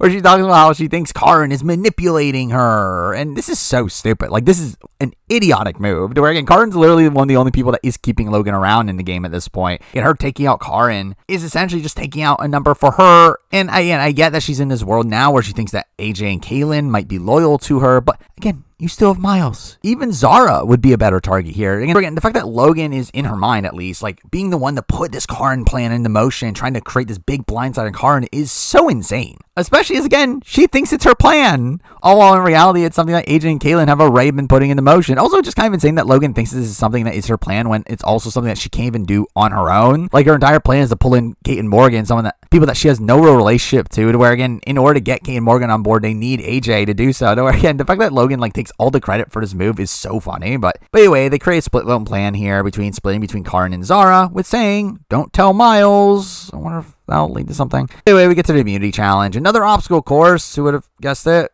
Though we do get, again, interesting moment here from Kaylin as they walk into the challenge. Him whispering to AJ, do you see any reason I can't win? Only for AJ to tell him to go for it, as it's better for our targets. Where, again, I think this is a really interesting aspect of Kaylin's game here. The fact that he does seemingly have this full trust in AJ to really expose, like, the true player that he is. Which, to be fair, again, AJ is someone that, again, I don't know if I would trust for the long term. But still, obviously, he just continues to show Kaylin being very intentional in the way he's playing, very much factoring in his threat level and how this would affect his threat level into his overall decision making. Where, again, we get this 3-stage obstacle course where people are eliminated as you get to each stage, but really the aspect of it doesn't matter as Kaylin just demolishes everybody getting to the final stage with no one nearby, to the point where Kaylin decides to tell JLP, don't tell them how good I'm doing, and proceeds to wait for the others to catch up. With, again, this is seemingly catching JLP off guard and him proceeding to laugh, which I did find to be a really funny moment. But I think Kaylin probably hams it up a bit too much, where he does proceed to even stop doing the challenge to help Morgan over the ramp, which again should have been a bit blatant. But either way, he does eventually win after seemingly having the puzzle finished like a while back, but then just never putting in the final pieces, while also even having like a piece still in his bag, to where, again, he really hams it up. But either way, with that, we do see Karin saying that she knows she has good numbers that are loyal to her, and that Kate's going home. With, again, her just being so overconfident here, again, thinking AJ is on board, thinking Kaylin is with her, again, definitely in a spot where she just had a complete misunderstanding of the actual tribe dynamics. Talking about the plan, only for Miles to join in, and ask what the plan is, only for AJ to, again, continue to keep it secret, as, again, Miles can only mess it up at this point, saying that's Operation Miles Shut Your Pie Hole, and just let me take you to the end, which only for Miles to say he has a plan, and AJ to tell him don't. But Miles does the plan anyway, in the typical Miles fashion, going to Logan and finally telling her that he's sick of Karin and Zara running everything, with the plan being to take out Zara. Again, just funny, it's literally the exact same plan that AJ had, just a different target. And to be fair, again, with the meta of Australian Survivor, I think there is merit to taking out Zara as, again, this endurance threat that might beat you in final immunity. I think the reason I would still say Karin is a better target is because obviously Karin's a lot more active of a player and one that is more likely to blow up your plans, while also being someone that, again, has just other agendas. Whereas Zara is someone that is more likely to fall back to you, to where, again, I do think ultimately AJ does have the right target in this spot. But obviously with this plan, Miles is now planning on putting his vote onto Zara, which messes up the split vote plan, leading to Logan telling AJ and Kaylin about this, where we see them having to rearrange the split vote, which ultimately doesn't matter and really shouldn't be that big of a deal, where really all they have to do is tell one of the Brawn women to switch their votes, and at that point, Kaz will still go home anyway, especially considering she doesn't have an idol to wear. And we do later get like a funny moment from Miles joining Kate and Morgan and telling them about the plant and learning from them that they're voting for Zara, only for Miles to now think that AJ has the literal same plan as him, only for AJ to tell him your plan is dead. But this leads to the inciting incidents for really the big moment that happens at Tribal, where we see the majority deciding on the Brawn girl should flip her vote, with them deciding on Kristen. For some reason, despite the fact that Kristen had openly talked about earlier that she's close to Karin and doesn't want Karin to go, they for some reason put Karin's fate in her hands. Don't know why. Again, obviously Kate and Morgan would have been the better choice here, but either way, this does lead to Kristen reiterating how much she wants Karin to stay, as she's one of the people she trusts the most, and that she can't work with Zara, and Zara's a big threat, setting up this potential for switching her vote. That ultimately doesn't happen, but also we do see Kristen going to Karin right before Tribal, telling her to put her vote on Zara, to send Zara out, which, I mean, if this didn't backfire on her, I think this would have actually been like a decent play here, again, saving Karin, who Kristen has a much better relationship with. Well, also Zara's, again, a big endurance threat in challenges, where again, I think it makes sense for Kristen in particular to save Karin here. And again, I think she does it subtly enough here to where it shouldn't have backfired on her, but again, Karin is Karin, to where instead she decides that she has two options. Option A, let Zara go home, which I thought that was the only option, but no, there's option B, to flip the table at Tribal. Which, again, why is Karin always doing things at Tribal? Who would have guessed it? We get the Tribal where Karin goes on the attack. Yeah, really going for it right off the bat, calling out AJ for using Kate and Morgan as shields, which I don't really get the usage of this. It's like, you think Kate and Morgan are going to turn on him if he's using them as shields? It's better than you, who's not using them at all, which is also kind of even more ridiculous considering she proceeds to say, Ara, Kristen, Kaylin, Logan, let's have a chat. Again, excluding Kate and Morgan. So it's like, what was the point of throwing AJ under the bus for that? But either way, again, she ends up calling this group of 5 together, where she ends up telling Zara that the votes will split on her, which also, again, should have probably convinced Zara to put her vote onto Karin, but she doesn't do that either. But Karin does say here that they have a majority of 5 and that they can play Russian roulette, which I really don't even understand what that means in this context, considering they have the majority. Like, it would make sense her saying that if it was like, I don't know, like a tie and they could potentially go to rocks, but like, no, this is literally just the majority. Like, you would just be voting out whoever you wanted to vote for if you had this grouping together, which, again, you don't. But anyway, we get to talk about how the plan is for Miles for some reason. Don't know why over AJ. Maybe Miles is just easier to get the votes onto, but AJ would have clearly been the better target for her specifically. But also, again, it's kind of funny how throughout this entire scramble, we do end up seeing like AJ get up and talk to Kate and Morgan. Oh, well, Miles is just sitting on his own with no one to talk game to. But ultimately, we do end up having Kristen admitting to the fact that she was the one to tell Karin about this, as she would rather have Karin stay over Zara, which, again, good job burning her relationship with Zara even more. But's now upset that Karin just shat all over the plan. And obviously, again, all this just being terrible gameplay from Karin, really just sinking her chances even more, where I get that she was in a spot where she thought she was going out anyway, but again, you had a safety net, and again, especially on a season this fluid, again, you should have just taken it. But we have Karin saying that she's not going to turn against her ride or die and vote for Zara, says that she'd rather not get stabbed in the back and would rather fall on her own sword, which, very Brandon Hansy of her.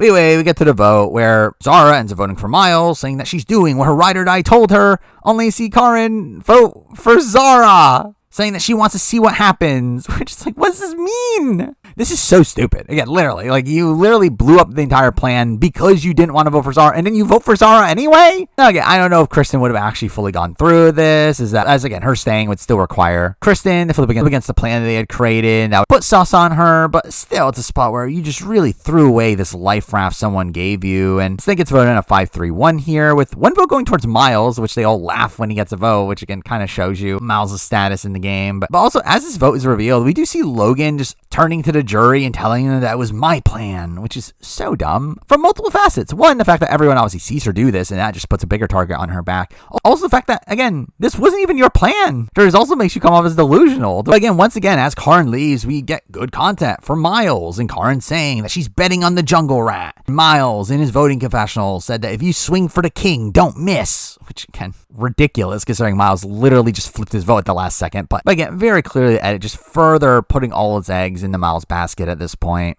But with that, again, we lose Karin, who, again, was a big character on the show. I thought Karin was really great TV, very frank in her confessionals, and a very chaotic player. Now, again, very questionable, some of the tactics she was using, and the entire notion of her just constantly wanting to do things at Tribal is just so dumb. And again, she's someone that really can't hide her emotions, seemingly, where she just makes it very apparent to others how annoyed she is at them. And again, also, obviously, like this entire thing of her falling on her sword on her way out is just kind of ridiculous. But Karn is, again, a player that does seem skilled for the game. Again, she was able to build majority alliances, be in a majority alliance for most of the season, and had allies in this endgame that were willing to take her to the end. The problem is that she just really did not maintain a good enough majority by the end. Again, she simply was just outplayed by the likes of AJ and Kaylin. But again, I think Karn actually ends up being one of the better players of the season. Draw someone that I don't really have much faith in strategically in the game. I do think is someone that clearly is going to play hard, though made herself a bit too much of a threat to where obviously no one wanted to take her to the end. But again, another one, Karn, fully expecting to see her back. I feel like she got a pretty big edit. I mean, at the time that she got taken out, it was really her and AJ at the top of the confessional counts, to where I do feel like she's clearly someone that production did like, and someone that, again, I think would be fun on a return. And now we move on to episode 19, where this was a highly promoted episode, one that was supposed to be this really explosive tribal, and it was fine, I guess. Either way, we do start off with obviously Zara being blindsided by the previous votes and wanting answers for why the vote flipped on her, with Kaylin saying it was because the graduates collapsed when Miles was voted for, and he lost faith in the alliance, which I do feel like makes Kaylin come off as a bit of an emotional player to Zara here. So I do think Kaylin, again, falls into kind of these traps of some of these other players that, again, mask their threat level too much to the point where it makes them come off as very reactive and somewhat emotional players. But also here we do have Kaylin talking about how Kristen isn't to be trusted anymore, and because of that, the Berry Alliance is over, and it's berry juice. That lasted not even a full episode. But it's also here where we get more focus around Miles, as you would expect, where he talks about being on the bottom once again, and says that your best moves are made when you're on the bottom, because surely all those moves Miles made were great moves. But again, we do see him do good work here in rebuilding his bond with Zara, who, again, he literally just targeted to the point where the fact that Zara never actually wants retribution against Miles for that is kind of insane. But either way, Zara ends up saying it's time to make lemonade out of lemons and salvage the graduates, which, I mean, to be fair, shouldn't be that difficult to do. And what do you know? They do pretty quickly, even though we do see some worries about AJ. But again, kind of obvious move for all of them. But either way, we get to a reward challenge, which we do see Australian Survivor's version of Bermuda Triangles, which was weird as they weren't full triangles, but still, you having the balance on this platform with small footholds in the middle of the water, with the reward here being a night away at the IKEA Better Sleep Retreat, where you get to pick your perfect pillow and also get shepherd's pie, which was so random. But also, obviously, all this just clearly a promotion for IKEA. But either way, Kristen wins, ends up taking along with her Morgan and Logan. Picks that I didn't find that atrocious, yet the edit does end up scolding her for this, with Zara saying that that's the best thing that could happen for her, and that she's going to work on the boys back at camp, where we also see AJ being annoyed at the picks that she made, saying it scares him that now Kristen and Logan are going to pull in Morgan and Kate and flip the vote on them. I mean, sure, but again, wouldn't she pull in Morgan and Kate if that was actually what these picks meant? Again, she was kind of going to do that anyway, and these picks kind of had nothing to do with that plan, but either way, we obviously see the graduates fully solidify now, renaming themselves the postgraduates. So that's something. And it's leading to more underdog content from Miles, saying that he's battled and doesn't give up, and proceeds to find another idol, his fourth idol of the game, with the show really hyping this up as this big record, which, I mean, to be fair, it is, but also, I mean, he was kind of handed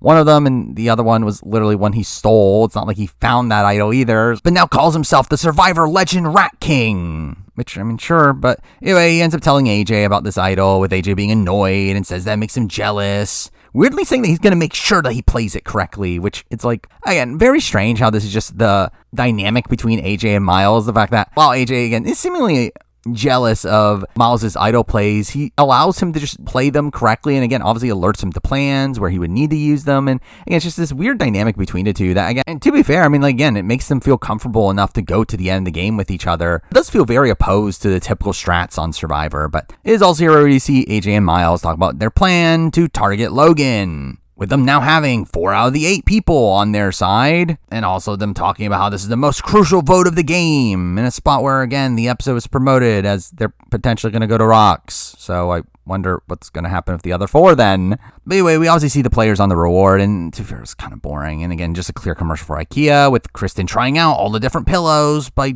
jumping onto them, which was kind of ridiculous. But anyway, Kristen ends up leading the vote here against Zara, talking about picking up Kate as an extra number, getting the 4 women together, aka exactly what AJ was talking about earlier, but again, that was probably going to happen anyway. And also, why go for Zara here? I felt like that was a very strange choice, to where while I do get the notion that Kate and Morgan obviously have this relationship with AJ, and Kaylin isn't really looked at as a threat, like Zara is obviously on the bottom after the last vote, I do feel like, again, Miles is right there. Like, why not target Miles? Like, he makes the most sense anyway.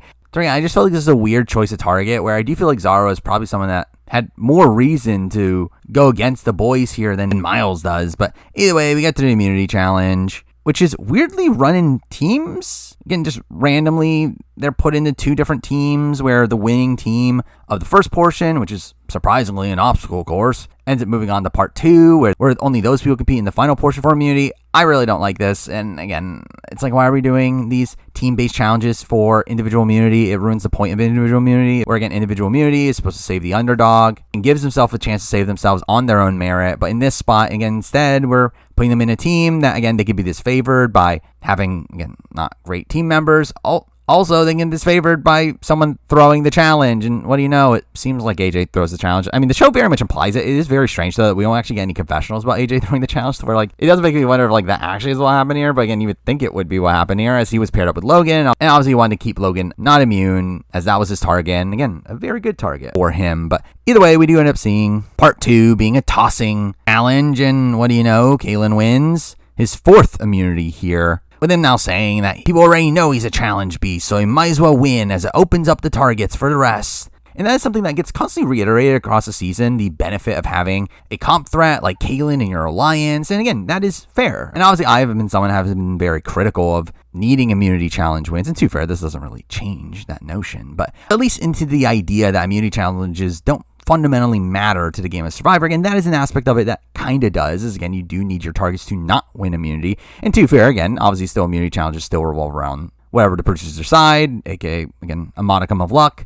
It's still an aspect of the game that you can at least try to better your odds of having allies that can win immunity challenges, so that way you can target whoever you want, as they won't have the immunity because your ally does. So again, that is definitely an aspect of immunity wins that, again, I don't talk about as much, but it is something that gets constantly reiterated across this season. But anyway, once we get back to camp, we do see Kristen instantly pulling in Kate to the plan to vote for Zara, saying that she hopes to get AJ and Kaylin on board, only to quickly realize that Kaylin isn't telling her anything, which ends up really solidifying Kristen's 4 together, where again, it just felt like this was a very basic step to a 4v4 in a spot where, again, there would have been a lot more suspense here had the show just not, had the promos not just blatantly spoiled that we get to a deadlock, which is such a lame aspect of all this. But either way, we do get Logan here talking about not wanting it to be a 4v4 and needs the boys to split the votes, to where we do see her attempts to get them to split the vote onto Kate and Morgan, though again, that was never going through, with again, both sides just blatantly lying to each other. But I do think Logan's perspective in all this is very interesting, in the fact that obviously she doesn't want it to tie, as she knows that she's going home in a deadlock, as the other women are likely not going to be willing to draw rocks for her, and through that she needs to avoid a deadlock in order to survive here, which again is a major reason why Logan being the target here for the postgraduates ends up being the correct call here, as again, it's just clearly the most expendable number for the other side. And to be fair, again, back to the talk about Zara being the target, and Zara being the target in this spot is not the worst idea in the world, in the sense that Zara, again, is also probably the most expendable to the other side. The problem is that it wasn't intentional, as they didn't know rocks existed. The major thing I obviously want to talk about here, again, the concept that Kristen, Kate, and Morgan decide to actually go through this plan and cause a tie here simply because they did not understand the tiebreaker rules. They did not know rocks existed. They simply just thought it went to a fire making challenge. Which, to be fair, I do think probably a lot of modern fans probably don't understand the tiebreaker rules of Survivor, where again, fire making is only meant to be used in the Final Four, or any other situation where no one is eligible to be drawing a rock. As in that world where no one can draw a rock, by the rules of rocks, there's technically no one eligible to go home. So instead, it's placed onto the people that had votes against them. However, again, rocks is the way that tiebreakers are meant to be handled in every other situation. Again, a major deterrent against ties, but also something that leads to a pretty big moment if they do avoid a tie, to where again, it kind of works out in both ways at this point. But again, this is a situation where Kristen, Kate, and Morgan simply did not know the rules, which is really dumb. Now, again, I know a lot of people put blame onto Kristen, Kate, and Morgan, which I think you can definitely, for sure, again, them not doing their research coming into the season, not realizing the rules of the game that they were playing. But also, I personally do put a lot of blame onto the producers as well. Again, how did the producers not tell the players the rules of the game? Like, that is kind of insane that they literally spent this entire season just assuming that tiebreakers go to fire. Or how did the producers not correct them in this the entire time? And to be fair, I mean, obviously they would have wanted this deadlock to where, again, they probably wouldn't have told them this late into the game anyway, as again, they wanted this moment to happen. But again, it is really insane that they played this much of a season and still did not understand the rules of the game that they are playing. Though the thing is also within all this is that obviously Logan does. Like, Logan is a massive super fan. She's been watching the show for years. She clearly would know how rocks operate. So I think it is interesting that she doesn't obviously alert the other women to this. And again, I initially thought it was dumb that she didn't do this. Is, again, I think a major aspect of going to rocks is having a really solidified group backing you. And I do think having them being prepared for what is to come is something that is very integral when going into a potential rock draw, which is a major reason why Logan ends up failing here. But also, the problem is that she didn't really have these relationships with these Brawn women to begin with. And again, she never had these relationships that would keep them backing her under this potential rock draw. Where, again, had she obviously told them about the rock draw, they likely don't even side with her at this point. Probably cut their losses, let Logan go, and then try to flip over Zara for the following vote. To where I think for Logan, she's kind of damned if she does, damned if she doesn't at this point, where I do think once they end up putting the votes onto Logan, it's a pretty difficult situation to get out of, especially as we see the postgraduates being ready to go to rocks, with AJ and Miles in particular being excited for this notion, where just in general, obviously this entire situation just greatly benefits their side. The fact that obviously, again, they're more prepared, they're more ready and knowledgeable of what is to come. Also, the fact that they just have better odds in this spot. Obviously, Kaylin has immunity, and through that, they would have one less person from their side drawing rocks. Also, theoretically, if Miles did play his idol, he would also not have to draw a rock, which would put even more in his favor, which I will say, I'm actually pretty surprised that Miles didn't do that, considering they knew they were going to a deadlock, or I guess they were confident enough that the other side was going to flip, but yeah, I wouldn't have been. But so again, it just felt like the postgraduate side was likely going to win, especially with the promo also spoiling that a big player goes home. Which, at this point, again, I don't think anyone would have thought it would have been reasonable for AJ or Miles to go home, to where at that point, the only other big player that would have been eligible to go home would probably be Logan, who was getting votes on her. So I wonder where that's going to go. Which I'll say, that definitely did take away a lot of the suspense coming into this tribal here, where, again, I thought after the initial preview that we saw about them potentially going to rocks, that was a very exciting prospect. But the more and more you watch this episode, the more you realize that the dreams of going to a rock draw are simply just not there, considering how obvious it was that Logan was going to go home. Though I will say, from an in-game perspective, I do think this is the wrong call for the Brawn women. I do think the Brawn women should have gone all in this spot and went to rocks against the graduates. So while they did have worse odds, it wasn't completely damning by the time they get to it. Again, it was 60-40. Again, it wasn't like the 75-25 that there was during Australian Survivor All-Stars. And while, again, I assume that they thought that, again, like AJ would be willing to flip potentially, Zara would have been, even though again, they voted for her here. I assume that they just thought they had options, but it becomes clear they didn't. And again, I think 100%, if I'm in this spot, I definitely go to rocks. Where, again, my stance on rocks is simply the fact that, again, it's a last-ditch effort. It's something that you shouldn't really do unless it's absolutely necessary. However, I feel like this is a spot where it is absolutely necessary. Where, again, if you're not within the Graduates Alliance at this point, I think your game is kind of screwed if you give them the numbers. To where I do think this is a major misstep to not go through with this plan. But beyond that, we do get one other segment before we go to Tribal of another moment of AJ, again, playing to his typical gameplay style of wanting to get Kate on board, only for Zara to tell him don't, only for him to do it anyway, telling her that they're voting for Logan, which Kate ends up ratting back out to Logan, which I will say very lucky for AJ, the fact that the other side did not have an idol, as if they did, again, this plan would completely blow up in his face. And to be fair, obviously he knows Miles has the idol, so it's very unlikely the other side has an idol, but again, you never know. So again, I think this is just unnecessary to do here. Opens it up for it blowing up in your face. But either way, we get the Tribal where, and there's a lot of talk around the vote, but none of it really matters. Pretty boring stuff until we get to the vote itself, where, again, they spoiled we got a deadlock, so that wasn't particularly interesting either. Even though we do have, like, Zara finally voting for Logan, saying that this is for taking out my ride or die bestie, because AJ, Kaylin, and Miles definitely didn't do that. But again, we get a deadlock with Miles and AJ clearly being excited over going for rocks, with AJ even yelling out that I hope we go to rocks as he votes, to where, again, considering how unprepared the other three were for rocks, it just never felt like a practicality they were going to go for it. But this is where we get to Logan essentially giving up, saying that I would never ask for you to go to rocks for me, which it's like, what the fuck do you mean? And again, I will say, again, if I'm in this position myself, I would probably also do the same thing. Again, that's just the type of person I am, be very logistical in this position. That, again, clearly they're not going to go to rocks for me. However, as a player in the game, that's not what you should do. Again, clearly you should at least try to flip one other person. You only need one person here to go on your side. To where, again, I get Logan, again, thinking it's over and essentially giving up in this spot. I think the thing that bothers me a bit more about it is the fact that Logan goes online and says that she didn't quit. When it's like, you did. Again, I would do the same thing. I would call myself a quitter. I think you are a quitter too.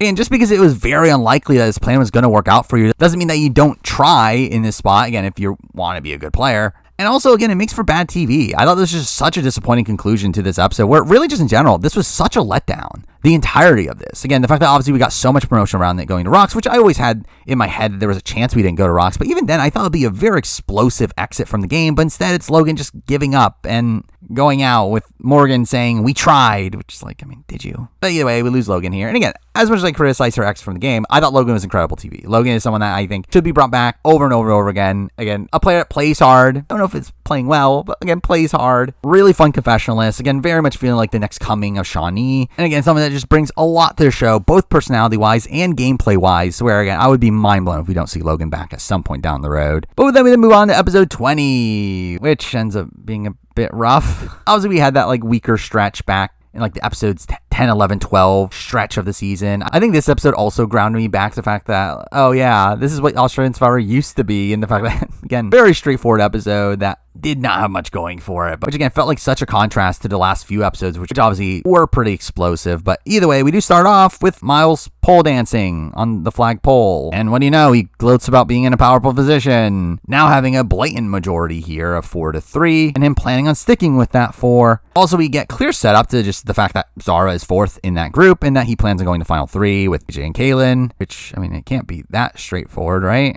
But anyway, we also end up seeing Kaylin here talk about how hard Kristen's thinking and that she needs to go. Where I wonder who goes by the end of the episode. But also we see them agree to a plan of not telling any of the girls anything, and aka no real intrigue for us the episode because they just decide on Kristen early on and the number changes. Anyway, we do get some focus on Kristen, talking about how she's been a loyal Alliance member the entire game, but thought that she was never going to win the game playing like that, which is why she made those moves in the last few rounds, but it didn't work out for her, and seemingly thinks that like this is the reason why she isn't going to win the game, when it's like, no, you're not going to win the game because you didn't do more of this. You should have been doing this earlier, not starting at like, what, the final 9? Anyway, we do see her approaching Zara, recognizing that Zara is on the bottom, and wanting to pull her over in a spot where, again, this never really felt like a practicality, and Zara's in this spot where she's really on the bottom of both alliances. If she flips the other side, she's likely on the bottom. And now also someone that's burned a whole bunch of relationships. To her, again, flipping at 7 doesn't greatly benefit her unless she's able to build a duo with Kristen. Where, again, I think this is really the thing that Kristen and Zara should have done in this spot, is really solidify themselves as this power duo that can pendulum through the game. Yeah, that never really gets brought up here. And to be fair, it's probably because Kristen didn't know the game. But again, I do think that was the road to success for the two of them that they just simply never bring up. It does lead to Kristen talk about targeting Kaylin here because he's a comp beast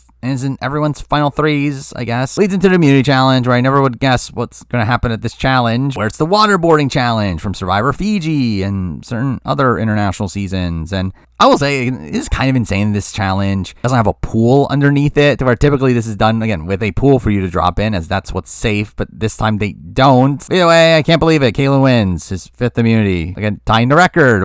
Good for him. But it's at this point where you see the Brawn women trying to campaign and really just being stonewalled, with Kaylin telling Kristen that my alliance put me in hard lockdown, which, again, bad for his perception, really just making it seem like these other people are controlling what he's doing in the game. But either way, Miles ends up saying that the plan is to vote for Kristen and tell them nothing, which I will say, like, why go for Kristen in this spot over a duo? I do feel like that's very strange, where I get the fact that they look at Kristen as a more dangerous player. But I do think Kate and Morgan as a duo is pretty powerful as well, and Kate is also a player that is seemingly still playing hard enough, and also has a relationship with AJ, to where, again, the fact that like that never comes up during this round is kind of insane. But either way, again, the plan is to put all 4 votes onto Kristen, though AJ says that that plan is simple, but not the best plan, with him instead wanting to split the vote, only for Miles to instantly shut this down. To which, again, while I previously talked about more so agreeing with Miles' philosophy and all this, I do actually think in this spot AJ is right, to where, again, like, why not attempt to split the vote? Mind you, don't split your votes. I think you should still put all 4 of your votes on your assumed target,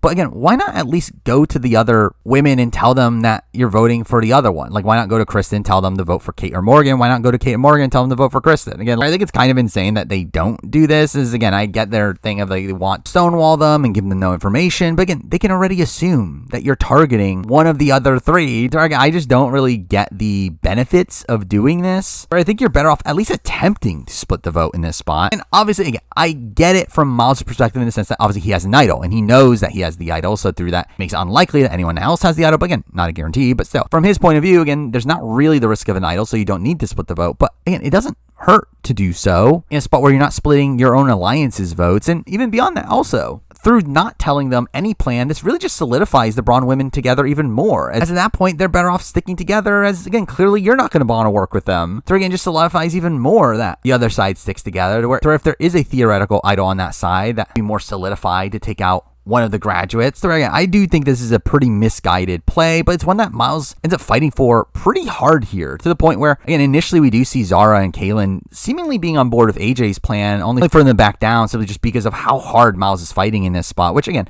at least credit to Miles that he's getting his way, which again doesn't happen that often in this season, but it's still a spot where, again, I just don't think it was the correct plan to go all in on. But either way, here we do end up seeing and Kristen attempting to flip over Zara again, with us wasting a lot of time on this red herring of, is Zara gonna flip, when it's like, again, clearly she's not going to. So I do find it funny that over the course of this episode, the target this shift from Kaylin initially to AJ here and ultimately to Miles, where across this round, each of the Brawn men end up being thrown out to Zara across this round. But again, none of this ends up mattering, but it does lead to a pretty awkward conversation between Kate and AJ, with him again not directly telling her anything to keep with his alliance, but again is clearly trying to allude to them what's going to happen to kind of keep their trust, saying that he doesn't trust Kristen and that they have all the info they need to know where they should vote, to know who's getting voted out tonight, only for Kate to think it's her for some reason. Makes no sense. But also here we do have to see Morgan just storming out of this conversation, saying she's not going to bother if he's not willing to budge, with again her just seeming really over it. And obviously again, there's out of game circumstances with Morgan that are potentially involved, but I do feel like in terms of this spot, again, this is pretty bad gameplay, which just continues when we go to Tribal, where we start off with Kate complaining about how no one's making big moves, there's making boring ones, which felt very Sierra Easton of her, only for us to again see Miles get in a fight with Morgan here, with Morgan saying, you didn't pitch me a name, only for Miles to say I don't have to, and Morgan saying, then we're not going to work together, where really, again, I think,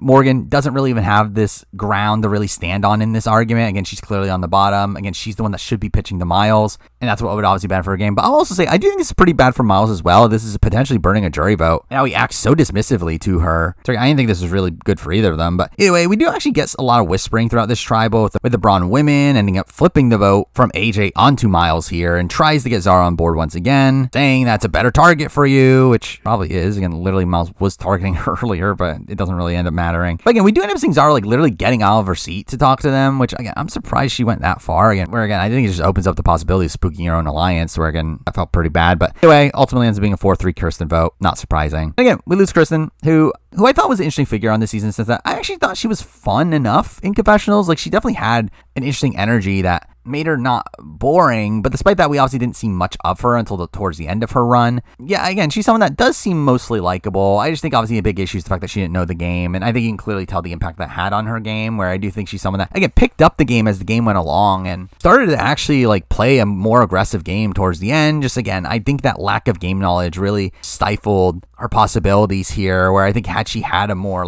strategically in tune mind for the game, like the likes of AJ and Miles, I think she could have done some damage here, especially considering how affable she seemed to be to most people. But I just felt like she did not fully recognize what exactly she should be doing at certain points in her final few rounds that ends up costing her the game. But again, someone that I think is actually a potentially competent player, just one that I wish she just watched the show to be able to recognize what she should be doing in this, to just have a better mind for the strategy of the game. Now for episode 21, which also ends up being kind of bad, as we just continue where we left off, where Kate and Morgan are still on the bottom, and pretty apparent when the two are going home. Though despite that, we actually do get some intrigue here from Miles saying to graduates, saying that if the graduates break, it'll be him, which, I wonder where that will lead. But we do get a lot of content around Kaylin being paranoid that he's the target, talking about he thinks he's going if he loses the challenge, with AJ starting to get content from this point out about how he needs Kaylin around, as Kaylin's the only person who'll take him to the end, which obviously felt ominous ominous. And this is where we get Miles saying he has plans of his own, saying that Caitlyn will win challenges and everyone wants him at the end as they can beat him, which is the first time we get this explicitly said on the show, the fact that he seems to be very much struggling in terms of respect from the jury. So at this point, he decides that he needs to take Caitlyn out of the game. But again, it has Miles here trying to open up the end games, which I don't think this is a terrible play for Miles. I mean, Caitlyn is someone that obviously is winning these challenges and in some way that at this current point didn't seem to be willing to take him to the end, where I do think him taking out Caitlyn in this spot, again, opens up the end game, opens up another slot at the end, while also separates him from AJ, to where, again, I actually do think this is a decent play, but he actually does start to put this plan into motion. We see him going to Zara and getting her on board. Then now revealing his ideal final three is AJ and Zara, which, to be fair, again, decent final three for him. Obviously, AJ is somebody that is very unlikely to win the final immunity, and then him and Zara obviously take each other to where again, very solid plan. Again, the fact that we're getting all this focus around Miles' perspective, despite the fact that none of this ends up actually happening, is just, again, further cemented the fact that he was obviously going to win here. But especially as it's followed up by him also getting Morgan on board, securing the numbers against Caitlyn, to where it did seem like Caitlyn was going to go home if he did not win immunity. So again, I wonder if he'll win immunity. But also here again, we get concept about Morgan being a goat that Miles is willing to drag to the end, to where this is the first time this really gets mentioned as well, where obviously Morgan just a complete afterthought throughout most of the season. Yeah, again, so at this point, we're finally learning that, yeah, Morgan is someone that no one really seems to respect, or really, like, everybody should be wanting to go to the end of Morgan. It did seem like, again, anybody against Morgan, they likely win, to where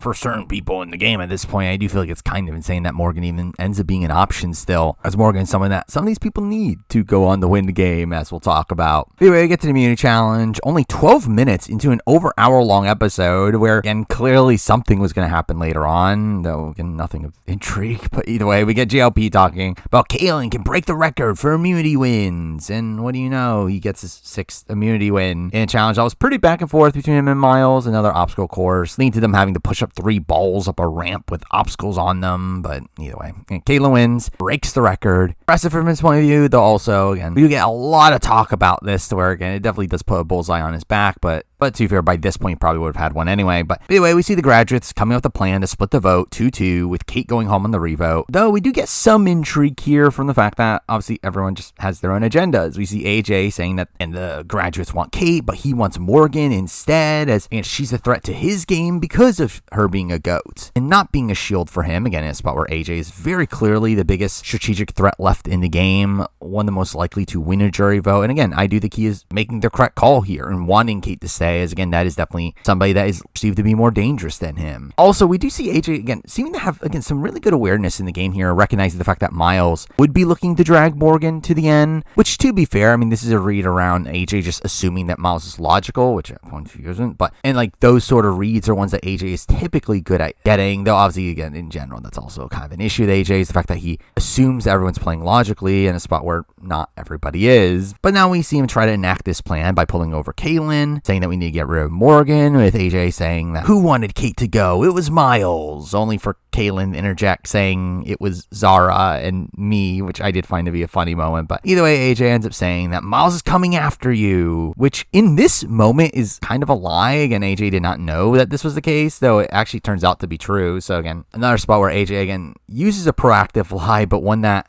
is based around, again, his reads and what the other players would do. Here again, at this point, Caitlyn ends up agreeing to this plan. The problem is that they still need to get Zara on board, only for Zara to instantly shut this down, saying that she wants Kate, with Zara being so focused on Kate being her target at this point, with her being her direct competition, particularly endurance challenges at the end. Also, I did find this like a really funny moment where AJ is talking through her logic, only to come to the realization midway through that Zara clearly isn't planning on going to the end with him and Caitlyn, and wants to cut Caitlyn. Which, again, seeing him come to this realization mid-discussion with her and just openly saying it to her was, again, just kind of a funny interaction to me. But anyway, AJ still attempts to save Kate here by telling Kate that she could vote Morgan, but don't tell Morgan, which would obviously create a 3-2-1. Again, this lifeline for Kate, only for Kate to get emotional and says that she can't do it and that she's going home then, which, again, obviously bad from a gameplay perspective. Obviously, the fact that she's really throwing away this opportunity to stay in the game, even though, again, it ends up working out for her.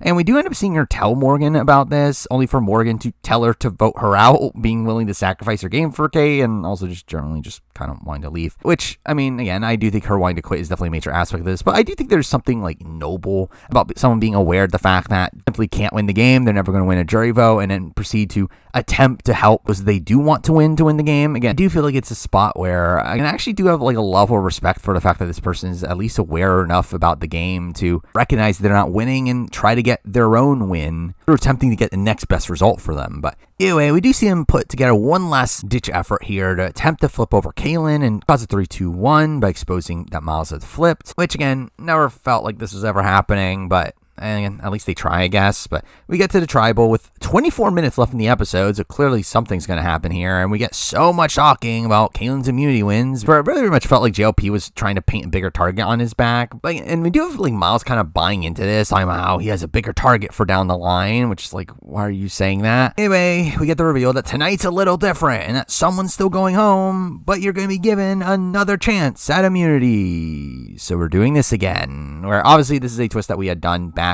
in Here's Villains. That's what led to the eventual Frasier boot. Obviously, we saw us also in Titans vs. Rebels, though modified there to where it was kind of broken, where Charles went home. But again, both those times were early on in the game. This time, we're doing it at the very end of the game. And it was kind of boring here, and to be fair, I don't think it's fundamentally bad. I think it's more so just the current layout of the game was one where there were two targets. There weren't really many options here. So again, I think there are worlds where this twist can work out from a television perspective. I will say no matter what, I think this is kind of broken from a game perspective, as again, this is a spot where again, now we're having two people immune at final 6 fundamentally. And beyond that, again, we have Miles' idol in play, meaning that literally half the tribe could be immune in that spot. Also beyond that, again, there was a point in this season where he had 5 idols in play.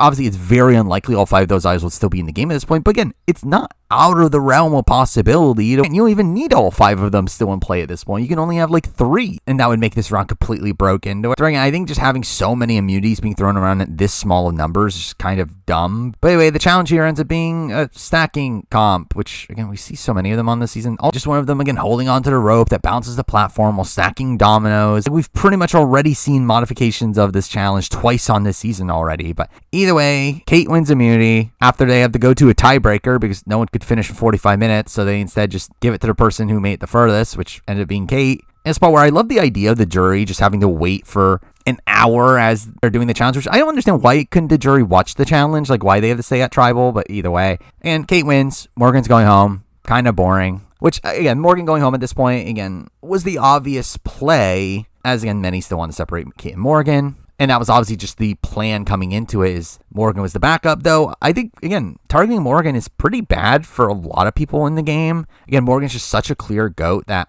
you can win against. I think for Zara and like Kaylin in particular, two people who did not seem to have the greatest jury respect, I think Morgan is someone that he definitely should have been attempting to make it deep into the game. And obviously, again, Kate winning immunity definitely messes up things. They were kind of on the right path. Again, I think especially like Zara was technically on the right path initially in targeting Kate at the beginning of this round. But I do think Morgan is somebody that they specifically should be probably trying to keep around no matter what, that being probably their best chance at winning a jury vote by the end. But either way, again, we get a 4-2 Morgan vote, with her proceeding to not get any final words and proceeds to not get a jury villa video, and all that is obviously very sketchy, where, again, as alluded to earlier, there are a lot of rumors floating around of what happened with Morgan, and that playing into the events with Ben, and again, I think this just further solidifies that, again, clearly something must have happened between the two. Again, clearly there's something very sketchy going on here to where they're clearly trying to hide something on the show. And obviously just talking about Morgan herself, I mean, there's not really much to say. Again, it seemed like she was someone that could have been fun to you at the beginning. I mean, seemed to be very confrontational, got into some fights early on.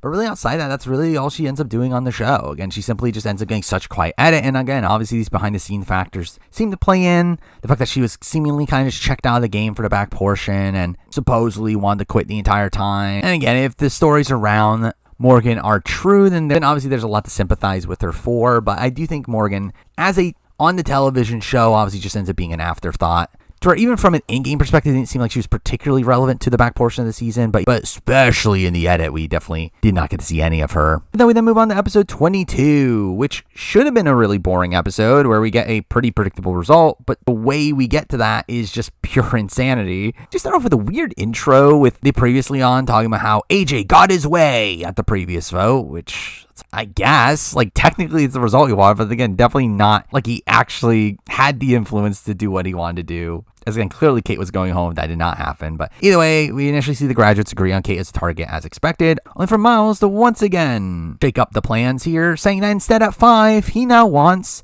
AJ. Which kind of comes out of nowhere. Obviously, he was just targeting Caitlyn the previous round, and just in the previous episode, he was talking about how he wants AJ at the final 3, which again is a very logical move for him, yet now he wants him out of 5 for his resume, which I don't think he needed, and also I don't think is actually the right call for him. I do think AJ is someone that genuinely wanted to keep him further into the game to the final 3, to where, again, I personally don't think this is the right call for him, but it does open up this world at final 4 where he talks about trying to pin Caitlyn and Kate against each other, which, again, I think would have worked out for him in that sense, which, I mean, to be fair, I mean, Kate is obviously still this big target on the board that people would have to get rid of, but again, that's kind of also a thing with AJ, and to be fair, again, Miles didn't have a secured enough relationship with Caitlyn to where he knew that Caitlyn was going to take him to the end. Now, I do get him talking about at final 4, he can pin Kate and Caitlyn against each other, and Caitlyn obviously is still this massive target ahead of him, but also Caitlyn would now be separated from AJ, and he doesn't know for sure that Caitlyn would want to go to the end with him over AJ, to where, again, I get that logic. Yeah, I just feel like, again, AJ is still someone that is more willing to take Miles to the end than someone like Kate is, while also someone less likely to win those endgame challenges, to where, again, I personally would have still attempted to keep AJ around, but either way, we do see him looping Zara into this plan, where really,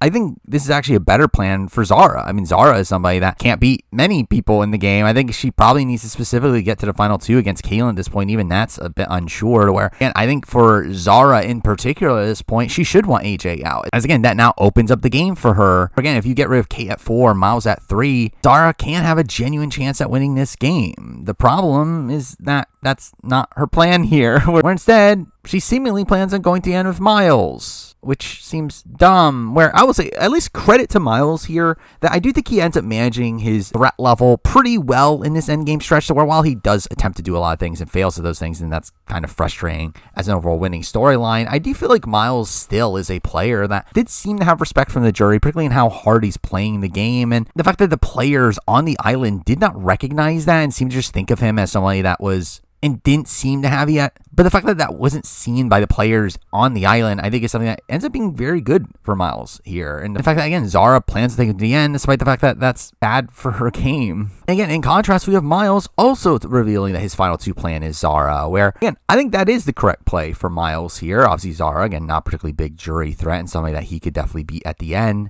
Also getting a lot of credit on the show here for pulling one over on AJ, where he's saying AJ is so sure that he'll take him to the end, but that's not what he wants to do. Leading to a lot of overconfident AJ content, him talking about how he's playing a better game than Miles, and again, playing into that, and we do see AJ play this somewhat effectively in deciding to split the vote onto Miles for his upcoming vote, in the case that he plays the idol on Kate, where in that world Miles would go home, which Caitlyn names a rat trap, because we needed a rat reference there.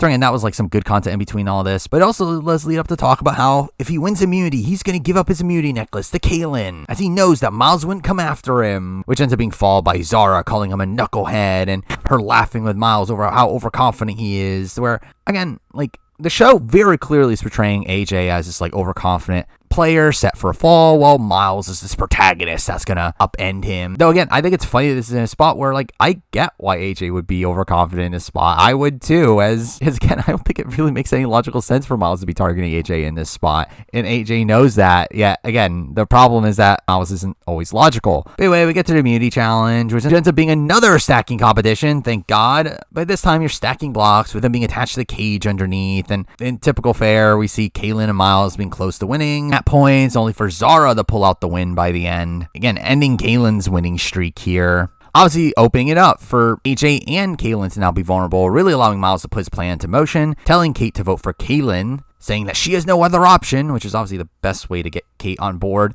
But we see their plan now being to create a 2-2-1 vote, with him and Zara voting for AJ and being able to take him out on the revote, with Miles getting a lot of emotional content at this point over having to vote AJ out, and in general talking about how hard the game of Survivor is on you mentally, taking out the friends that you made along the way, and really showing him in a sympathetic light, which again just further made it so obvious he was going to win. But this is when we then cut to Zara saying that this AJ move would be great for her resume, but she's terrified if it fails. Which, like, what does that even mean? I mean, the fact that it is such a terrifying move to make is why it would be good for your resume. anyway, for one. Also for Zara, again, she's in a losing position at this point anyway. I think literally the only person that she has a chance at beating in this final 5 is Kaylin, to where realistically you need to get rid of both Miles and AJ by the end. So again, she talks about this as if it's a decision on who she sits at the end against Miles or AJ, when it's like, again, it should be neither. And again, she ultimately ends up siding with taking out Kate in a spot where I get it in the sense that, again, Kate's her biggest direct competition as this person that can beat her in endurance challenges. The problem is that, again, by taking out Kate, you're really just further enabling AJ's game, making it look even better to the jury, and also makes you look worse. It makes it look like you're just following along with that. But also, again, her rationale here is just kind of misguided because, again, she's a threat in endurance challenges. But again, if you went with Miles' plan, should be taken out 4 anyway. The plan was to go to 3 with Caitlyn.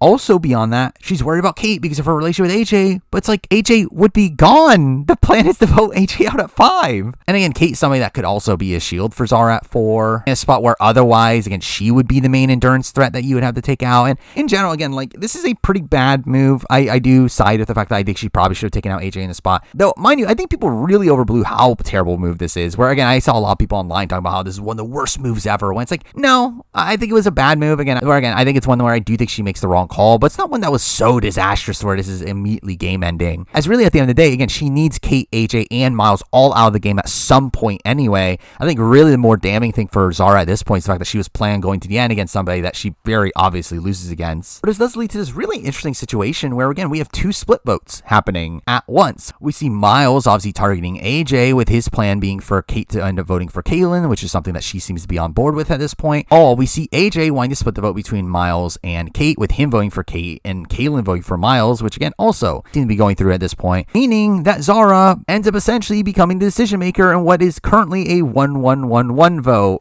which is kind of insane. And I would say, as much as you can dock Zara for her ultimate decision, I think it is a very impressive position for her to be in this spot where she literally has all the info, literally knows that every single person is voting in a different direction, that she is the ultimate decision maker. Where again, this is obviously only the second time in English language Survivor we've ever had a 2-1-1-1 vote, where the only other time was Survivor 45, and it seemed like in Survivor 45 that happened completely by accident, where no one really even knew that was happening. In this spot, Zara is actually fully aware at this happening, and again, I think that's something that is pretty impressive from her end. But anyway, we got the tribal with the reveal that there's no Morgan on the jury. They're deciding to go home, which again just further adds how strange all this is. But the tribal itself ends up being kind of boring, where it's really just talking around in circles, but we do end up actually getting to see every single vote. And I will say, I have a little nitpick with how this is portrayed, where I wish we were showing them in an order that created this like chain. Instead, it's kind of shown in a more random order, but we see AJ voting for Kate, Kaylin voting for Miles, Kate voting for Kaylin, and Miles voting for AJ, to which, again, Zara is the only vote that matters. Though within all this, Miles does ultimately end up playing his idol, with the jury seeming to be very impressed with this, saying, how does he keep finding idols? I mean, you get some great reactions here from the vote, especially when AJ's name comes out of nowhere, where, again, I think it's pretty clear that everyone was kind of assuming AJ was going home at that point, only for Zara to end up voting out Kate, which, again, was kind of who everyone thought was going to go home anyway. And again, I did love this moment immediately afterwards of AJ just being confused and asking Miles who he voted for, only for Miles to say you, and AJ says why, where again, just logically, I just do not think this is something that really computed to AJ at all, as really it shouldn't. But anyway, we lose Kate here, and Kate is someone that, again, like, was such a non-factor in the first half of the season, but by the end, I actually liked Kate on this season. I think she was an interesting player, while again, one that definitely had her flaws. I think the fact that she was even able to make it to Final 5 despite being in a very clear duo of Morgan that was looked at as a pretty big target early on, I think is pretty impressive. Beyond that, it seemed like he had a lot of win equity. If Kate were to get to the end, I think she probably beats most people on the board. And she just seemed to be a very fluid player. The fact that she was willing to turn against alliances, the fact that she literally messes up that first vote against Candy is really indicative of that. To where, again, I think Kate is a really interesting player, to where while I definitely qualm with a lot of the decisions she made, I do think she definitely has a lot of skills for the game, to where I would not be opposed to seeing Kate back at some point down the road. But then we get to episode 23, the penultimate episode, and boy was this rough, where, I mean, again, this was a very slow episode, but we do start off the episode with a lot of hyping up of how big of a move Zara just made, with AJ calling it one of the top 3 moves of the game, which I feel like was a very weird thing to say. But I will say, at least to give credit to Zara, again, as much as I do disagree with the ultimate decision that she ends up making in the previous round, at least she did properly think it through. It's not like a very rash decision that she did not think about the pros and cons of, where I do think, again, she legitimately did think through the ideas that, again, this would turn Miles and AJ against each other. Also, it would leave AJ and Kaylin indebted to her, which obviously doesn't work out for her, where we literally cut this a little bit later of AJ and Kaylin saying that they're not indebted to her, as she just did it to get Kate out. But at least theoretically, that's something that's there as well. And it puts her in a spot where, again, she's likely to make it to final 3 as long as a certain person doesn't win immunity. And while I do think this is a move that, again, puts her in a position that, again, it is tough to see her actually win the game, I feel like she was in that spot to begin with. And I at least do respect the fact that she at least did, again, obviously put a lot of thought into this decision here. But anyway, we then get focused around AJ and Miles trying to talk it out with, again, AJ just being credulous here, saying, I had you back. You didn't need a move for your resume. And says if the move worked, that would make you even scarier to take to the end. And again, I think he's right. I think it was a terrible move for Miles, and I think AJ has the right rationale here. Now, again, should you be telling that to Miles' face? Probably not. But I do think, again, at least logistically, in terms of how AJ is looking through this move, I think he does analyze the move in a similar way to how I do. But that is followed by AJ being very cocky in front of Miles, literally telling him, your game is cooked and you saved my game. And now I'm getting taken to the end with both Kaylin and Zara taking him. And it's again, like, why are you saying this? But yeah, and he ends up scolding Miles for having a game that the jury won't respect and call him dishonorable. And I will say, I think this is a clear indication of how well Miles has managed his threat level, where I think something that seemed to have happened here with Miles is that I think a lot of the endgamers here just assumed that Miles wouldn't win if he got to the end because of how annoyed people were with him across the season, both socially and also in terms of how chaotic of a player he was, to where I do think that is an interesting aspect of Miles's game. The fact that, again, he managed his threat level to the point where, again, AJ was clearly looked at as a bigger threat than him. And again, the likes of Kaylin and Zara looked at him as somebody that they could take to the end and potentially beat, even though they definitely couldn't. Now, again, I think you question how intentional that was for Miles, as I don't think it was at all. But I do think that is probably one of the strong suits of Miles' endgame is how disparate his perception on the island seemed to be from his perception from the jury. But at this point, we do get a lot of focus around how Miles can't win immunity, where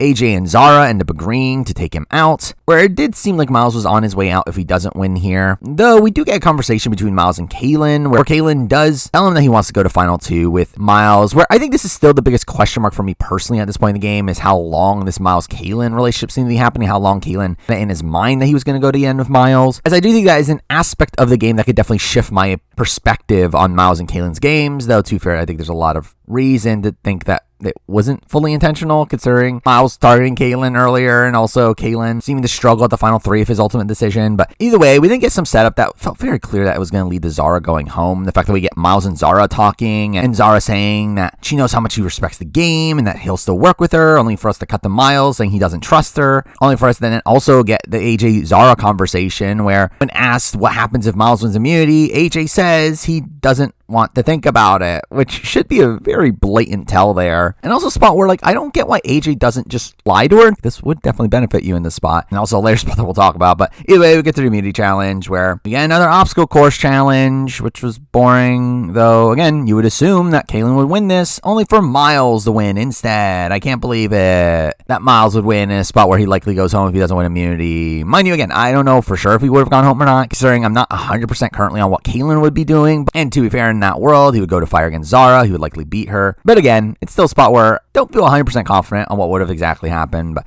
this obviously leads to Zara saying it's worst case scenario. And now actually tries to work with Miles more genuinely, trying to get him to agree to a 2-2 split. Though, considering Zara's bad at fire, she actually tries to pull in AJ into the plan as well, attempting to vote out Kaylin, only for him to just instantly shut this down, not even pretending to be on board with her, saying, I don't see a final 3 with the both of us here. Again, I will say, why are you doing that? Now, again, I get his rationale, as again, he explains it here, and I think it is purely logical. The fact that, yeah, if he votes for Kaylin, that risks Miles and Zara voting for him. In that world, that would cause a 2-1-1 where he would go home, which, truth be told, that is what Zara should be doing. Where the fact that Zara isn't doing that, I think is bad. Which I should also say, AJ should also be doing that himself. Where, again, that is why you should be lying in this position. Like, why are you wanting to go into fire against Zara? And to be fair, again, maybe he's confident enough in his fire-making ability to beat Zara, but it didn't seem like he was particularly confident in his fire-making ability. So, again, I don't know why you're wanting to go into 2-2 and fire. Where again, you should also be trying to trick Zara and Miles into voting in different directions to cause a 2-1-1. But instead, he just allows her to go for him, which I think was misguided. But and finally, we do end up seeing Zara attempt to do the same thing with Kaylin, only for him to shut this down as well. In a spot where, again, I think Kaylin also makes a big misstep here, and Zara's the only person that he could potentially beat in this endgame, and he definitely should be taking a shot here at AJ or Miles. And while obviously AJ's not the ideal target, obviously it would have worked out a lot better for him if Miles was open to be taken out here. But I do think in the spot that he is currently in a spot where he has essentially already lost the game. If Zara goes, I think he should have taken the risk and gone to the end with Zara and Miles. While again, he would need to win final immunity in that spot, I do think it's still a spot where at least he has a winning scenario, unlike the one that we see where, again, he's kind of screwed. But again, we do end up seeing AJ follow this up with some pretty good work here in going to Miles, trying to get him to vote for Zara in a spot where, again, I felt like it was obvious that he was going to eventually vote for Zara, considering he didn't trust him anyway. And we see Kaylin reassuring Miles that he's taking him to final 2. So again, not really a question mark. And also, too fair for Miles, also the best move. Like, I think it would have been the wrong move to take out AJ in this spot, someone that is so obviously going out at final 3, to where, again, the move was always to get to the end with one of Kaylin or Zara, with, again, Zara being the easier person to take out here. And I think the fact that he even considered taking out AJ in this spot, again, is a pretty misguided play. But either way, we get the tribal where, again, there's no suspense here. Obviously, we get a lot of hype over it could be fire making, despite the fact that there's only a few minutes left in the episode. So obviously, Zara gets voted out here in a 3-1 in a spot where she herself was so confident she was going to fire. But again, a really boring tribal where I think really the only notable moment throughout the entirety of it is JLP asking AJ, "What are you considering?" Only from the respond that, "I'm considering if I could spell Zara's name," which, again, funny thing to say, though also, again, terrible gameplay. Just kind of feel like you're kicking Zara when she's down, but ultimately I don't think it would have really mattered. Anyway, with losing Zara here, we'll also get an all-male final 3. The first time since Survivor Nicaragua. Thank God. Anyway, we lose Zara, and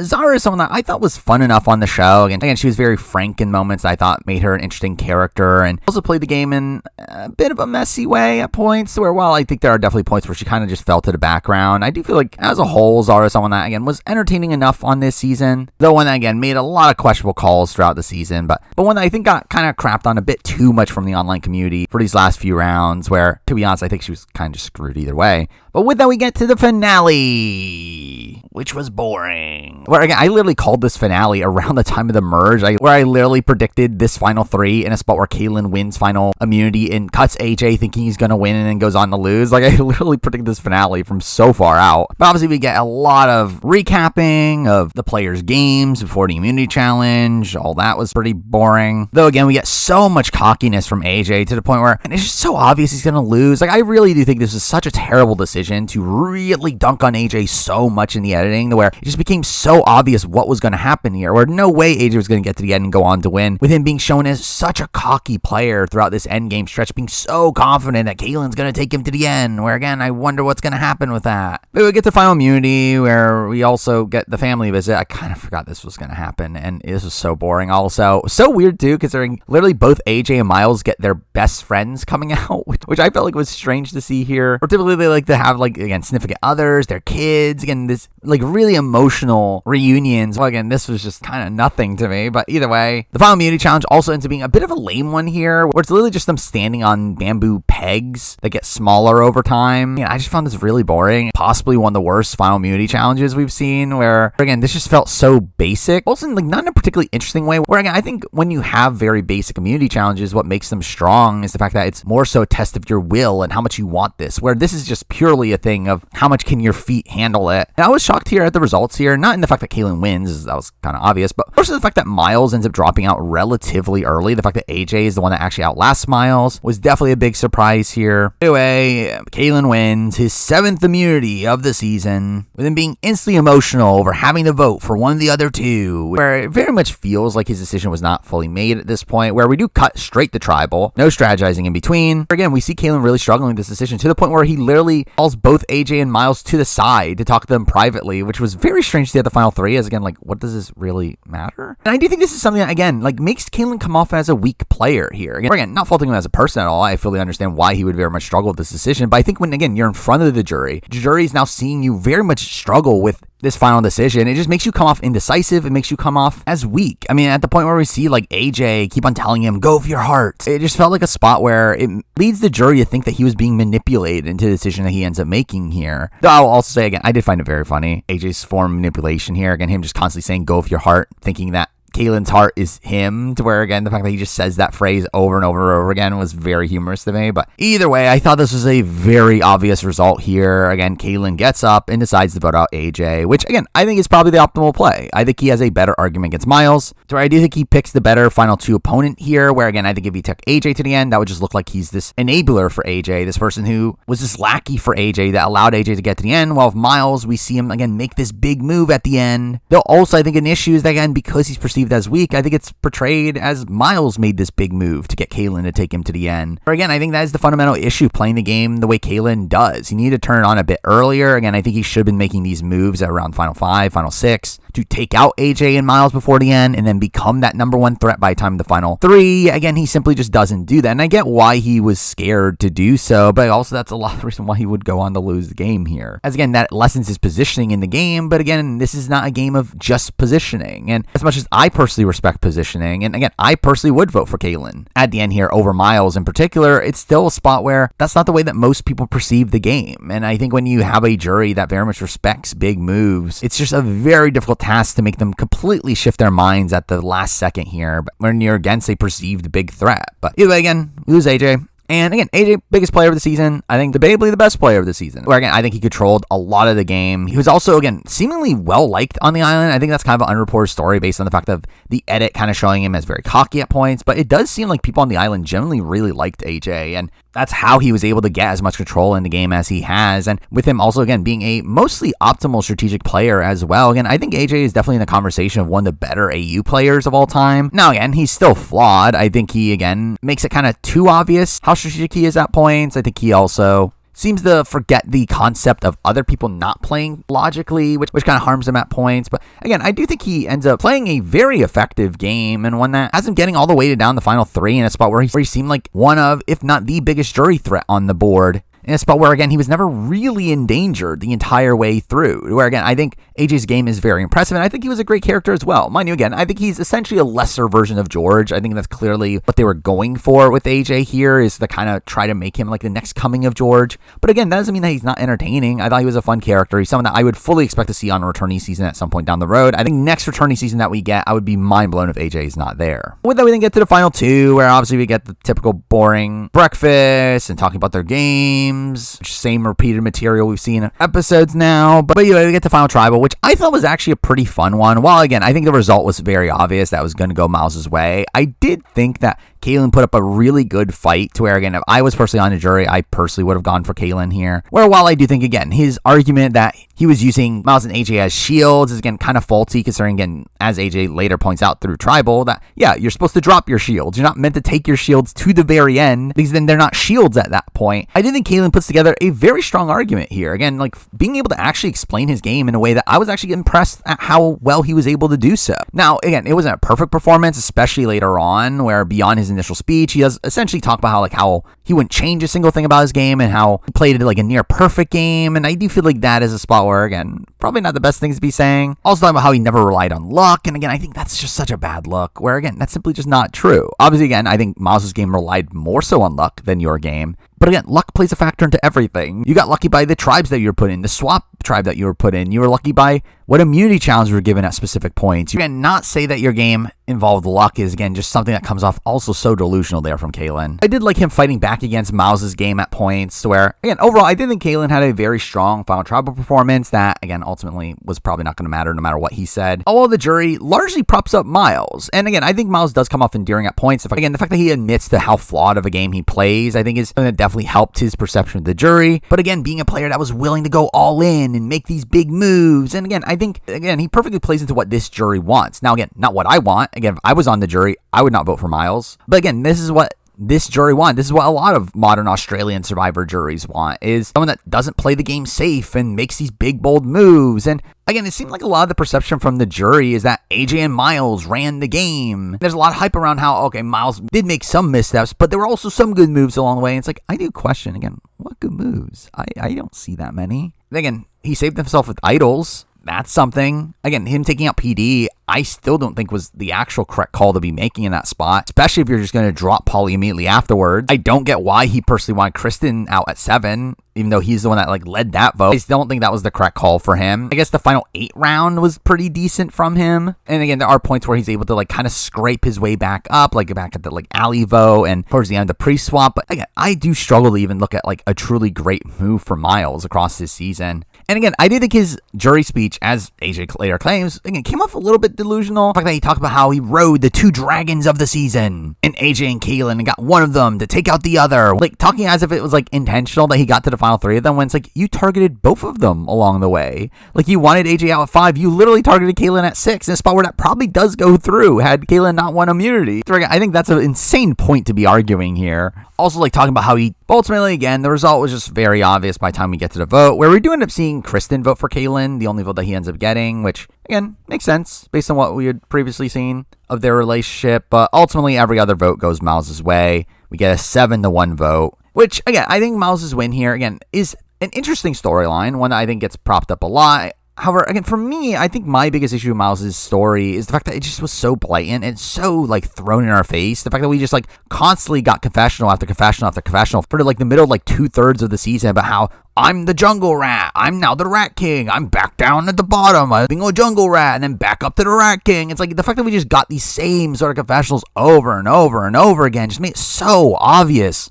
that we were meant to be completely focusing on Miles' story. And the fact that, again, I just think the editing of this season was so atrocious to where by the time that Karin goes home, there was literally no other viable winner contender on the board other than Miles. And then mixing out, again, the very blatant, like, AJ downfall edit, it just, again, made this endgame so predictable to where, and again, I do like Miles as a personality. Again, he's a super fan of the game. I have no complaints about him from, like, a personal standpoint, though I do think from a game perspective, I do look at this as kind of a lacking outcome where, I mean, it's not that dissimilar from, again, Rachel Lamont's win in Survivor 47, which also I criticized her game in that. Also, I think the first person that came to my mind in this comparison is Sarah and Godfrey from BB Can 3, where I think he's essentially the Sarah Hanlon, this person that was very much benefited by a lot of outside circumstances. Mind you, again, I think he also got very unlucky in certain spots as well, but again, I think it's very apt to compare, like, Godfrey to Kaylin, where I feel like they're almost a 1-for-1. 2 for Kaylin probably was more in the majority for more of the season, but still, I think it just very much reminds me of that situation.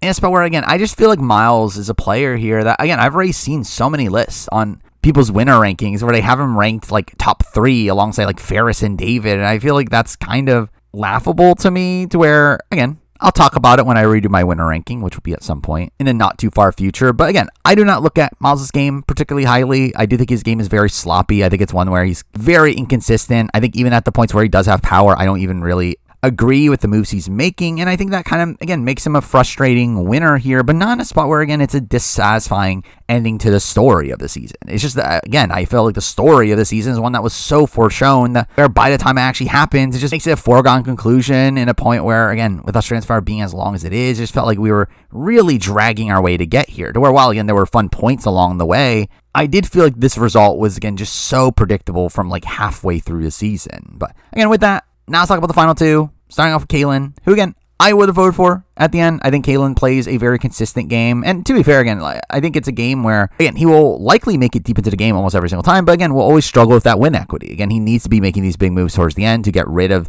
these higher jury threats, not taking them to the very end. So, again, I think that is the big flaw of Kaylin's game. But in terms of navigation through the game, I think he's nearly spotless. Not entirely. Obviously, final 6 rounds, one where he seemingly needed to win immunity. But really outside that, I think Kaylin's game is one where he was safe for almost the entire game, voted with the majority the entire game, and, again, just had a very smooth path through the game. So, again, I think he comes off as a very impressive player if he just had that killer instinct at the end to actually take out these bigger threats around him. And, again, from a TV perspective, he was fine. Again, purely affable. Don't really have a bad thing to say about him outside the fact that, again, like, maybe not the most riveting TV presence, but, again, still someone that I would not be opposed to seeing him back. I think, especially on a cast of Australian Survivor that has 24 people to bring back anyway, I think having a slot for someone like Kaylin, who, is just a very likable challenge beast that also, again, has a strategic mind. And despite his, like, quieter edit, I think the fact that he is propped up as such a challenge beast actually makes it, again, somewhat probable that he would end up returning. And with that, again, now let's move on to the winner in Miles. And again, I kind of already said my piece on Miles. Like, I do think he is a very messy player. When I think his winning game's not particularly great. That being said, I don't think he's a terrible player in general. Now, again, a very sloppy one, but one that I do think him as a player on most given seasons, I would assess higher than his winning game. I just think his winning game is one where, again, he took so many swings and misses. He had so many points where he was in direct danger and had to be saved by advantages. Mind you, also, he also got very unlucky in the game. Again, the fact that he was swapped into a minority is something to call out. Also, the fact that the other time he needed the idol was when the Baron Bounty twist happened. But again, I just disagree with, like, pretty much every major strategic decision that he makes across the game, where again, I just don't think he makes the right call almost every single point. And I think that is my main criticism of Miles' game. Not really his, like, base navigation through the game, but more so his actual strategic decisions. In a spot where, again, he's propped up as this big strategic player that made these great moves when it's, again, I can't even think of a single great move he truly made, especially when that ended up paying dividends for him, where I think really the strong suit of his game was the fact that he was able to build this bond with AJ and Kaylin that had them wanting to take him deep into the game. As really, I think without that, I think his big idle plays beforehand are actually probably terrible, where he probably becomes a massive target and is taken out pretty soon afterwards if he didn't have AJ protecting him. But again, I do think Miles' game here is very flawed, but again, he's a fun TV presence. I do think, again, it got a bit much, like just how much of the jungle rat sort of content we got from him, but I do think he still provided a lot for the show. Clearly somebody that we're meant to be rooting for and someone that I think would be a shoo-in for a return at some point down the road. Again, I would be mind blown if this is the end of Miles' story on Australian Survivor, and through that, again, I'll be interested in seeing how he ends up playing on the return. But with that, again, that is the end of Australian Survivor Brains vs. Brawn II, a season that was fine by the end. I think in comparison to the last few seasons we've gotten, again, here's Villains, Titans vs. Rebels, two pretty elite seasons, Titans vs. Rebels especially. This definitely felt like a bit of a downgrade from that. I think specific points in this season felt more in line with kind of the older Australian Survivor seasons where, again, there were definitely droughts that felt a bit rough, but I do think this is still a season that had some pretty good strong points. I think there were some really fun rounds, some disastrous gameplay. I mean, sure, this was a pretty bad gameplay season, which, I mean, to be fair, the last one was as well, but again, it was fun, terrible gameplay for a decent chunk of it. Also, obviously, again, there were some incredible characters along the way, but again, I think the editing of the season really let it down. I think there were a few slow points along the way, and really in general, I just leave the season just feeling kind of about it. Though there are obviously some strong moments at points, to the point where, again, I think this kind of fits in line with, like, just kind of a mid-season of Australian Survivor, like pretty much like right in the middle of my season ranking, which, again, I will be redoing my season ranking in the near future. So again, we'll see where it actually lands. But again, I do think this is just kind of a middle tier season with, again, a decent amount of pros, but a decent amount of cons as well. But and with that, those are my thoughts on Australian Survivor Brains vs. Brawn II. Now, down the road, we obviously got AU versus the World preseason starting, where I guess I'll be doing my preseason power ranking in the somewhat near future. Now, don't expect it immediately. I have a couple other videos that need to come out, like the player ranking for this season and my Challenge All-Star Rivals review. But again, I would say sometime in May, expect my preseason power ranking for AU versus the World. Beyond that, obviously, I'll be covering AU versus the World when it eventually happens. Also, beyond that, obviously, again, got Amazing Race, Survivor 48, which I'll be doing coverage of as well. Also, at some point in the year, I planned on ranking every Australian Survivor player. That'll be something that happens. Don't know exactly when at this point because I'm still waiting for AU versus the World to air. But again, after that, expect that video at some point in the year. And as I mentioned before, also, again, I'll be updating my season winner ranking. So expect all those things. But for now, that is the video. Thank you for watching.